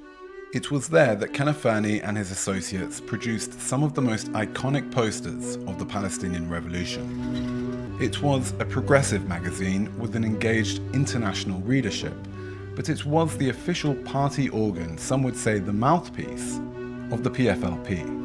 كلمة mouthpiece ما بحبها. I don't like the term mouthpiece. It's not true. Neither was it propaganda. We were not spreading propaganda. We were trying to get the truth to the people. That was the slogan of Al-Hadaf. It read, "The truth is always revolutionary," Hadaf, which is what Lenin wrote. These truths were the refugee camps or the truth of the Palestinian situation. Al-Hadaf was open to accept all kinds of new ideas. And for this reason, I think the importance of literature and journalism and culture from that era is that it was the founding culture. Kanafani left a distinctive imprint on the Arab cultural and media space. There is his pioneering fictional writing, and then there is this huge body of journalistic work. And when you look at the range of his output, you get the sense perhaps that Yeah, Hadaf is the same in Turkish as well. It's an Arabic word. It means target or goal. he knew his time was limited, that he had a target on his back. On the 8th of July 1972, Kanafani and his niece were killed in a car bomb outside his home. He was 36. It was among the first in a series of Israeli assassinations targeting Damn, who could have done that? Oh, shit. Okay. leaders and cultural figures. In its obituary of Kanafani, Lebanon's Daily Star said he was a commando who never fired a gun, whose weapon was a ballpoint pen, and his arena, newspaper pages. He was a Israel yapper, dude. Decided to go after all facets of the Palestinian national movement. Whether they were writers, journalists, combatants, they made no distinction whatsoever. They wanted to extinguish the flame of the Palestinian national movement in all its forms. Ghassan Kanafani has gone through two lives. There was the life that he actually lived on this planet, and there was a second life that he has been living after his death, especially in the last 20 years. His iconic image is almost everywhere. There's so many Facebook pages dedicated to him, Instagram pages. Resistance for him was something that was not necessarily just in action. The heart of resistance could be in the written word, and this voice of hope and aspiration and clarity and conviction we don't have anymore, and that's why this resonates so strongly with us today. All right. We are now going to move on to, yes, Amy Schumer, Israel's an apartheid state by GDF. Imagine for a moment, if you will, the United States in the present day. Criminally underrated channel, Imagine as for a always. moment, if you will, the United States in the present day. Imagine a bill reaches the U.S. House of Representatives called America, the nation-state of white people. In its basic principles, it states, the right to exercise national self-determination in the United States is unique to white people. Further down, a clause for white settlement. The state views the development of white settlement as a national value and will act to encourage and promote its establishment. And It's funny because I made this exact same argument earlier today before watching this video. Oh man, that would be so hard to imagine if someone were to make an argument like that. consolidation. Oh, I'm sure this has nothing to do with Israel. Outraged, a coalition led by the Congressional Black Caucus initiates a challenge to the bill and proposes a bill of their own, where it calls the United States a country for all its citizens. But the Speaker of the House unilaterally disqualifies the bill before it's allowed to even be debated. Why? The House General Counsel explains in a statement, the bill includes several articles that are meant to alter the character of the United States from the nation-state of white people to a state in which there is equal status from the point of view of nationality for whites and people of color. The bill is dead. America, the nation-state of white people, passes through both chambers of Congress unchallenged. It's then signed into law. U.S. President Joe Biden would invoke the law in a tweet a year later, saying, "America is not a state of all its citizens. According to the nation-state law we passed, America is the nation-state of white people, and not anyone else." As one rights group put it, "There is no democratic constitution in the world that designates the constitutional identity of the state on racial grounds as serving one ethnic group. There is now. This disconcerting scenario is anything but. It's completely real and happened just a few years ago to little coverage and little condemnation." Man, that's crazy, dude. What? No. Guys, you don't understand. It's complicated. I got to keep repeating this point over and over again in an effort to make sure that I can appeal to my liberal sensibilities, to make sure that, like, people understand it's complicated. It's complicated that this is a real thing that happened in Israel, and also, you know, there's not really too much you can do about it. You shouldn't really think about it all that much because it's complicated. It's a complicated situation. Nation. You've probably heard the phrase, Israel is an apartheid state. But what does that really mean? Apartheid is an Afrikaans word meaning apartness. It was the name of a policy of racial discrimination and separation in South Africa, which lasted from the late 1940s into the 1990s. South Africa's apartheid government was roundly condemned by the international community, and as a result, a long series of conventions and statutes led to its firm prohibition under international law. In fact, the UN General Assembly has condemned it as a crime against humanity since as far back as 1968. In 1973, the General Assembly adopted the International Convention on the Suppression and Punishment of the Crime of Apartheid. The high contracting parties to the Geneva Conventions designated apartheid a grave breach, a protocol which went into effect in 1979. And the Rome Statute, which created the International Criminal Court, outlawed it as well. Indeed, apartheid is an extraordinary crime, in the same category as slavery and genocide. In fact, the 1973 convention uses language straight from the Genocide Convention. The various conventions and statutes differ in their language, but the areas in which they overlap include the following. There exists an institutionalized... Guys, I'm beginning to feel like this Israel country might be a little racist. I mean, excuse me for my bold language here, but I'm beginning to think like, I don't know, maybe not so good? I don't know. Regime of systematic racial oppression and discrimination. The regime was established with the intent to maintain the domination of one racial group over another, and the regime features inhumane and inhuman acts committed as an integral part of the regime. Virtue-signaling left-wing liberal rags like The Atlantic and the New York Times lecture us on racism in America, but when covering Israel, absolutely zero mention of not the plight of the Palestinians in the occupied territories, but within Israel proper. A common retort to the charge of apartheid in Israel is that 20% of Israel's population is Palestinian. The worst lie is this. Israel... That's the worst lie, bro. Actually. Yeah. I hate how bad that lie is. I'm always thinking about how that's the worst lie ever told. Is an apartheid state. These are citizens of Israel who can vote in elections. And even are represented in all branches of Israeli government. Oh, wait, hold on. Oh, shit. Before I forget, also, that's like new and improved since 1967. Those guys lived under military mandate before 1967. Just want to point that out real quick, too, because it's like, whenever these motherfuckers are like, yeah, actually, have you considered that maybe Palestinian citizens of Israel exist? That's 23% of the population. Look at us. We're so good. We're so magnanimous. We let... we let these fucking Muslims and Christians into the country even. And it's like, yeah, you did, because they didn't leave. And also, you know, they were literally not allowed to be represented in the same court system until 1967. And then also on top of that, still openly are disenfranchised legally in ways that if you put it into law in the United States of America, everyone would be like, what the fuck? This is the most insanely racist thing you've ever said. This is like, you know, Jim Crow laws amplified. They can hold public office. They enjoy all the freedoms of their Jewish counterparts. Israel, therefore, is not an apartheid state. setting aside what should be a glaring omission, that is the occupied Palestinian territories, the Gaza Strip and the West Bank, including East Jerusalem, millions of people that are suspiciously left out. I wonder why. No, for a moment, let's discuss these slightly less than 2 million Palestinian Arabs who live in Israel proper. Israel is unique in the world for its sophisticated information apparatus, and with its IDF... People who are like, well, there's no racist words written in the law, wouldn't have a leg to stand up. Yes, exactly. That's why Israel's ethno-state is like unacceptable from even the most like, I don't want to fucking see the actual realities of the situation as liberals. Like, it's impossible. You know how Ben Shapiro says like, show me where it says in the law that it's like racist. Ben Shapiro would not be able to make that argument in Israel. Okay?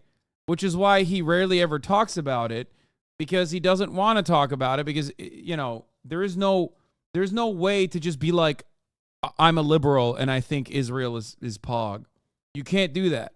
It is straight up in the law. Spokesperson's unit, Israel is able to write word for word much of the script that Western news outlets read from. It can be hard to know what is fact and what is fiction. By using Ground News, my go-to media tool, I can compare headlines and get additional context the mainstream media doesn't provide. This app and website combines thousands of sources from around the world and shows things like political bias, factuality, and source ownership. Of course, I've been following updates on Israel and Palestine, and this story piqued my attention. Israel's encirclement of Gaza City tightens as top U.S. diplomat arrives to push for humanitarian aid. On the website, we see that over 150 sources have covered it, and it's pretty evenly covered by the right and center. Looking closer, the Times of Israel, a left-leaning source based in Jerusalem, focuses on drones finding hostages held by Hamas. On the right, I even noticed articles from Russian state-owned media. I think what Ground News is doing is really important, and I encourage you to check it out. Go to ground.news/GDF. Subscribe through my link for as little as $1 a month, or 40% off unlimited access. And support my channel in the meantime. The story begins in 1948. Left, Times of Israel being left. I mean, technically, they're not as left as Haaretz, but yeah, they are.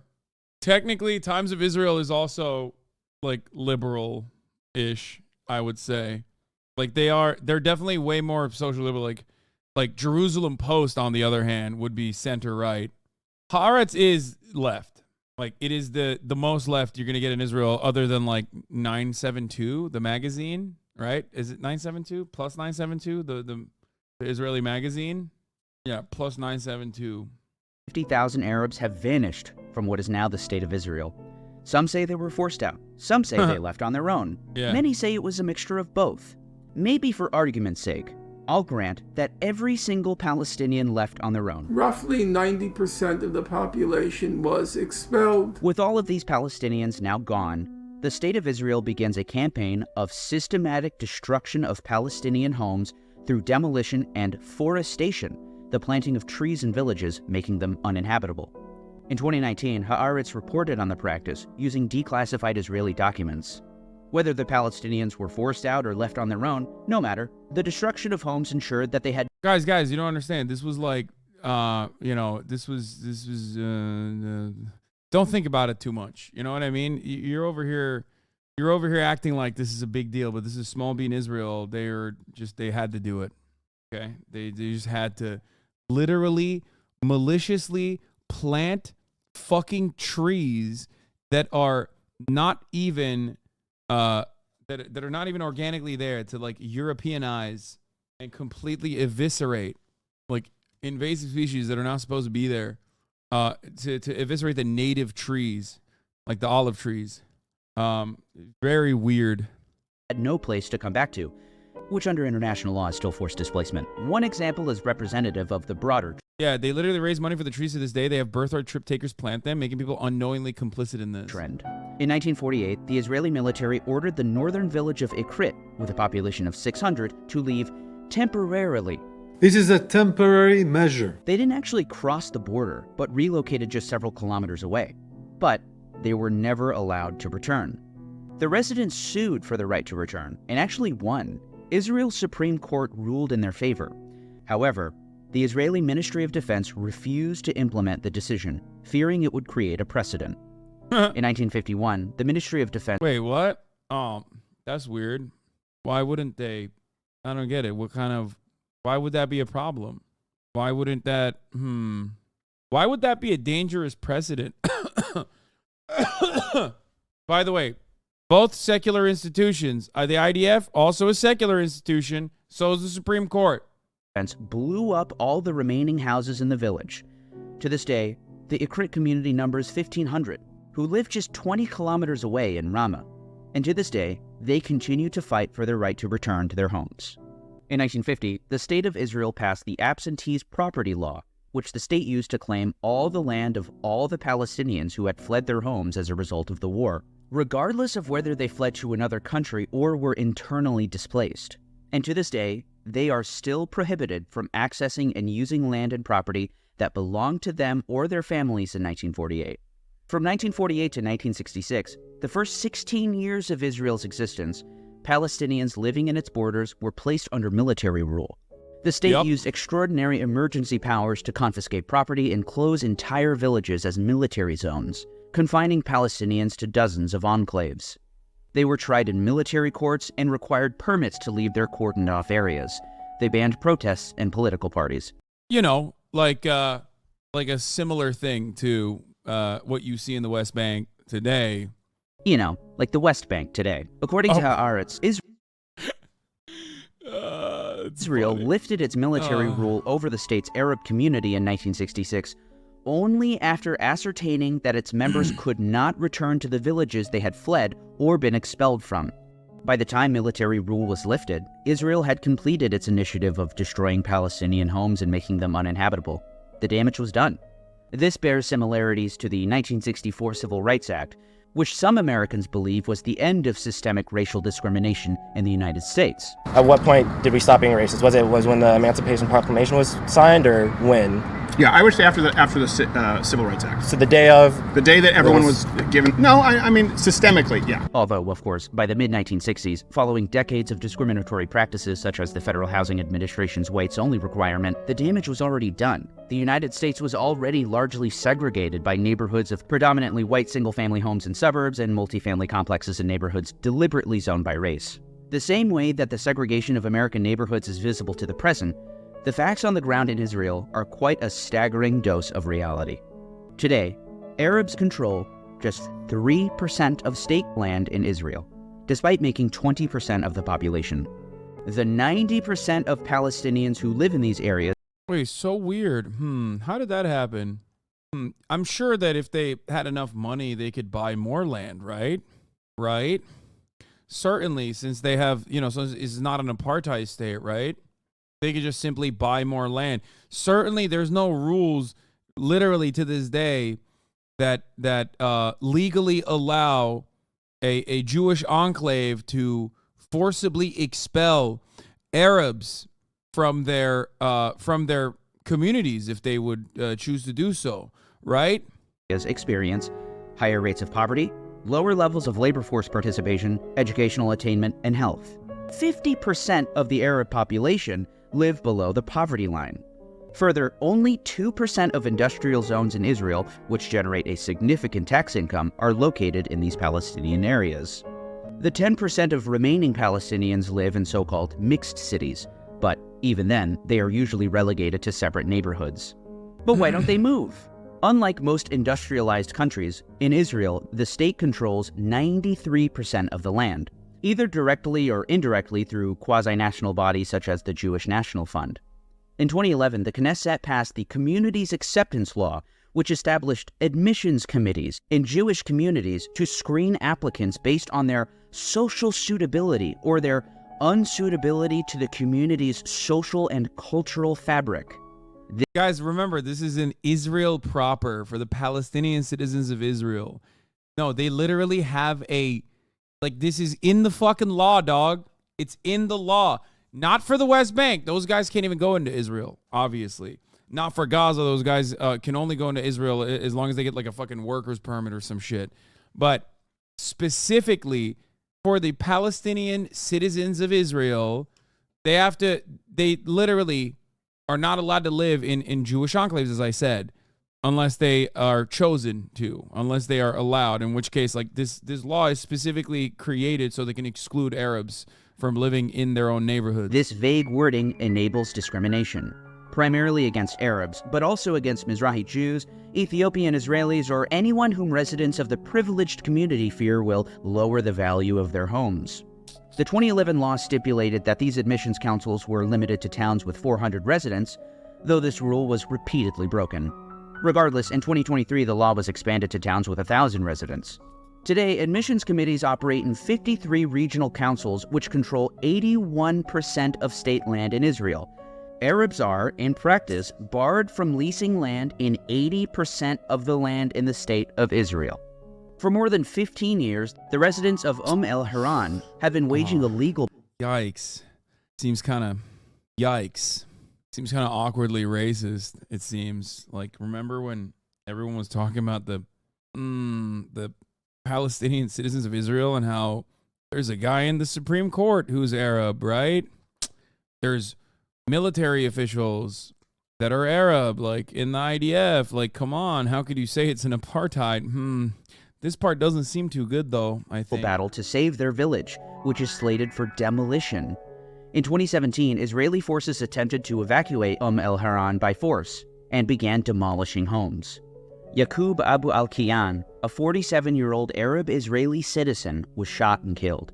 The Israeli police allowed no medical assistance for 3 hours. Afterward, officers suppressed evidence of his innocence, and Benjamin Netanyahu accused him of being a terrorist, which he had to retract later on after a Shin Bet investigation cleared him of wrongdoing. Oh, that's weird. Really odd. I'm confused because Israel never lies in the media, never follows along with whatever the fuck an Israeli official is saying. They famously don't ever do that. This is so uncharacteristic, and it's going against everything I've ever learned about Israel so far. Those woke guys in the Shin Bet again. After the incident, the plan to remove the villagers was paused, but resumed in 2022. The new village being built, which will take its place, will simply be called Hiran. Hiran's cooperative association bylaws state an individual may be approved by the admissions if they meet the following qualifications: a Jewish Israeli citizen or permanent resident of Israel who observes the Torah and commandments according to Orthodox Jewish values. A similar fate doubtless awaits the thousands of homes which are demolished in the south of Israel every year. Home demolitions do not just occur in the West Bank, but in Israel proper as well. Attempts to challenge these discriminatory laws and uphold Palestinian rights are met with further difficulties. In Israel, political parties are illegal if they deny the existence of the State of Israel as a Jewish and democratic state, under the 1992 Law on Political Parties. Under the 1958 Knesset Basic Law, any political candidate can be disqualified for negation of the existence of the State of Israel as the state of the Jewish people, negation of the democratic character of the state, or incitement to racism. In Israel, BDS is out of the question. Though not a criminal offense to call for boycott, you are legally open to civil suit or sanctions under the 2011 boycott law. That same year, the Knesset approved Fundamentals of Finance Amendment No. 40, which has been called the Nakba Law. Under this law, the state can withhold funding for government institutions that commemorate the Nakba. Wait, what? What? That's crazy. That's weird. Why would they do that? I don't understand. Further limitations on free speech can be found in the Knesset's rules of... By the way, this is literally fucking America on steroids. I hope you understand. Like, if you just let the psychopathic Republican Party and also the somewhat subtly less psychopathic, but still psychopathic Democratic Party unshackled, unburdened, okay? This is like, you know, making it criminal and impossible to say that, like, the founding fathers owned slaves or some shit, you know what I mean? Or like the indigenous genocide, Trail of Tears, like not even allowed to talk about it. Kind of like Florida, but nowhere near as bad. Israel is much worse, than Florida, obviously. Of procedures, which state that the Presidium shall not approve a bill that in its opinion denies the existence of the State of Israel as the state of the Jewish people, or is racist in its essence. These provisions prevent Palestinian lawmakers from challenging laws that codify Jewish-Israeli domination over the Palestinian minority. What is the difference between what is happening in Palestine and the Turkish invasion of Cyprus? Oh, Jesus Christ. Come on, dog. Come on. I know this is like your attempt at gotcha, but like, that's insane, bro. What the fuck? First of all, I don't even give a fuck. Like, yeah, give Cyprus to the Greeks. Okay, great. Like, I don't care. But do you think that like the Turkish occupied northern Cyprus region is literally fucking consistently bombing the southern Cyprus region full of Cypriots or some shit? Like, what do you think is going on in Cyprus? It's unironic to have a Cypriot friend that says that. That's crazy. There's no way he like lives in Cyprus. He probably lives in America or some shit. Like, if you want to bait, you should have said Kurds instead. Because like, I think the way that it works right now, the way that it works in Cyprus is like there's not full-blown freedom of movement, but like the relation between southern Cyprus and northern Cyprus, occupied Turkish Cyprus, is literally not even comparable at all. Hey, I live in Cyprus. That's so fucking not true, lol. Yeah, you should have just said something along the lines of like Turks and with Kurds or something. But even then, most Kurds living in Turkey would openly state that at the top of the hour there's a 3-minute ad break. Okay, they're not going to see it, not because they're Kurdish, not because of anything like that, but just like there's just we don't serve ads in Turkey, so they won't see it. But you, on the other hand, will, unless you subscribe for $5 or for free with a Twitch Prime by connecting your Amazon Prime account to your Twitch account. Cypriot chatter, been waiting for that for a long time. Not my best work. I think it was fine. It was valid. There's a 3-minute ad break now. I mean, it's kind of cool. It's kind of cool that like people even learn about what Cyprus is. You know what I mean? Just to like try to fucking slam a dunk on me or some shit. So like, I'm glad that people are learning more about the region at least. I lived in Cyprus, and Cypriots can change side for sitting in a cafe, lol. The situation between northern occupied Cyprus and southern Cyprus is not like even remotely close to Palestine. Like, it's not even remotely close. There's commerce in between. I mean, the entire world doesn't recognize it. There's like a UN border. People actually use it as an opportunity to be able to get into Europe, right? I think. Isn't it considered technically European because it's Greek? So like it's been weirdly, I think it's been weirdly beneficial for everyone involved. There are a fuck ton of crypto scams ran out of there. Yeah, there's a lot of. Didn't you have a chatter comparing Quebec to Gaza? People will compare anything. Yeah. There's a lot of gambling that happens in Cyprus too. Cyprus is a lot of the states. It doesn't count if you're entering through illegal ports. People get upset at you for saying that America sucks, are the same people who think you have the same opinions as Erdogan because you're Turkish. It's so funny that there are people that stupid. Yeah. It's also weird because I just remember a Cypriot friend telling me it was Greece's fault for what happened with Turkey and Cyprus.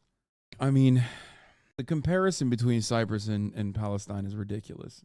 You'll not find a single person who is a Cypriot, I assume, that like lives in Cyprus that would make this comparison. It's also just not correct. Ridiculous. Like the idea that there's a consistent bombing campaign happening in like southern Cyprus that is not a part of the EU or anything, but instead like is completely controlled by Turkish occupied territory. Like, I don't even know where to begin and where to end on this. Let alone the suppression of free speech and expression. Further barriers for political representation have also been put into place. In 2014, the Knesset raised the electoral threshold, meaning the percentage of votes needed for parliamentary representation, from 2% to 3.25%. Oh, I forgot. I think they probably mean like northern Cyprus is like occupied territory. So they what you think like Cypriots living in northern Turkish occupied Cyprus don't have freedom of movement in Turkey? They do. Like they are considered Turkish. There is no comparison here. Like it would be like if it's an annexed territory or something. Like.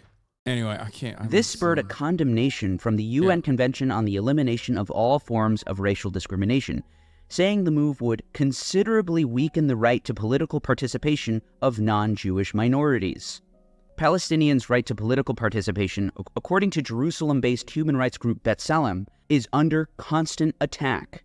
In 2015, Prime Minister Benjamin Netanyahu sparked backlash for filming himself complaining about Arab voter turnout, saying that they were voting in droves. In a disturbing development, during the 2019 elections, Benjamin Netanyahu's Likud party provided activists with some 1,200 cameras only in Arab communities. Jamel Baransi, deputy mayor of Reina, an Arab town in northern Israel, complained, "We noticed that each of these representatives had a camera on them, on their bodies, a move he believed was designed to intimidate voters." After the election, the PR firm behind the operation boasted on Facebook, "Thanks to the fact that our observers were placed in every Arab polling station, the percentage of voter turnout dropped to under 50%, the lowest." Bro, it is so insanely racist. God damn Israel, man. Holy shit, they're so fucking racist. They're doing crazy. They're doing new tricks that are old tricks in a lot of ways. Like, this is, fuck, no wonder the hogs love Israel, man. Even if it's not for, like, evangelical Christian shit, I feel like they look at it and they're like, hell yeah, brother. If they only knew. God, if the Republicans knew how fucking insanely racist the Israeli government is, oh my God, they would, the Republican approval rating for Israel would go nutty with it. It would get even higher. It's already at like 80%. Seen in recent years. The firm's head, Sagi Kaiser, had previously said, "Arabs are sitting alone in the polling station. We don't trust them. We let them vote in our country, even though it's our country. They should at least vote truthfully." Palestinian Israeli citizens' political history has also been fraught with political violence, especially during the Second Intifada. The violent crackdown by Israeli forces was not limited to the occupied territories. In fact, 13 Palestinians were killed in Israel proper and over 1,000 arrested. Disparities in justice also prevail, with Palestinians typically being placed in pretrial detention while Israeli Jews get bail. Desmond Tutu, the South African bishop, whose anti-apartheid activism earned him a Nobel Prize, would write in 2014, "I know firsthand that Israel has created an apartheid reality within its borders and through its occupation. The parallels to my own beloved South Africa are painfully stark indeed." In 2022, Michael Link, then Special Rapporteur on Human Rights in the Palestinian territories, concluded in a report that Israel was practicing apartheid. In its list of inhuman and inhumane acts were the citizenship law, which restricts the ability of Palestinians from Israel to marry individuals from the West Bank or Gaza. This does not apply to Israeli Jews. It also lists torture.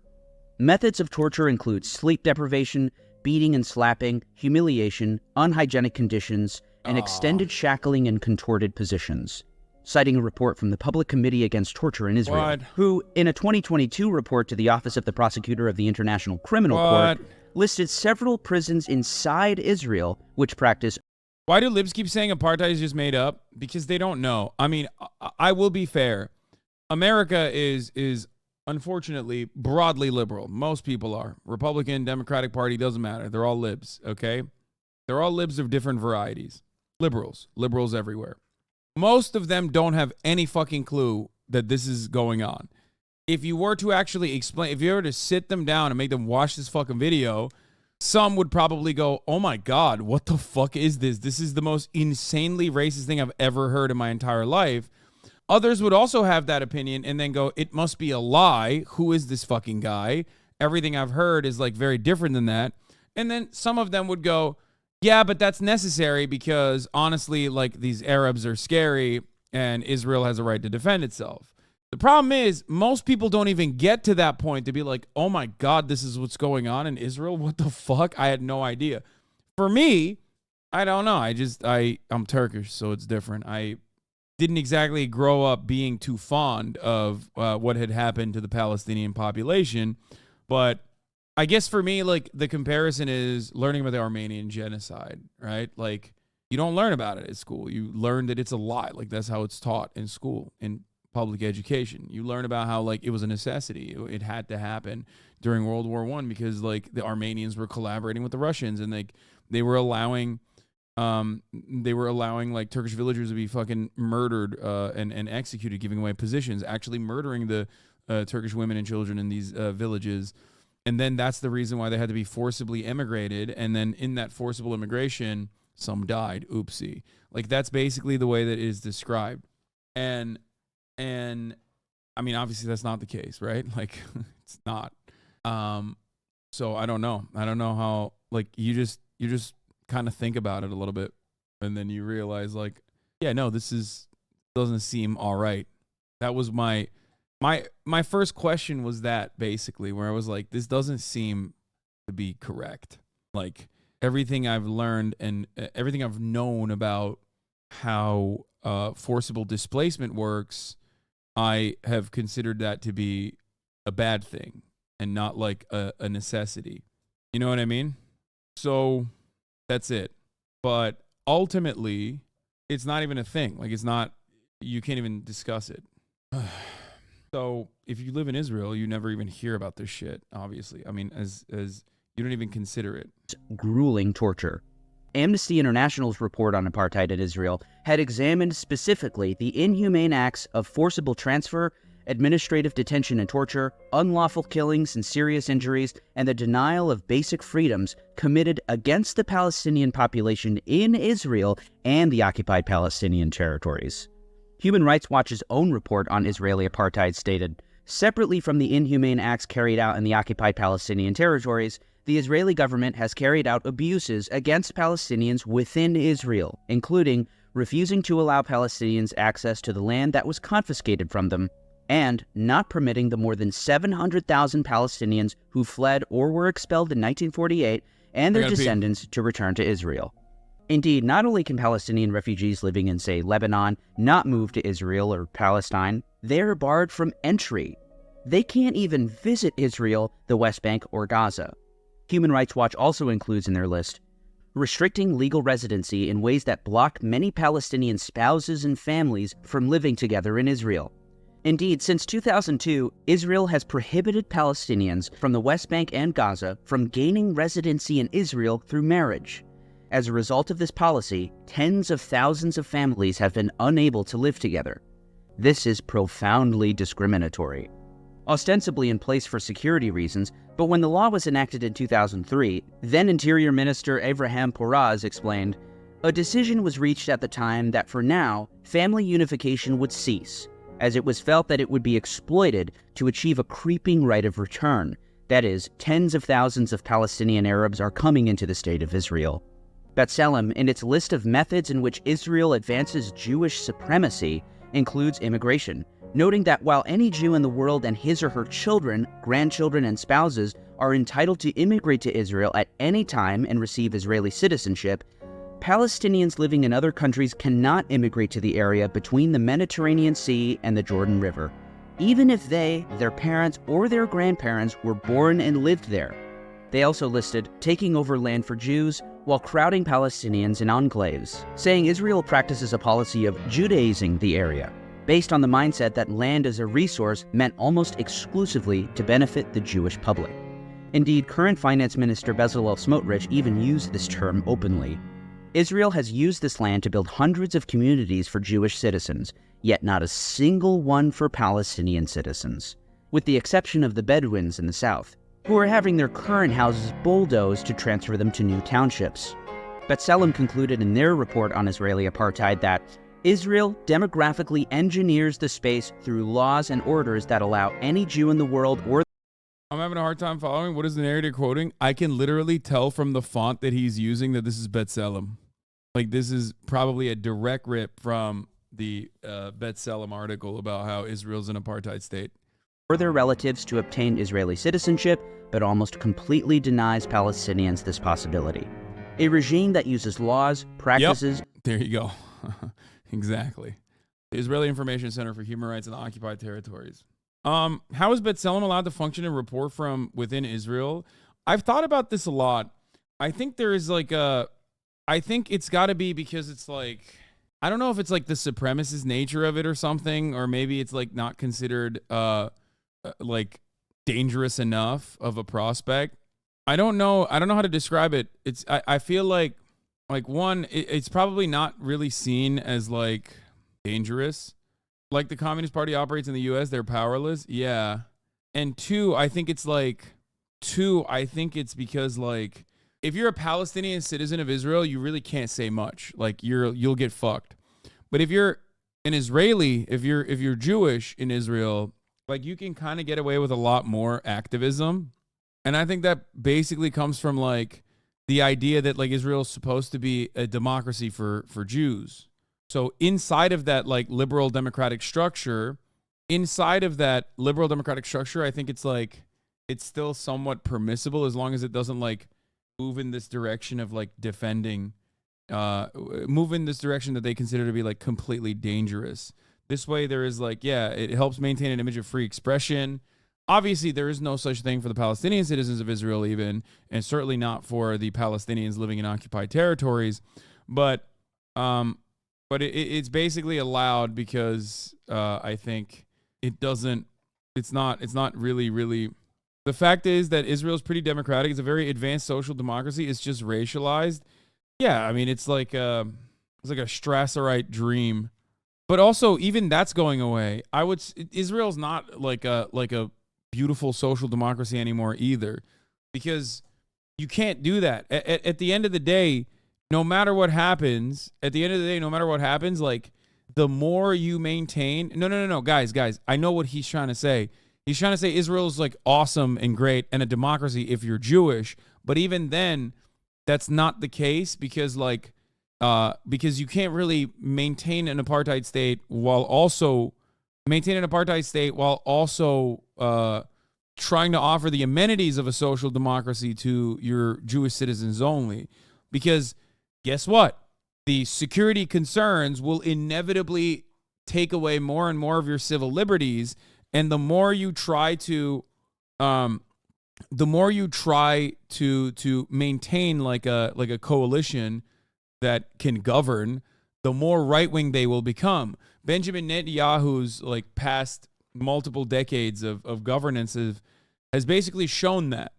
Like, we didn't arrive at Smotrich and Itamar Ben-Gvir out of nowhere. That didn't happen overnight. That didn't happen for no particular reason by accident. It didn't even happen because it was Benjamin Netanyahu who was like so corrupt and wanted to fucking maintain his power in the way that, in my opinion, a lot of liberal Zionists try to explain it, to say, oh yeah, it's because he was going to go to jail. He had all these corruption charges and he was like desperate to make coalitions with whoever would make this coalition with him. The fact that like those parties grew in influence is also a byproduct of Likud governance for so long. And also, much like America, it's the fact that right-wing forces were able to dominate for so long. But now, when push comes to shove, you see the reality.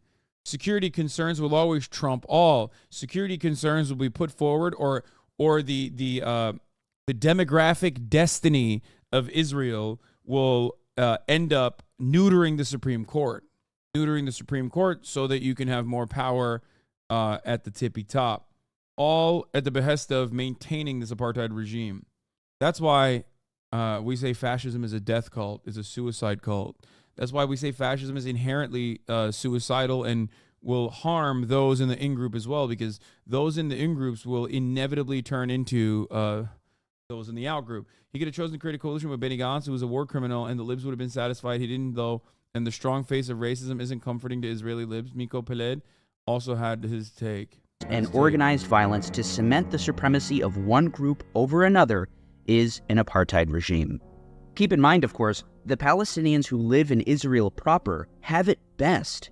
The situation becomes worse in terms of quality of life and human rights in the following order: East Jerusalem, the West Bank, and without any doubt, Gaza. The very existence of these separate legal regimes is one of the main tools through which Israel fragments Palestinians and enforces its system of oppression and domination.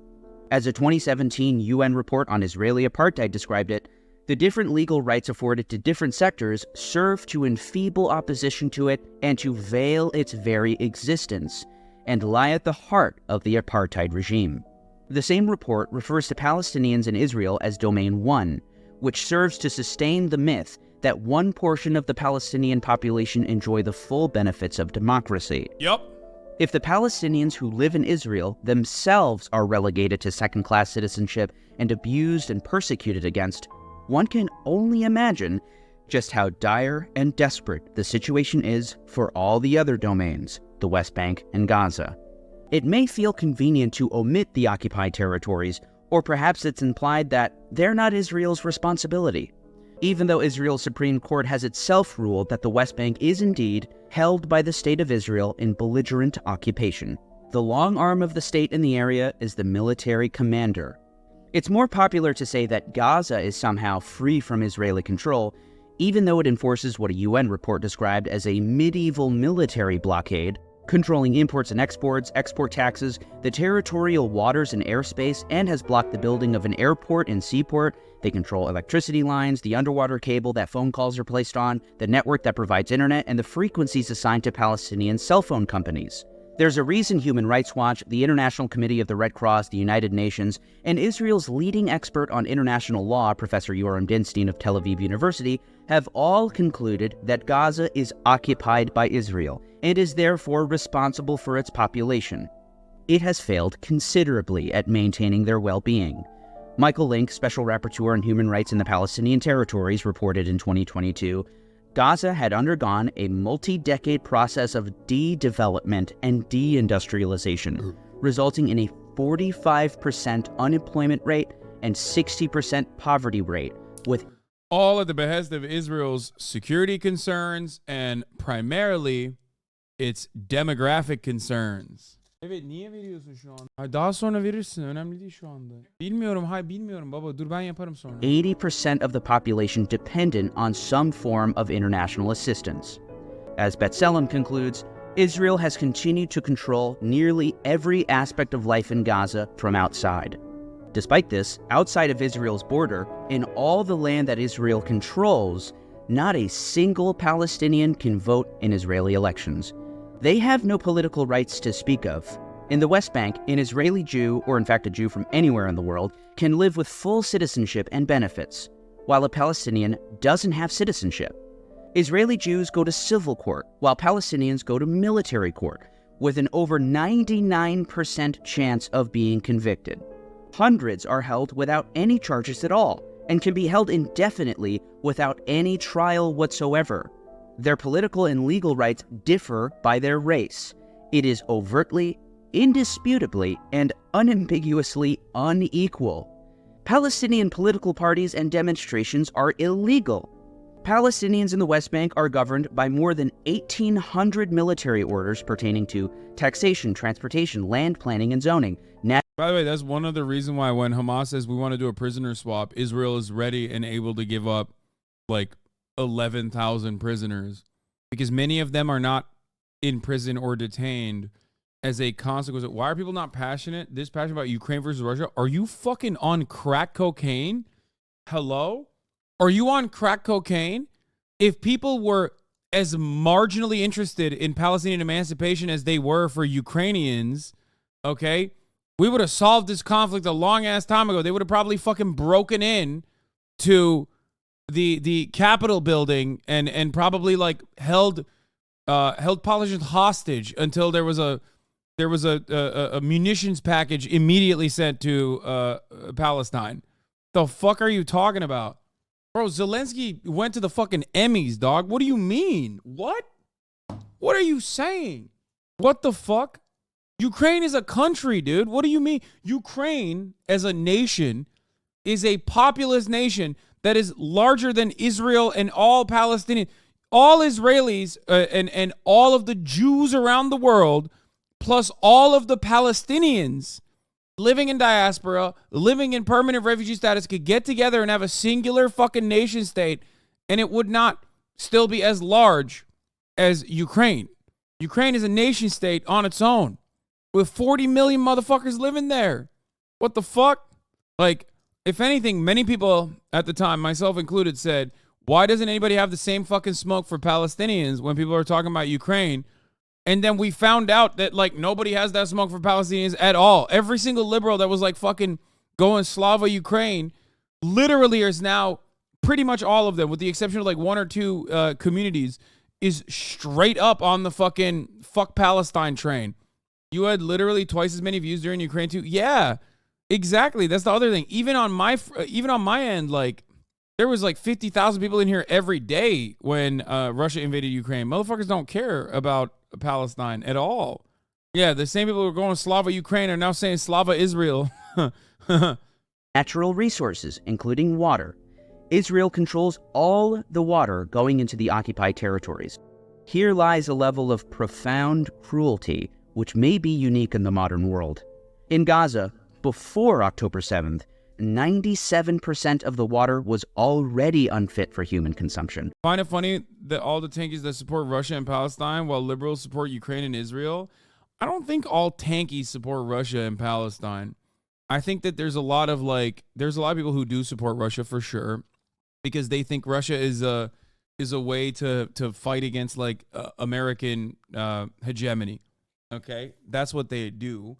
That's what people, I at least know this because that's what people think I'm doing when I do not defend Russia at all.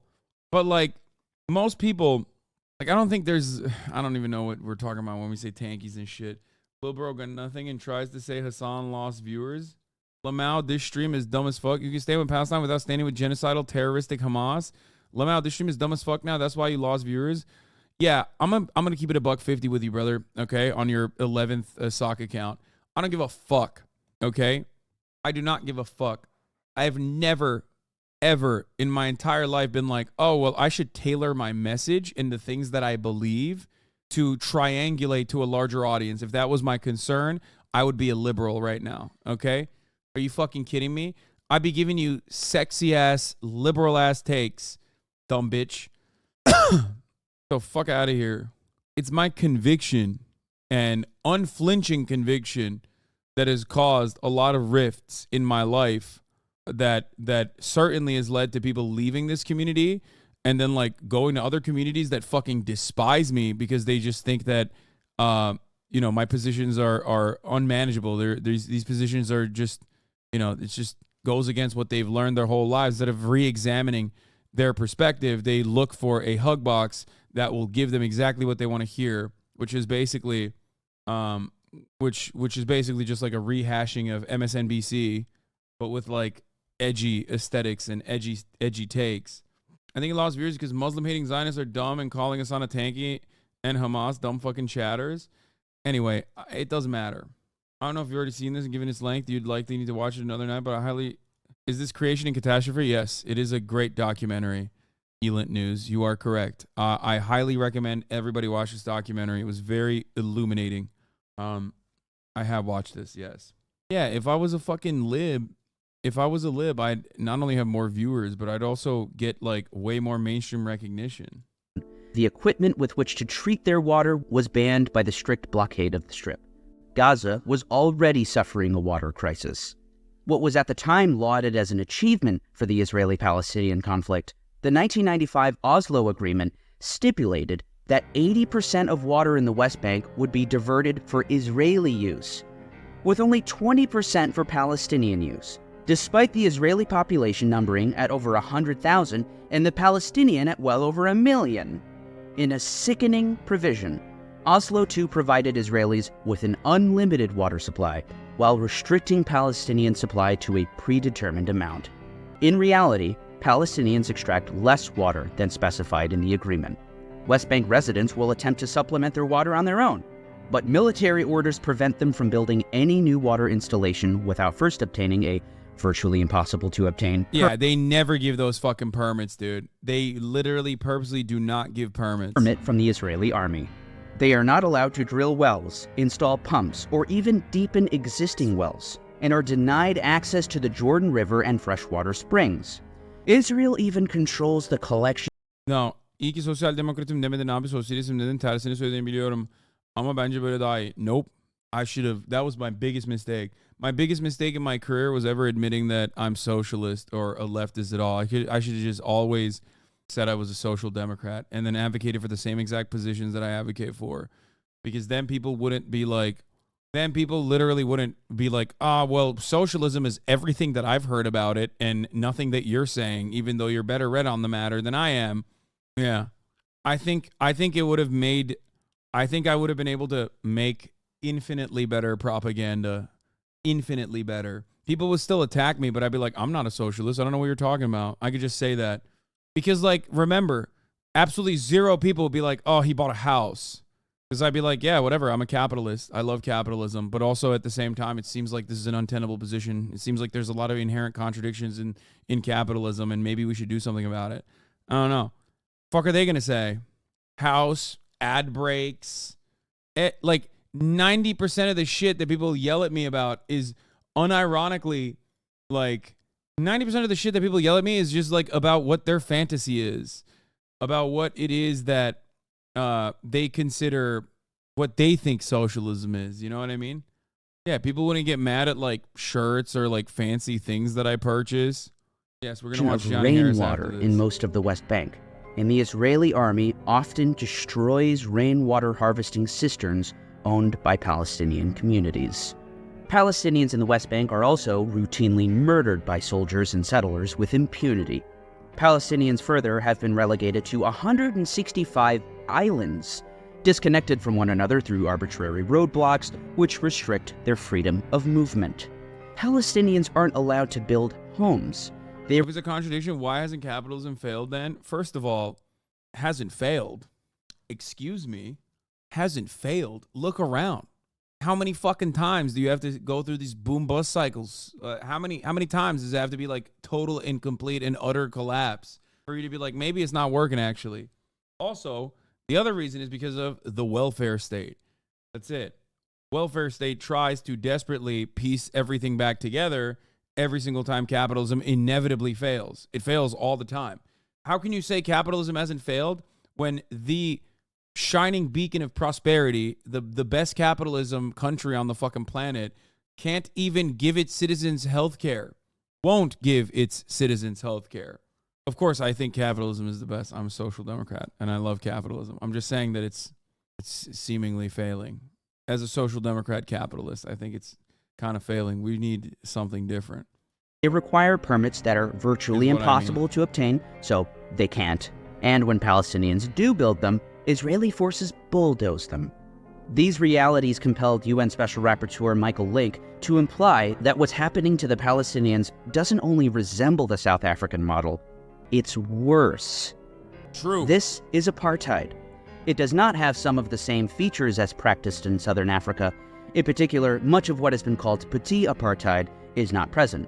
On the other hand, there are pitiless features of the apartness rule by Israel in the occupied Palestinian territory that were not practiced in Southern Africa, such as segregated highways, high walls and extensive checkpoints, a barricaded population, missile strikes and tank shelling of a civilian population, and the abandonment of the Palestinian social welfare to the international community.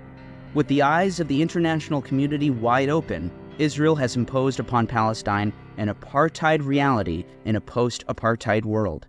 Every day a person is born in Gaza into an open-air prison, in the West Bank without civil rights, in Israel with an inferior status by law, and in neighboring countries effectively condemned to lifelong refugee status, like their parents and grandparents before them, solely because they are Palestinian and not Jewish.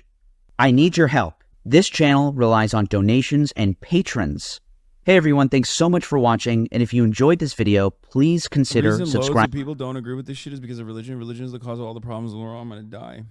Religion does not cause any of the fucking problems in the world. Religion is just used as the justification, okay? The rallying cry.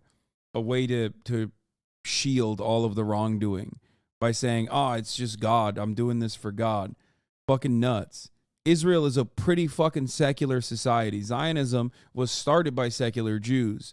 And if you'd like to support my channel further, subscribe to my Patreon, where you'll have access to several exclusive videos unavailable on YouTube. You can also join my very active Discord server to view real-time news stories, videos, and updates on the channel. Christian Zionists are super religious. Oh my God. Christian Zionism is not the reason why fucking there's unconditional support for Israel, okay? It's material interests. That's it. It's always, it will always be that. It will forever be that. Let's watch Johnny Harris, and then I'm going to get into fun shit.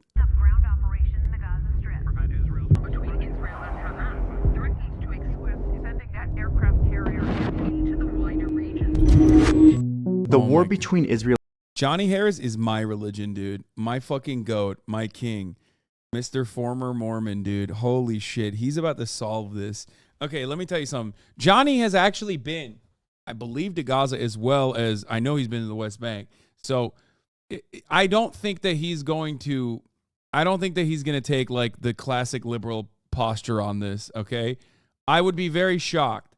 I haven't watched this video yet, but I would be very fucking shocked if he's just like a hyper Zionist take here. Israel and Hamas is escalating as Israeli troops begin their ground invasion into the Gaza Strip. But this war isn't just between these two sides. It actually involves multiple countries and groups, all with different interests and capabilities, and all with the power to influence this war. In this video, I want to show you each of these groups. I want to show you who they are, what they want, what their calculations are, and to show you how this war... Bro, instead of fucking coming in here and saying that to me, why don't you go watch whatever fucking streamers community you're coming from? You know what I mean? Here, I'll make it easier for you. Between Israel and Hamas is threatening to spread to the rest of the region, but also to the rest of the world. And U.S. officials are worried that this could escalate beyond just a conflict between the Israelis and the Palestinians and could in fact become a regional war. The Gaza Strip is one of 2 Palestinian territories. It's home to over 2 million Palestinians. And it's different than the West Bank. The West Bank is cut up and governed by a mix of Israeli occupation and a Palestinian national government. Gaza, on the other hand, is governed by Hamas, an Islamist organization with a militia wing, whose mission is to resist and oppose Israel, to fight against Israeli occupation of Palestinians by whatever means necessary, including terrorism and violence. Hamas chose October... Low-key, this is already a better way to describe the situation than like 90% of liberals. Like he didn't immediately go, they're barbaric terrorists who just want to do bad things because they're bad guys. So we'll see. No, terrorism and violence is a weapon that the Al-Qassam brigades and Hamas absolutely utilizes. This much is 100% true.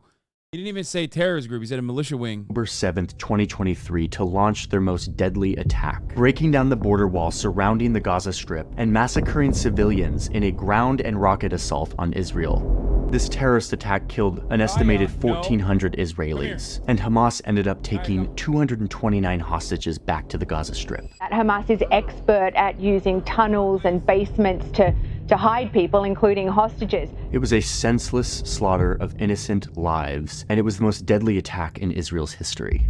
Immediately after the attack, Israel declares war on Hamas. They call up a reservist force of 360,000 soldiers, and they immediately start bombing the Gaza Strip. Thousands of airstrikes, and Gaza... No, it's no longer 1,400, but like literally I posted this yesterday.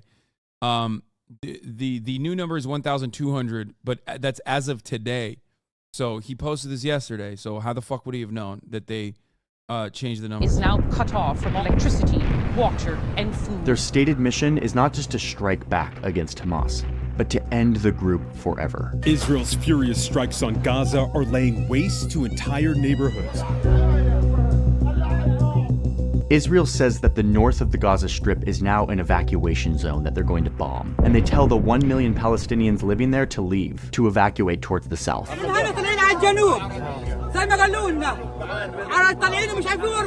But Palestinians can't leave this area. Their southern border is with Egypt, and Egypt has vowed that they will not let anyone in. The Prime Minister made this point very clearly. I love that, this part is also not due to, Egypt has no autonomy in this process. I'm sure they wouldn't want the Palestinians in there to begin with, but like, even if they did, there's no Like, Egypt isn't like personally going, yeah, I really fucking don't want the Palestinians. And then everyone's like, oh, I guess we can't do anything about that. It's just like Egypt is a fucking client state. By saying that Egypt is willing to sacrifice, quote, millions of lives to avoid allowing Palestinians into Egypt. So the airstrikes continue, and Israel says that they are preparing for a ground invasion to send troops into the Gaza Strip to target Hamas fighters and leaders.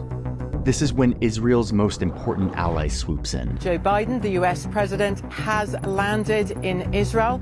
President Joe Biden travels to Israel and urges the Israeli prime minister to not make the same mistake that the US made after 9/11, sending in troops to wage a grueling and doomed war against highly motivated fighters, and eventually ending up fighting in dense cities where militants and civilians blend together. The US learned that no matter how powerful your military is, this kind of warfare is brutal and very difficult to achieve any kind of victory. The US is also worried that if Israel invades Gaza, that it will trigger a broader conflict in the Middle East. And this is where we need to zoom out to get a bigger picture look at the rest of this region. War between Israel and Hamas threatens to explode into the wider region. If we want to understand the geopolitics of this region, you have to look at Iran. Iran is the country that wants to be the most powerful and influential country in the Middle East. This puts them in direct conflict with Israel, a powerful country that is nuclear armed, that is also a foothold for the United States. Another point for Johnny. Another point for maybe Johnny's not CIA Harris to admit that Israel has nukes. I mean, that's not an admission that, you know, liberals will state easily or willingly. Did he lose his CIA sponsorship? I don't know. Mormon, who also worked for NATO in 2009. Yes, this is true. The Iran bait is -1. I mean, it's true. Iran does want to be a regional power. Iran is a regional power. The only major difference here is that, like, Iran sees Israel as a continuation of American power in the region, which is true.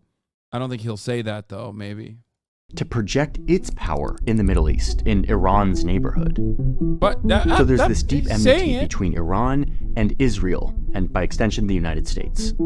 Instead of attacking Israel directly, which would be a catastrophe, Iran opposes Israel by funding a network of anti-Israel and anti-Jewish militia groups and governments around the region, giving them money and weapons as part of what they call the axis of resistance against Israel and, by extension, the United States. One of these groups in the axis of resistance is Hamas. Iran supports Hamas by giving them training, money, and very importantly, weapons, like the thousands of rockets that Hamas fired into. I mean, they're definitely, some of them are anti-Jewish. They're anti-Semitic, I guess. Like, fine, sure. Israel on October 7th as a part of their attack. This axis of resistance exists to keep constant pressure on Israel, to make Israel think twice about ever attacking Iran. Iran needs Israel to think that this network is a credible threat. I mean, to be fair to Iran, which, you know, of course, because I'm a tanky and I love Iran personally. When you say, like, Iran is anti-Semitic and anti-Jewish and not anti-America, you're losing the plot, because, like, are they also anti-Islam? Like, what the fuck? They fight literally, like, Saudi-backed militias in the entire region. They fight everybody. They fight anyone and everyone that is... Baba? They fight anyone and everyone that is considered an American... What the fuck? Oh, this guy just chucked a fucking... This guy just chucked a delivery package right over the fucking gate. What the fuck? I just watched it happen. They also have people who had Saudi funding Lamar. They're just destabilizing. Yeah. Iran is anti-white racist. Fair. That they will act if Israel does something that they don't like. So as Israel bombards the Gaza Strip, killing all of these civilians, Iran and their axis of resistance feels pressure to respond. So you start to see all these small-scale attacks all throughout the region, targeting Israeli and American targets. Increasing attacks by Iranian proxies on U.S. forces stationed in the region. Most of this action breaks out in Israel's northern border with Lebanon, home to Iran's most powerful proxy group called Hezbollah, a political and military organization with tens of thousands of well-trained soldiers. They're armed to the teeth and they're funded by Iran. This video is so OSINT porn. but it's actually pretty well done so far. Have over 100,000 missiles of varying ranges, capable of hitting almost all of Israel. Hezbollah is actually a much greater threat to Israel than Hamas is in Gaza. And in the weeks following the attack, Hezbollah shows that they're ready to fight by shooting at Israeli military installations along this border region. Israel strikes back at Hezbollah in these border skirmishes, threatening an escalation. They drop bombs on 2 airports in Syria, airports where Iran sends weapons and supplies to Hezbollah. It looks like an escalation, especially as Israel moves most of its soldiers up here, not to Gaza, while tens of thousands of Calling Hezbollah Iran proxy is manga? No, it's not. It's true. Come on, dude. What? Come on. It is. I mean, it has its own like civil governance and duties in Lebanon, but yeah, it is. It's literally fucking funded by Iran, just like the Houthis are. Israeli citizens are evacuated. Attacks by Hezbollah on Israel are continuing, with its fighters destroying an Israeli... I mean, I can't... Dude, if no, allies, yes, but proxy, no. Come on, dog. It's like saying fucking Israel is America's proxy. Like, it's... Yes. The U.S. continues to urge Israel not to invade Gaza, fearing that a ground invasion would cross Hezbollah's red line and provoke them to invade from the north, turning this into a 2-front war, which could boil over into a 3-front war if Palestinians in the West Bank rise up and start fighting with Israeli settlers and soldiers who occupy the West Bank. The key to a spread of the conflict lies on the Israel-Lebanon border. If that becomes a second front, the entire region will then feel the heat. One of the paradoxes of global conflict is... Hasan, that is so fucking wrong. You know nothing about the situation in Yemen?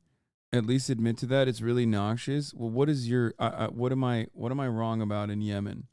That even when all of the sides don't actually want a full-scale war, they have nothing to gain from it, a full-scale war can break out anyway. And in this case, what might not be obvious is that Hezbollah and Iran actually don't want a full-scale war with Israel, which would bring a war to Lebanon, a country that has been crumbling under economic turmoil in recent years, for which some Lebanese blame Hezbollah. A war would deepen this crisis and deepen the resentment for Hezbollah and threaten their ability to operate in Lebanon. And yet, as Israeli jets continue to bombard the Gaza Strip, Hezbollah and their Iranian sponsors have to show that they are willing to act, that they are a credible threat, that they have red lines that are being crossed. This is the deadly game of chicken that escalates conflicts like this. This is what turns them into a situation that no one can control. But another paradox of global conflict is that some threats of force can actually diffuse the tension, can stabilize an escalating conflict. At least that's the bet that the United States made here. The Pentagon's deploying 300 more troops to the Mideast. While Israel was still debating whether or not to send troops into Gaza, the US deploys 2 naval strike groups, one off the coast of Israel and the other off the coast of Iran. These groups are made up of huge aircraft carriers, accompanied by supply and warships. We're talking 15,000 sailors in total, standing watch as this conflict escalates. The US also readies its missile defense systems and prepares soldiers for deployment. It's a huge show of... They don't even prepare them for the top of the hour ad break, though, which is pretty fucked up in my opinion. Comes to the top of every hour, you know? Here's the 3-minute ad break now. Force. And it's the US trying to use its superior military power to send a signal to Iran and its proxies that they are there and they are watching, and that they will be dragged in to any escalating conflict. To any country, any organization, anyone thinking of taking advantage of this situation, I have one word: don't. Don't. And then, against the warning of the United States, Israel sends troops into Gaza. Israeli troops and tanks advanced further into Gaza. That's crazy. It's almost like, they're doing whatever the fuck they want. Gaza engaged in urban combat. The ground invasion is more limited than expected, but it's what the Israeli Prime Minister is calling the second stage in their plan to completely destroy Hamas and its leadership. As Israeli troops flooded into Gaza, the big question was, would Hezbollah act? Would they invade from the north? And surprisingly, they didn't. And this shows us 3 things that weren't as clear before. Number 1, it shows that the price of... Not surprising. It's unsurprising that they didn't invade. It's not even just the carriers. It's also the fact that, they don't want entire fucking, entire blocks, entire cities to be leveled. I think that's probably the reason, the major reason. They don't have their economy's not looking too hot Of a currently. war for Lebanon is huge, and that Hezbollah is taking that into account. They stand accountable to the Lebanese people, and Lebanon does not want war. It also shows us that Iran is hesitant to use Hezbollah in this context. Hezbollah is their most powerful card to play in deterring Israel from ever attacking them, and in using it to protect Palestinians, they will weaken Hezbollah's role as a deterrent. Or, to say it bluntly, what this shows us is Iran cares much more about its own security than it does about the plight of the Palestinians. But the third thing that this shows is that Wait, what did he say about that? What this shows us is Iran cares much more about its own security than it does about the plight of the Palestinians. It's true. Fair assessment. I agree.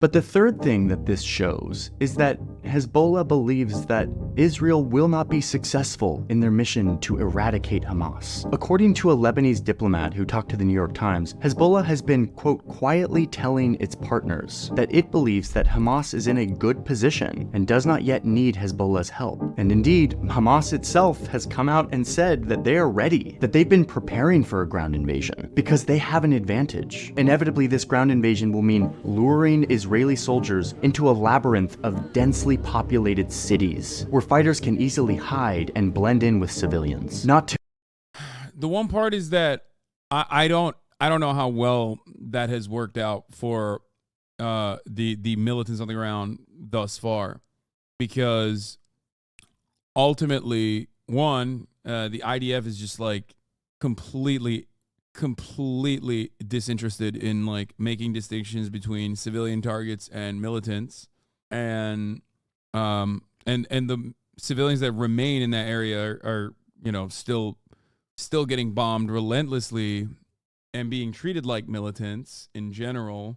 But also, look, Hamas is, no matter what, like, they're still a militia with decent fighting experience, decent combat experience, decent training. But I mean, they're surrounded now in Gaza City, so all their fighters are either going to be killed or taken prisoner. There is no escape. Yeah, and it doesn't seem like the most intense combat so far occurred last night, I believe. And I think the tunnels are made up. No, they're not. They're not made up. No, those tunnels are very real. They've been blowing up the tunnels nonstop. The most intense fighting happened last night and today, as far as like actual back and forth. And by my estimation, whatever I know, I follow like the Times of Israel combat reporter. It doesn't seem to me like IDF is losing. They obviously have a lot more to lose, but the first week of the ground invasion seemingly looked a lot better for the Palestinian militants. They were taking down. They were taking out a lot of the equipment that's very costly, and I think on the reservist side, like the loss of one troop on the reservist side is like way more devastating for the morale than the loss of a militant on the Palestinian side, because they're used to just being fucking killed ruthlessly. So even with that calculation, where one loss of an IDF soldier seems much worse for Israel than the loss of one Palestinian militant, they still have so much superior air power. They have a devastating air superiority that they use regularly, and thus I wouldn't say that their combat successes are as apparent as they were in the beginning. You know what I mean? And you notice it probably because like they don't necessarily put out the same kind of they're not showing the same footage like they were in the first week. There was a lot of footage that was coming out, and that footage just stopped on the Hamas side. It could be because they just have they don't have any opportunity to cut videos because they're too busy fighting. But I think ultimately, it doesn't seem like, at least from what I've seen, it's very one-sided reporting, but it doesn't seem like they're doing too great.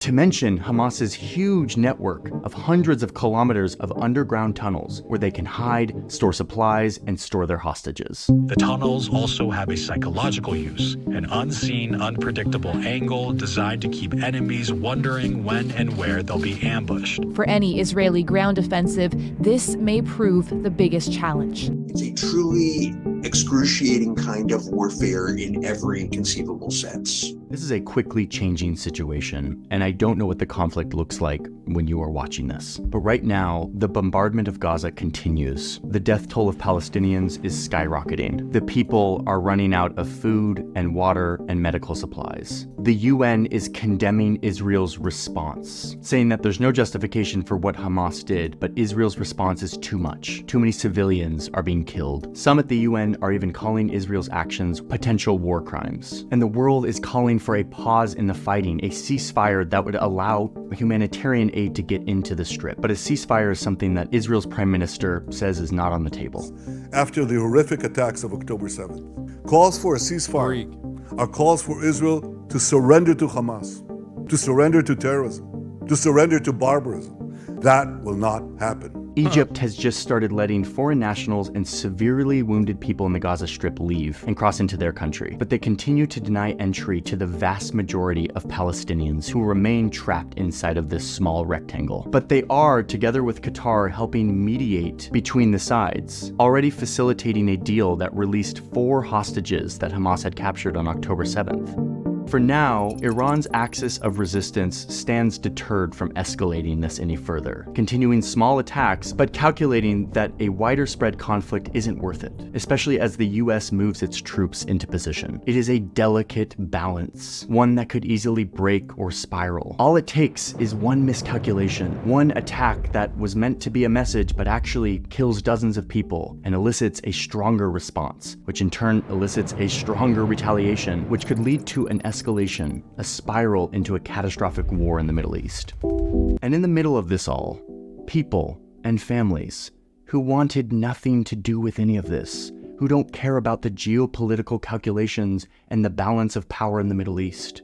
Millions of people confined to a war zone, not sure if the last thing they will ever see is the next airstrike from Israeli jets. Innocent civilian hostages kept in underground tunnels, not sure if they'll ever see their families again. And the families who are mourning the loss of their loved ones, who were taken by this senseless conflict. And at the root of it all, the leaders in charge of protecting their people, but who have instead chosen to pursue policies of division, occupation, violence, and hatred. Why is he only showing like Hezbollah and Al-Qassam when he's talking about like leaders have only chosen the occupation and division? Is like, who's occupying who, man? What the ingredients that produced this current situation. So for now, we will watch as the Middle East sinks towards deeper and deeper conflict. And we will hope that level heads will prevail. This was a great video. I think this was very fair. Johnny Harris has a history of covering. I'm telling you, man, no matter how swagged out of a white boy you are, no matter how CIA you are, when you fucking go to the West Bank, other than Matty Iglesias, it seems, because I didn't even know he had been to the West Bank, but he has. He's seen it. He's done videos on it. I'm telling you, fuck Johnny Harris, not fucking fair at all. It's biased as fuck. What do you mean? What are you expecting from Johnny? We call him CIA Harris. What the fuck? Don't let Mike from PA hear you. Why? What did he say about this video? In the decision. I think it's as fair as you're going to get from a liberal. Are you kidding me? Maybe my frame is like completely readjusted from like all of the most blood thirsty commentary I've heard. Making, and that somehow we can prevent more suffering and more loss of life. This is gearing up to be months, if not years, of conflict in this region, and I will be following it and trying to make sense of it for everyone. If you want a broader context of what the Gaza Strip is and what the Israeli-Palestinian conflict is all about, which I did not cover in this piece, there is a great series called Modern Conflicts by Real Life Lore, where he goes into the roots and the context of this conflict. It's very, very important to understand. I thought it was if decent. You want to try to make sense of what's going on here. I don't think when you watch this, your takeaway is like, notice how he's manufacturing consent for war with Iran. I don't even think he mentioned it that much. I think like I think his assessment was fair. He literally, the only thing I guess, like, he even said, you know, Israel is an extension of American foreign policy in the region, something along those lines. He alluded to it. I don't agree. I think you're.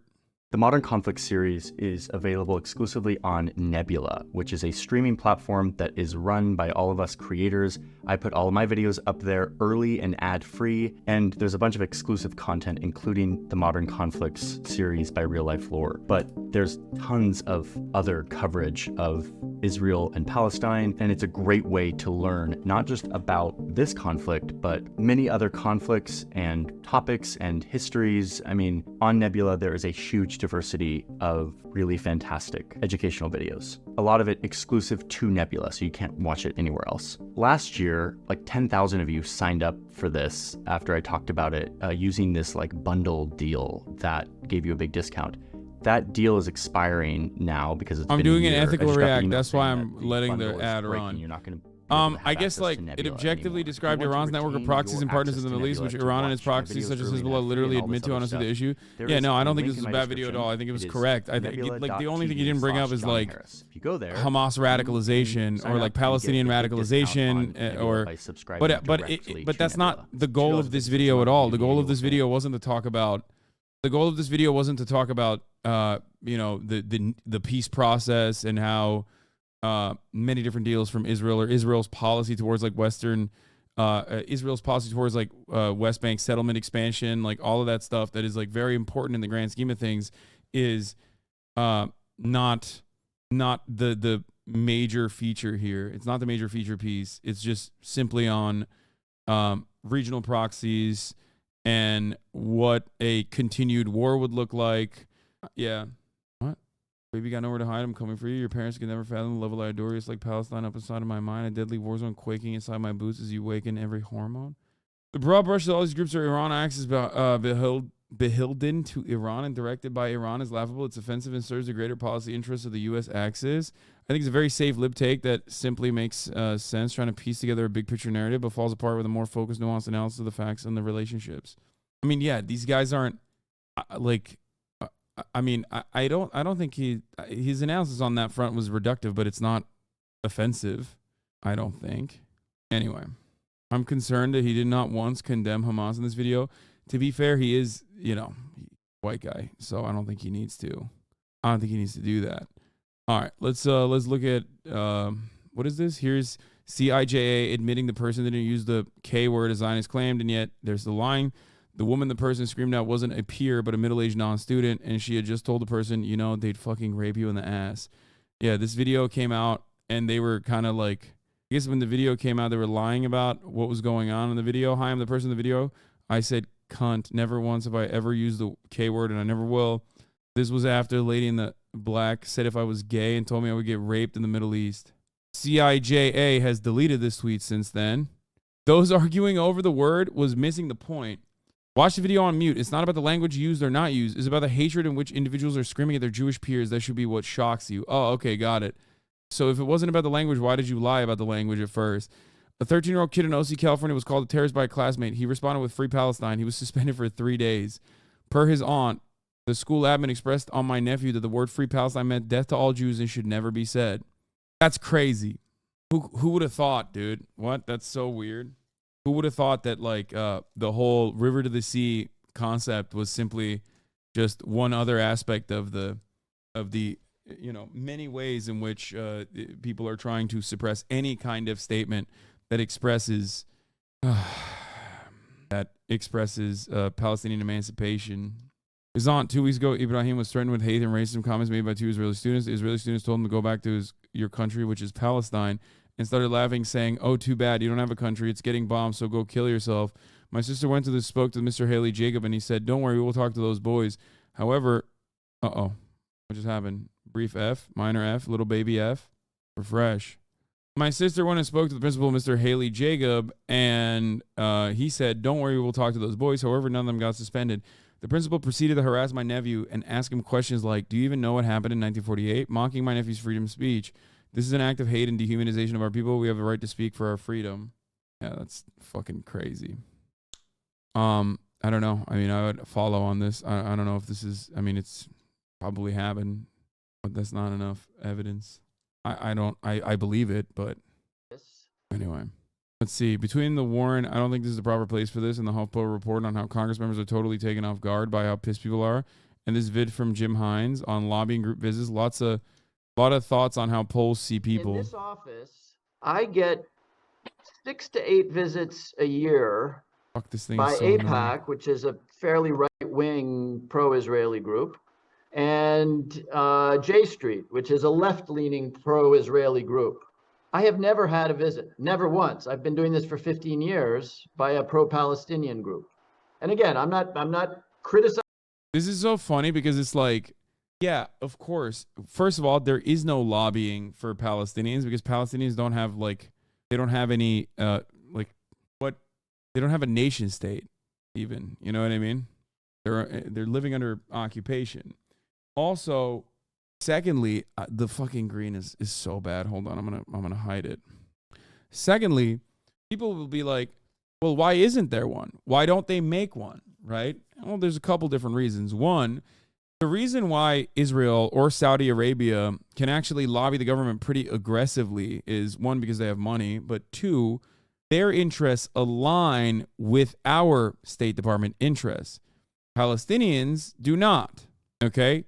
So it's the same perspective behind why don't you just lobby the government for socialism, Hasan? You have enough money. Well, one, I myself do not have enough money to go against multiple billionaires and even more multimillionaires, right? And two, you can't lobby the capitalist government to no longer be capitalist. That's not a thing you can do. And last but not least, and perhaps this is a very important part of the conversation, if there was ever a lobby for the Palestinians, it would get wiped out instantaneously. Anyone that even took money or got a visit from this lobby would be brought down by AIPAC. They would be brought to heel. Okay? AIPAC would figure out who the fuck is even getting meetings, and they would, one, go and primary the shit out of their opponents, and two, very quickly they'd be called terrorists, and terrorism designations would be doled out. So. Criticizing anybody. I'm just sort of explaining the facts as they appear. And I think, therefore, the path of least resistance for an awful lot of members of Congress is to be reflexive, the way you were concerned about. And the reason I would love to talk more about that is because, the Palestinians have very legitimate claims, and in times and places have been subject to brutal injustice. And yet there is nobody telling their story. Maybe that's happening more in Michigan. Maybe it is. There's a lot larger Palestinian population in Michigan than in Connecticut. But I will tell you, I've been visited by pro-Israeli groups probably 60 to 100 times in my career, and by pro-Palestinian groups 0 times. And that, again, I'm not saying that's good or bad. I'm just saying that probably. Dude, I'm not showing you the screen because this fucking awful green shit apart from the humanity of it, explains part of what I Here, go ahead, look at it. Look directly at it. sense is very frustrating to you. Yeah. People don't necessarily lobby the government for pro-Palestinian rights. They lobby the government in the original version of lobbying, where they just they do protests and they call. That's how they lobby the government. But yeah, ultimately, a lot of these Western liberal democracies, maybe not America as much, but a lot of Western liberal democracies do end up capitulating to demands that their people make, unless it's one that is directly against their the interests of their corporate benefactors. So if you're France, yeah, you're positioned in a way where you can turn around and say, you know what, actually, you're right, guys. I know we were going to fucking make it illegal to protest for Palestine, but a lot of people protested. Maybe it is good for a ceasefire. America is a little bit harder because Israel is an extension of the United States of America. Israel's actions are are basically an extension of American foreign policy. So it's definitely more difficult for America to move in that direction. America also has all the power in this conflict as well. They can just like stop it. They feel like it. If they feel as though it's like if there's enough political backlash, which is why I stress the point that you should consistently petition, consistently call your congresspersons, consistently participate in demonstrations. We aren't as powerless as we are made to feel in this circumstance. So that's my point. That's what I would argue for. Anyway, let's do some fun stuff. Dave Rubin, there's a special place in hell for the socialist. The power of Christ compels you. You think I'm scared to go to hell? Fuck that. I'm from Jersey. Oh, no. Jersey. I didn't know Dave Rubin tweeted that a while back, I presume. Foosly 2v Tuesday finale gaming trailer. Hello, welcome to Hasan Did 9/11. Chat, you buy cyanide before you buy this. Get up, get up, get up, get up. Get up, Lud. You're too handsome to die! Dude, I'm cracking this person's skull. Harry's lettuce, hairy balls is lettuce tomato. We got 3 hairy balls, 5 hairy balls, chef. I didn't know you played games on stream. There was a time and place when I used to, my friend. Kaya getting caught. This is cute. Please tell me I'm not insane and y'all see it too. Bernard Sanders. Okay, I don't know about that. But Bernie used to be so hot. Oh, man. Oh, Bernie. The Tatars were Turkish, bro. When I'm in a Tatar mentioning competition and my opponent is Hasan. Wait, what? It's true. What are we doing? Are we going against historical fact? Like, okay, maybe they weren't, but they were Turkic, which is the same. Yeah, Tatars are Turkish. Crimea belongs to Turkey. We've already established this. Russia needs to no longer annex and occupy Turkish Crimea. Politics, Hasan Gaming reacts. Yeah, this has happened. Like, the React frogs have died completely, I think. They've died harder than any other group in this community. We haven't done a single fucking React in months. I've even played video games, actually. I play Spider-Man and shit. I've played Spooderman, and I still haven't played motherfucking... I haven't done Reacts, like fun Reacts. Found this in my folder from 4 years ago. What the fuck is this? JoJo? A Barbie girl in a capitalist world. Thank you. Thank you for the art. The revolution will not be Chia-ized? What? Why do I look like Ghassan Kanafini? Questionable characters in the new One Piece art. Hey, do you know where the bathroom is? Yeah, it's that way. That's not the bathroom. Ha! That's sick. You're reacting pretty good too already. We'll look at the One Piece edit after this. Thank you, Lolo, for getting Himbo the best coat. Aw. Yeah, that coat is sick. It's actually finally getting cold, so I can wear it too. Matt Owens' actual text reply. Who invited my man Blood? Bro thinks he's on the team. Okay, first of all, I am on the team. He said I'm a part of the One Piece lore, okay? How dare you? Fuck you, chatter. One Piece Cinematic Universe going wild. Oh, I used this already. This one is sick. Miss Susie B, thank you for the 5 gifted subs. Netflix adaptation looking ass. Yeah, bro, they should really fucking fire the Japanese guy and hire a white guy instead. A courageous sacrifice in the name of cosplay. Bazam, what happened here? Where'd your beard go? Nothing at all? Oh, from the classic.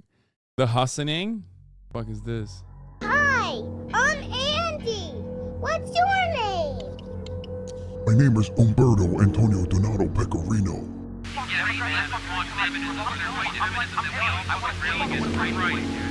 What you're about to see may disturb you.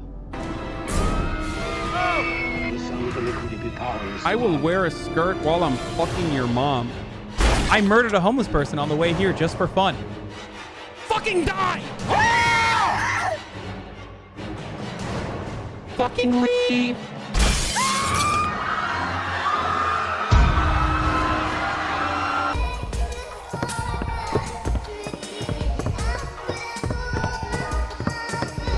Huh?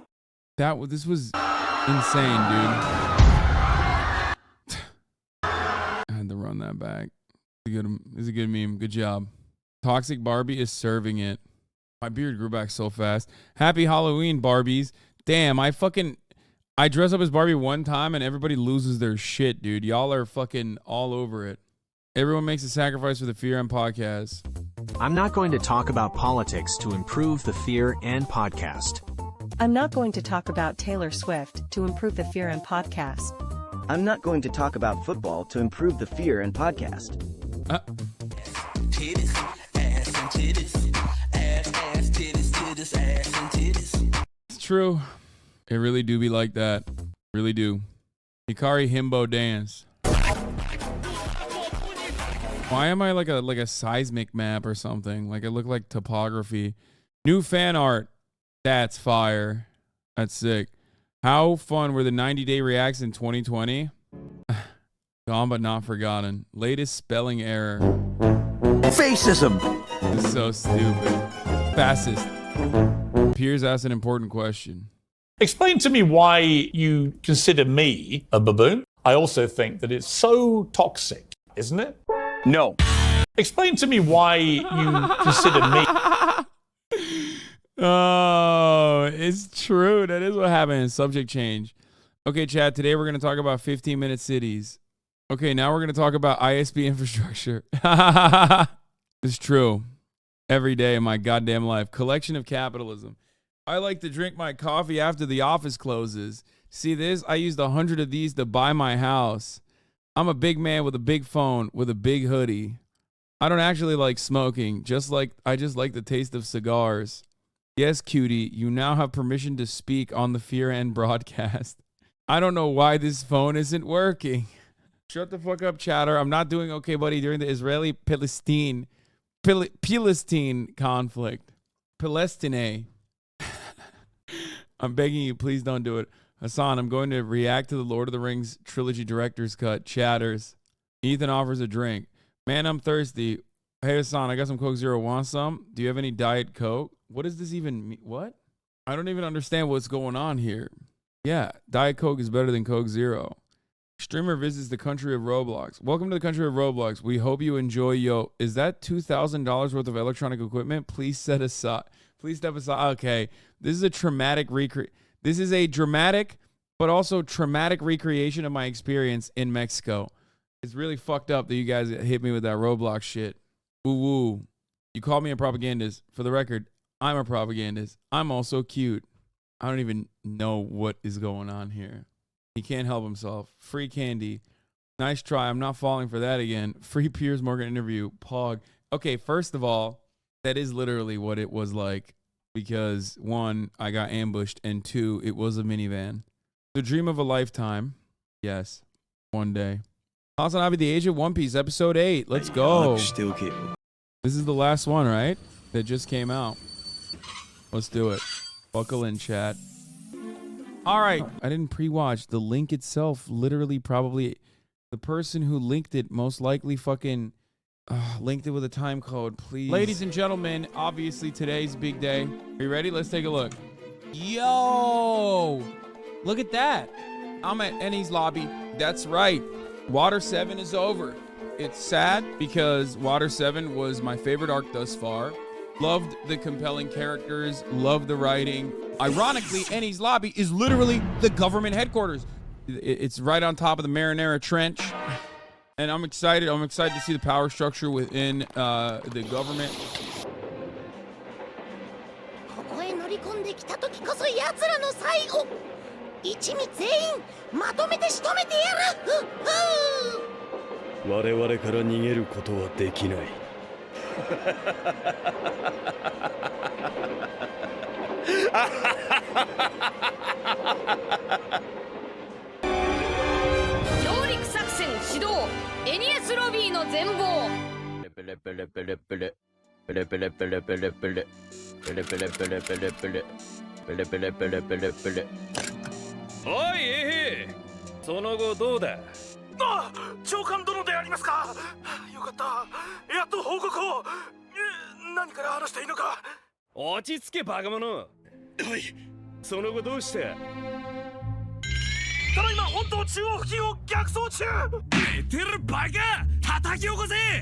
今何か飛んで何をっておい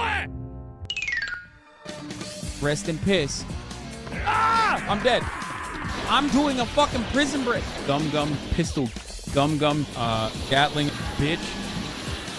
Ah! Fuck you! Shit. Dumb bitch. Gum gum rocket. You pathetic filth. Fuck you, bitch. Ah! I don't get it. Am I dressed as Zorro, but I somehow have... It's like me dressed up as Zorro, but I have Monkey D. Luffy's gum gum fruit powers. It's delicious. It's scrumptious. Let's see. That's awesome. What? God, bro! Gum gum Gatling. Gum gum bazooka. Oh. Wait. Really? Gatling. Oh! I'm getting on. What the fuck is going on? Like, fuck! God damn. What the fuck? Ah! Oh! No! Please stop. Ah! 1, you fucking idiot. 2, you dumbass. 3, you absolute baboon. Oh, I just gotta say one last thing. It's crazy when you just fucking die like that. Whatever. Anyway. What?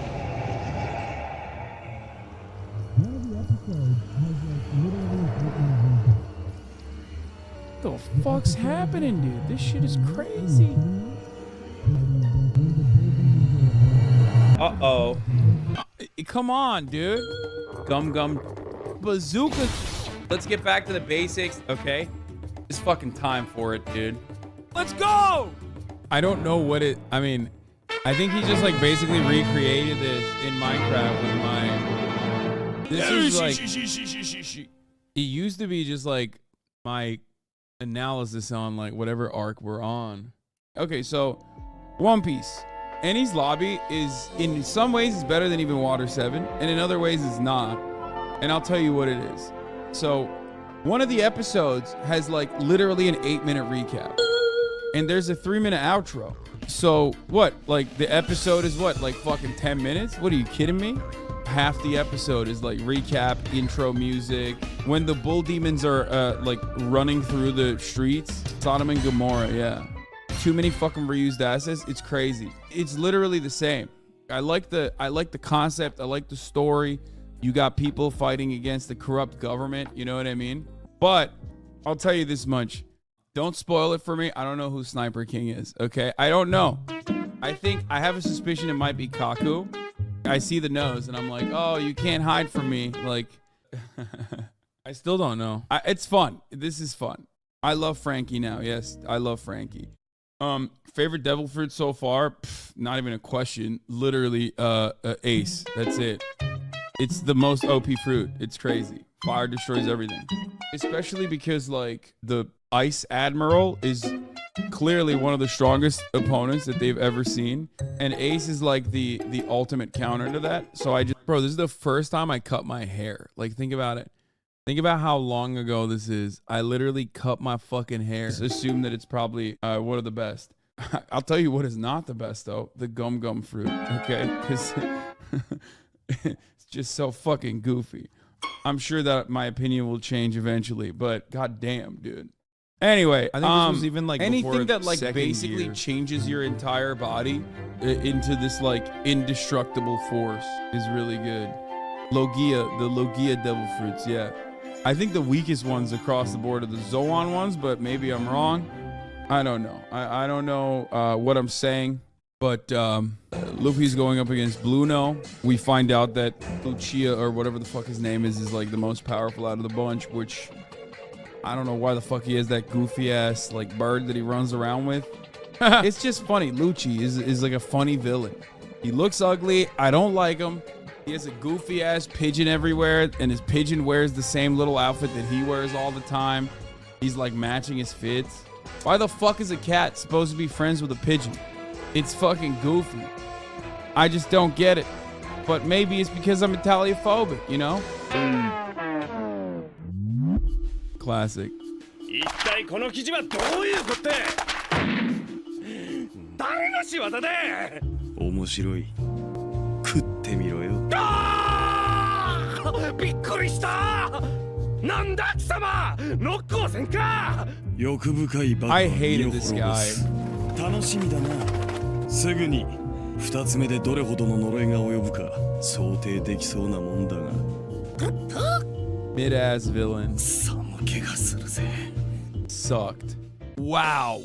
That was partially because he like kidnapped Best Girl, you know what I mean? Like unacceptable. Like the things that he did to Nico Robin makes me mad even thinking about it right now, but also like he was just so weak and such a bitch made ass villain. So sick. Holy shit. I just used this to like change the dynamic back to my update about what's going on. Oh my god. Is that the guy? そうさ。お久しぶりで。Wait, it is. 今のうちにてめえの能力くらい把握しておけよ。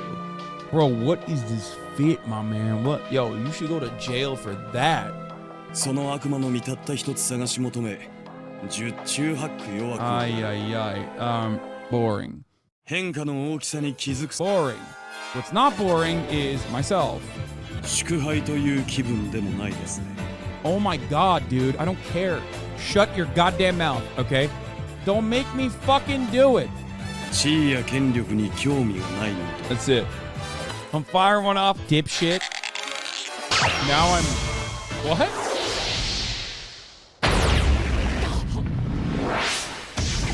I also am Usopp. その任務を完璧に全うするまで。What are you gonna do about it? I mean, Sniper King, who is not Usopp. That's so weird. Yeah, I don't know why I said that, because it's like, that's a whole different person, right? Like, obviously. So clearly a different person. Huh?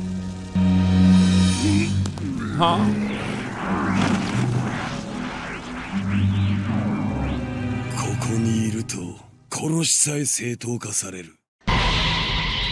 God damn it, I fucking... Oh God, I need to get on gear, dude.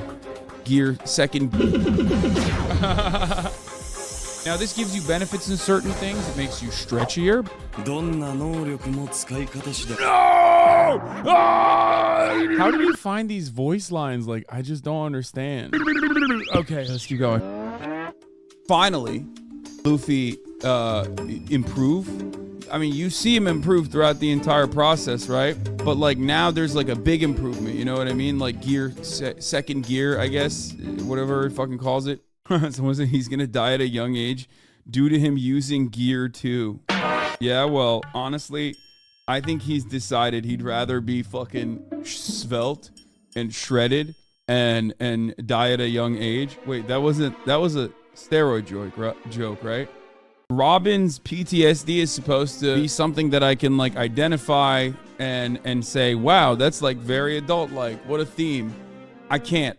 I don't know what it is, but I can't. Like, a Buster Call is supposed to be a terrifying thing. Can you fix her? Robin, best girl, nothing broken.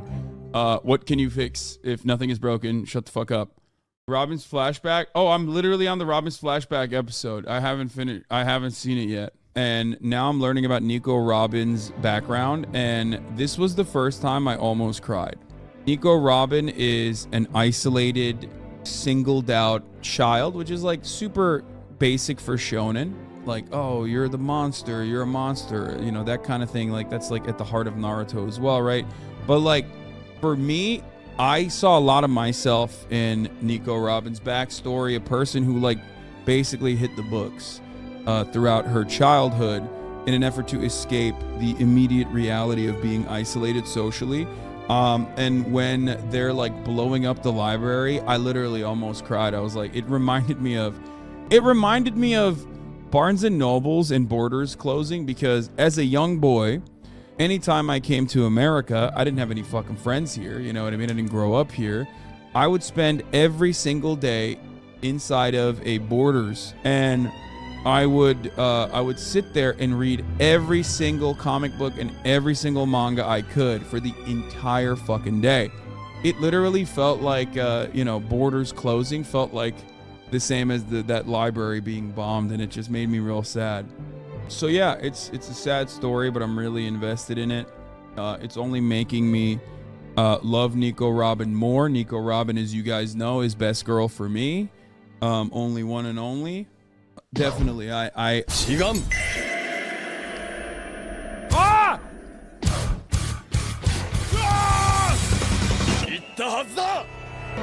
I'm of course excusing the terrorists at Ohara. Yes. 応答しろ CP9 海賊が一匹紛れ込んできたぞあまり利口ではないが貴様のその技自分の命を削っているんだぞお前は全てを望みすぎている次回ワンピース拳に込めた思い頂上決戦海賊王に俺はなる I remember when you said you were like a 1 out of 10 on the weep scale. Unironically, I do. Why did you lie to yourself?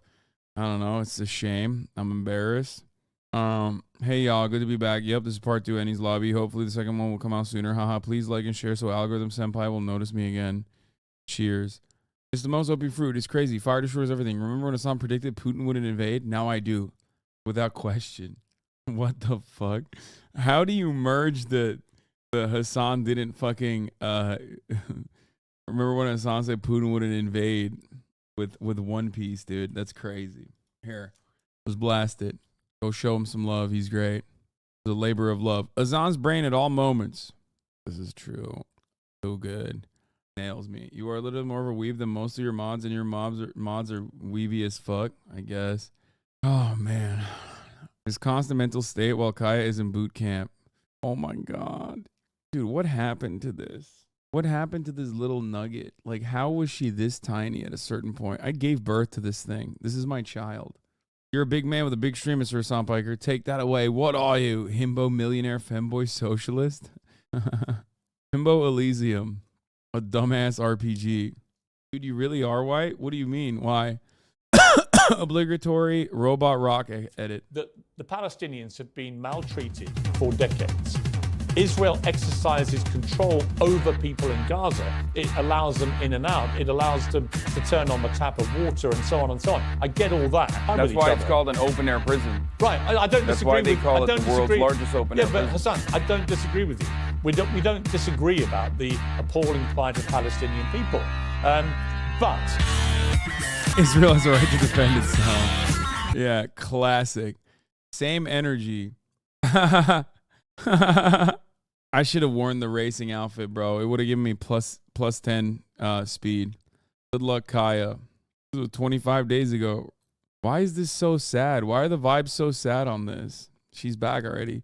Fear and Bingo, Austin Show Edition. Hassan calls Austin out on his bullshit. Austin looks to Cutie for support on his bullshit. Austin doesn't finish his drink. Austin refuses to show his cock. Will and Hassan teach Austin about gay culture. Cutie, Will and Hassan all face bombing an Austin comment. So I was at the Abbey. Beautiful and natural. Austin didn't do his white hat Karen vid. Oh my God. Austin has a guest for validation on his bullshit. Austin brings up dicks.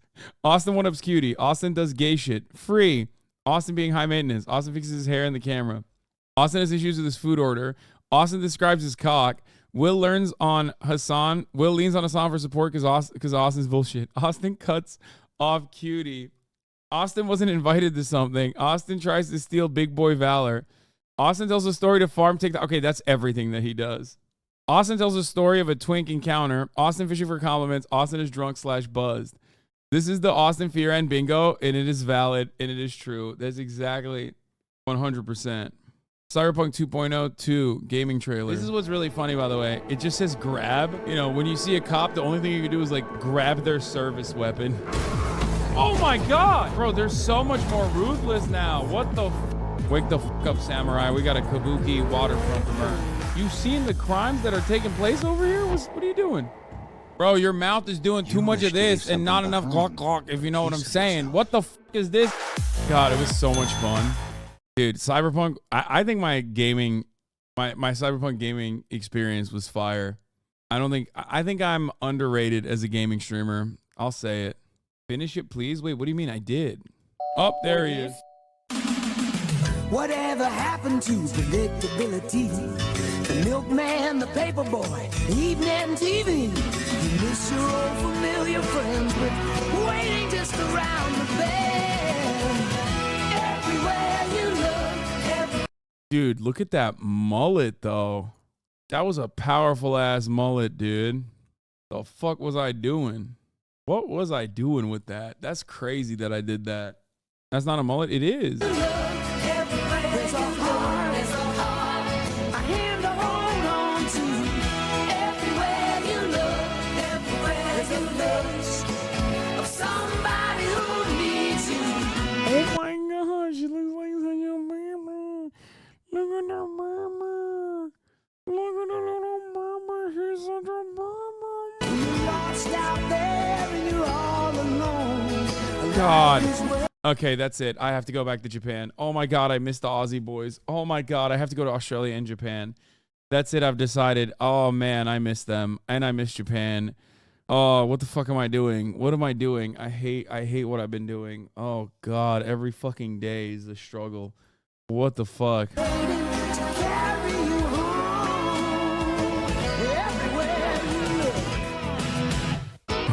All right, speaking to the microphone. Hey guys. No, you got to get up close and personal with it. It's a classic uncle nephew face off, as I have talked about already. For those of you who don't know, Cenk wrote a book. This is a fucking hit me in the face. There you go. So let's talk about defund the police now. Okay, so the overall issue that And we before we started do with that, is there's I got to run the 3-minute ad break real quick, and I'm gonna pee. But you can keep going. Now your child can visit steamy jungles, grassy plains, and the dark depths of the ocean. At the top of the hour, there is a 3-minute ad break. Boom! I just ran it. I'm talking about my book, Justice is Coming. You can buy that at tyt.com/justice. tyt.com/justice. Okay. Damn, this man is doing an ad within an ad break, dude. That's what I did. Hell yeah. Because All right, you went to the it's bathroom. fine. What am I going to do? Talk to like an empty chair? I'm not Clint Eastwood. So the guy in New York subway took a dump and smeared it on a woman's face, and that was a misdemeanor. So that guy was charged with felonies, apparently. The poop man. Okay. So good. I'm happy that he was. The job of the judge that you are bringing up is to say, no, dog, you're a poop guy. Okay, we're now moving to Minnesota. Huh? This was a banger, dude. Holy shit. What a fucking banger this was. God damn. Careful with that. What? Careful with what you wish? Jewish versus Jewish middle ground. Careful with what you wish for, Hasan. This guy would smoke George Santos. Fake ass. Some more Kaya. Aww. Dean Crafts is crazy with it, with these gifts. Haas sketch. This one is a little wild, but I'll allow it. I like the art style. Reddit took this down for spam the first time, but anyways, look at Streamer Man. Sick, thank you. He finally learned how to sing Iacha. Oh no, what?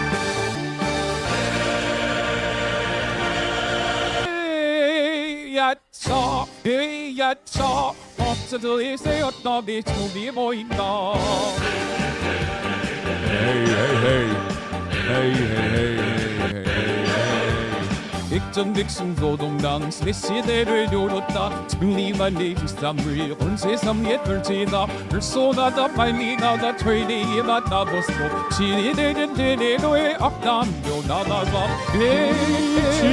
이야자 검사도에 세웠더니 등이 보인다 이야자 검사도에 세웠더니 등이 보인다. This song is so good. This is the song of the summer. This is the song of the winter. This is the song of every season. Not in city. So that the fighting at the tree, my purpose. Town to my dog, say not all said he go breathe out. Let's talk, all the from they say, not if I don't know.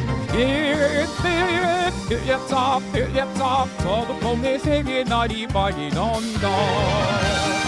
So, senior, father, oh, I really know now. 모든 소리와 중사해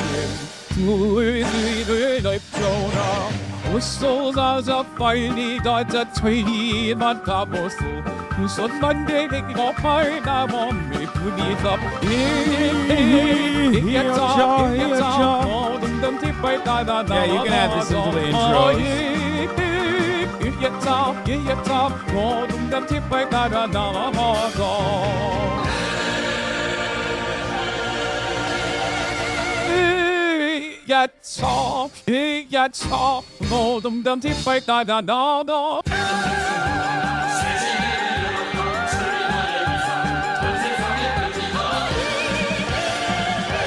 Banger. Absolute banger. For those of you who don't know, this is Cholima on the Wing, a North Korean, best Korean, popular Korean song. Or is it Cholima on the Hill? I forget what it was called, but anyway. Kind of crazy. North Korea didn't do anything at the moment. Last time they on the news was returning that escaped American soldier. No, they've officially said that they're lending support to Palestine. HasanAbi exit has stopped working. Wait, is this the one that you wanted me to watch? Oh no, that's Hasan technical difficulties. This is sick. I really like this. I really like this art style. It's super sick. The fuck? That's what I do. That's why I bust my ass. I mean, I know I make dick jokes and I burp into the microphone. What's ligma? Ligma balls. But ultimately, you know, there is a reason for all of this. Socialism, Marxism. I have a lot of money. Blam capitalism. Blammo. Booyah. This is how women make me feel. Oh, I got your nose. Leg mich im Arsch. What about me? Me. I'm manifesting it. I got crystals shoved up my Lamo. Yes, mama. I'm doing Scorpio behavior. Awooga. My Virgo is in rising. Honk. Humana. My Mercury is in Gatorade. My mouth opens up all the way to the ground. My tongue rolls out like the red carpet. There's steam coming out of my nose like this. You know what I'm saying? Just be normal. Okay, little bro. Fight. Boop, boop. Wah. Gatekeep, girl boss, slay queen. I'm an old person in China. Direkt olarak yani. Yok abi zevk alıyorum ben. Dude, once America is destroyed, I mean, the opportunities are endless. That's crazy.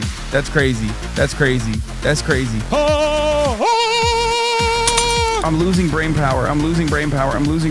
Obama! I'm a sheep.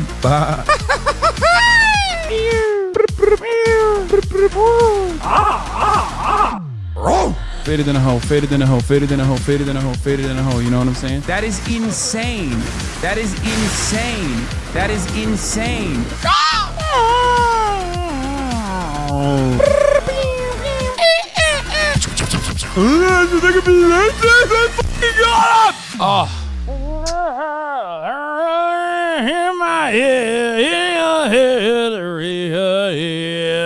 Blammo.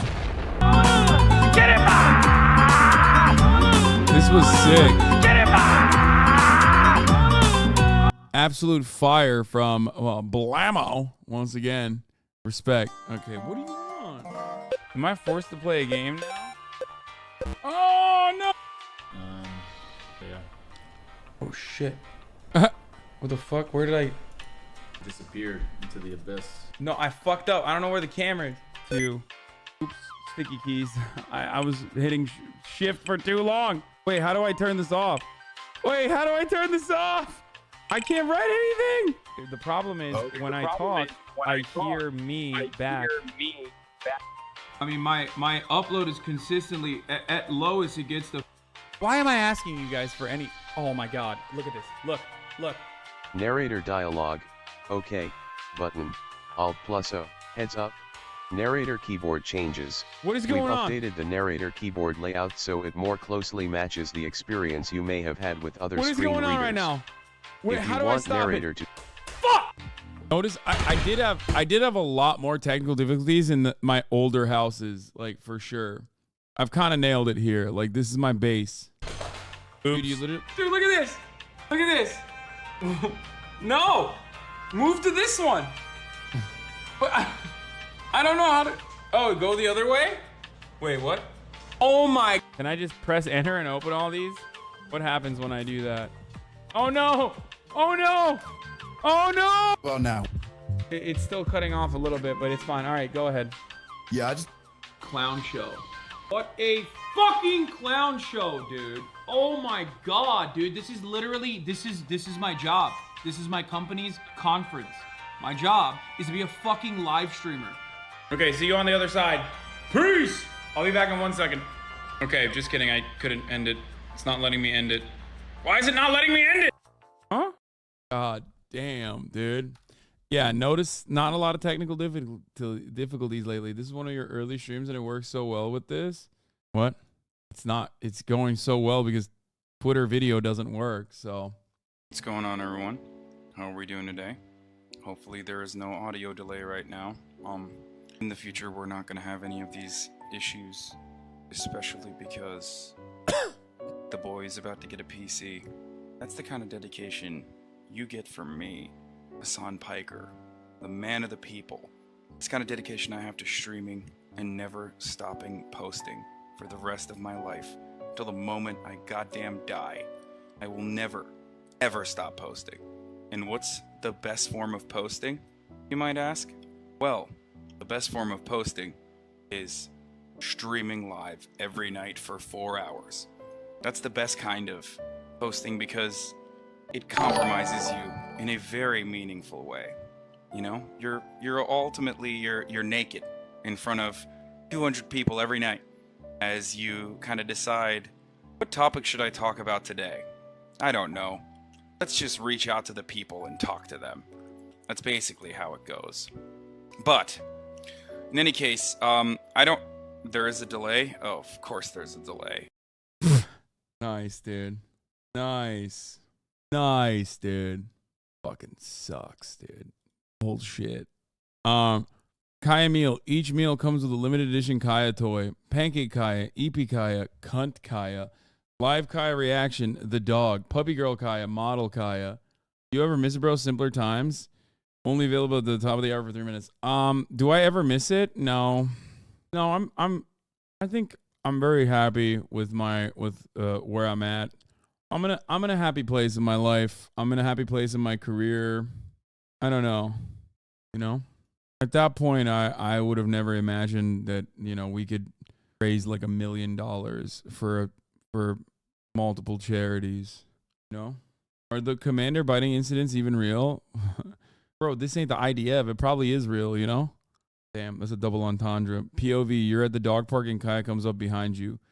Total recall. Is it real? Is it luck she comes back? No, she has total recall now. She's so good. I haven't tested it out at the dog park yet, but Socialist Jesus cures an old man with a simple touch. Okay, a terrible idea. We're moving away. We're moving away from other talking points. Let's get back to the one issue that we were talking about. Oh Jesus. Haas on the 110 freeway trying to get home after leftovers. It happened. Coming to you live and undead from the zombified HasanAbi broadcast in T-minus 4 minutes. T-minus 4 minutes until zombification happens. Important, on Wednesday, October 4th at 2:20 p.m. Eastern, there will be a nationwide emergency alert on cell phones, wireless devices, radios, and TVs. This is a standard test. Oh, it's happening! Ah! Ah! Ah! Ah! Ah! Ah! National alert! Ah! Ah!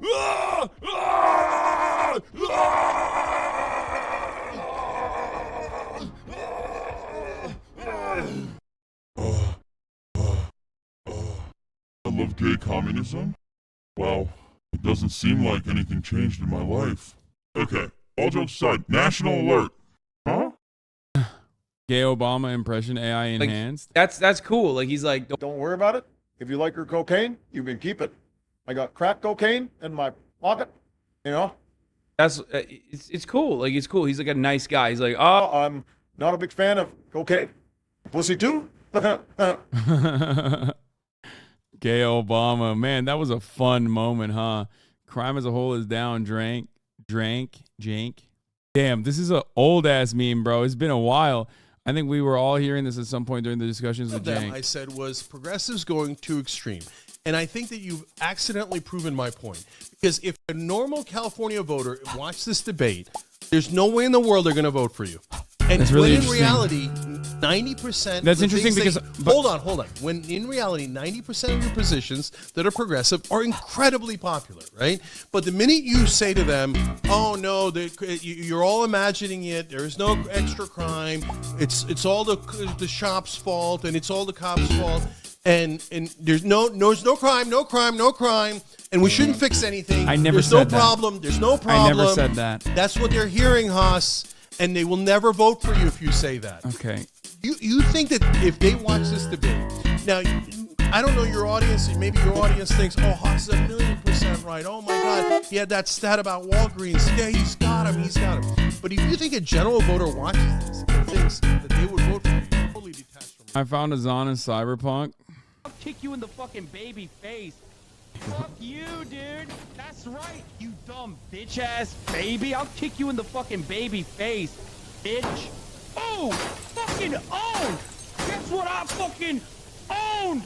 My dumbass daughter who's 6 years old, dude. Stupid fucking baby. In 1990, Way Too Dang wasn't invented. They called it Pump Up the Volume. Getting in a Faraday cage. That's right. Get in a Faraday cage right now. Put your phone inside of a microwave inside of the Faraday cage. Turn on the microwave for 30 minutes. Using a voice disguiser. I'm a phony fuck just like my dad. Just like anybody. See, the real me is just as worried as the rest of you. They say I'm disturbed. Of course I'm disturbed. We're all disturbed, and if we're not, why not? Doesn't this blend of blindness and blandness want to make you do something crazy? Then why not do something crazy? It makes a hell of a lot more sense than blowing your fucking brains out. You know, go nuts, go crazy, get creative. You got problems? You just chuck them, nuke them. They think you're moody? Make them think you're crazy. Make them think you might snap. They think you got attitude, you show them some real attitude. I mean, go nuts, get crazy. Hey, no more Mr. Nice Guy. Your phone inside of a Faraday cage inside of a microwave. And then turning the microwave on. And watching it pop off like a goddamn popcorn.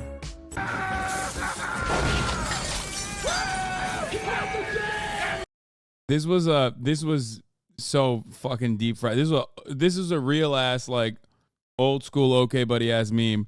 Kaya is bigger now. My puppy, I name her Kaya. Are you serious? Hi Kaya. Why isn't she reacting when I say her name? You lied to me.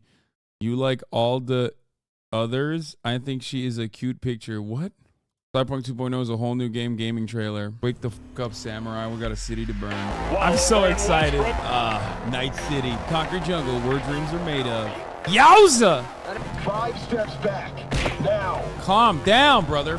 Trauma team, platinum healthcare, beating my ass. Facial scars off, piercings. Damn, you can be bisexual in this game as well. That's crazy. Look at that. I got goosebumps. This is the future liberals want, unironically. Dude, these gaming vids are so crazy. A serious issue. Oh my God. It's actually burned into your screen. Are you fucking serious? A serious issue that may plague many?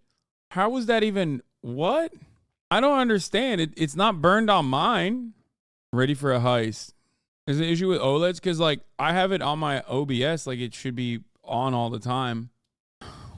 And that's crazy. HasanAbi, but there's no context. First of all, Taiwan and China are the same country. That's why the real problem isn't your boss. The real problem isn't the capital owners or the billionaires. It's the Mexicans. I will refuse to think. You can't make me. Thinking is gay and communism. Okay, dude. Wait, is this real? He actually said that? HasanAbi reformed. I'm saying it. First of all, Taiwan and China are the same country. That's why the real problem isn't your boss. The real problem isn't the capital owners or the billionaires. It's the Mexicans. I will refuse to think. You can't make me. Thinking is gay and communism. This shit gets my dick hard, okay? When I see a fucking CNN anchor, you gotta honk on these, dude. They're honkers. The wildest ones usually are like massive honkers where you're just like, and they're jiggling too on top of that. I'm an anti-vaxxer and I know the truth and nobody else knows the truth. I think marriage should be between a man and a woman. Lauren Boebert has actually got some good ideas. First of all, masturbating on an airplane is a victimless crime. Oh, by the way, I obviously love... Okay, that last one is true though. Like, That last one is true. Think about it. Like in the bathroom of an airplane, like it's a crime, but it's like not. It shouldn't be. 9/11. Yeah, you know who else is eating? By the way, I obviously love 9/11. Yeah, you know who else is eating? Joe Brandon. Dr. Biden's ass. That's what he's eating. January 6th was not that bad. I'm no longer providing for Kaya. I'm providing her with an adoption paper. Americans want democracy in Iraq. I would never participate in Pride. Dude, I love rich people. I like Trump. I like Saddam and agree with him. I'm a grifter. I made a lot of money supporting Donald Trump. So of course I'm supporting Donald Trump. If you escape prison naked, it's technically not illegal. I want to be doing transphobia on expert difficulty. Yeah, if you're gay, you're also going to hell. Oh my God, COVID wasn't built in a Chinese laboratory as a bioweapon. It just pure. So was it your haters think this is all real? But except not really, because like my haters would look at all of this and go, oh man, he's based now. You know what I mean? Like if I had these kinds of perspective, if they unironically thought that this is what I believe, they would literally think I'm dope.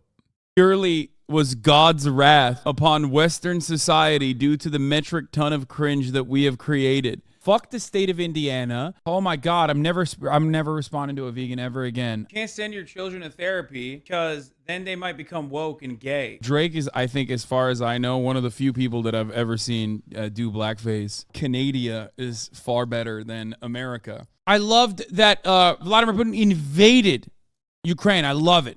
I think Reagan had a lot of good ideas. Probably the greatest president of all time. Fat people still suck though, right? Yeah, they do. Well, Elon is on our side. He's our guy. Capitalism is the best way to operate. I don't ever have to face discrimination as a gay man. I hate women, dude. I hate women. Nice. Jill Brandon is just hospitalized, okay?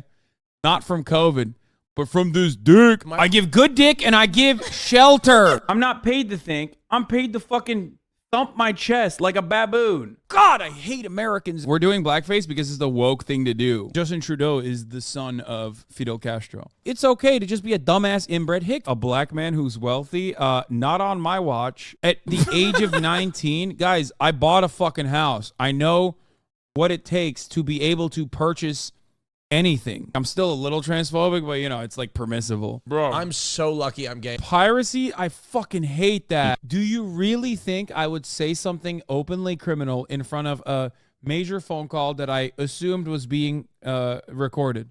Because the answer is yes. Am I conservative now? What the fuck's going on? That was awesome. Yeah, a lot of this was just normal me, to be honest. Like, kind of slayed. He should have bought the rainforest pants. You get it? Because the rainforest is burning. Kaya sniffa emote. Aww. Based Austin Ox. We need your new video edited ASAP. Oh, you're sweet. Where are my vlogs? Hello, human resources. True. HasanAbi Chalima on the wing ad cover. We just listened to this. I drew this. Do you like it? One Piece news. POV. You are on net. That's great. One day I will prevail. Me waiting to bait Hassan for the top of the hour ad break. No, but you can bait for the middle of the hour ad break a little bit, you know, technically. Azam fond to be with many famous rappers, including Lil Uzi Vert, Drake, and Kanye. These are all real photos. I don't know. I can't believe you found them. TikToker made a song about you. What? Bro, we have to make a song to Hassan. Hassan? Yes. I will make the best song for Hassan Habibi. Okay, wait. خلي أشوف شوية. Hassan, Mike Tyson. Okay, Hassan, PlayStation. Okay, brother. Yeah, let's go. يلا. Okay. Hassan, Mike Tyson, he play PlayStation. Hassan play Fortnite, he win then you good night. Karate strong fighter, Hassan is a cool designer. Willow me to me million, hit the way to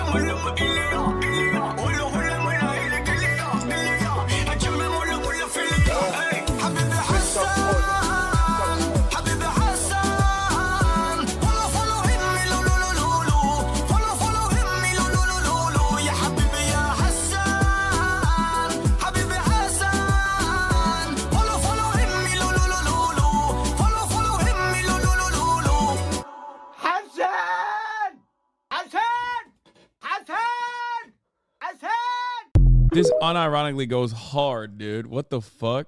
That's out of nowhere. That's out of control. All right. On that note, though, I think it's about time. I'm gonna end it here. It's been 8 hours and I'm tired. Before you go off, one last deep cut. The broadcast has been so heavy for a good reason. No, this is not true. But the broadcast has been so heavy and for good reason. But it's good to see that you haven't ever changed. The timestamp is accurate. Love you, Haas. I have not lost muscle mass.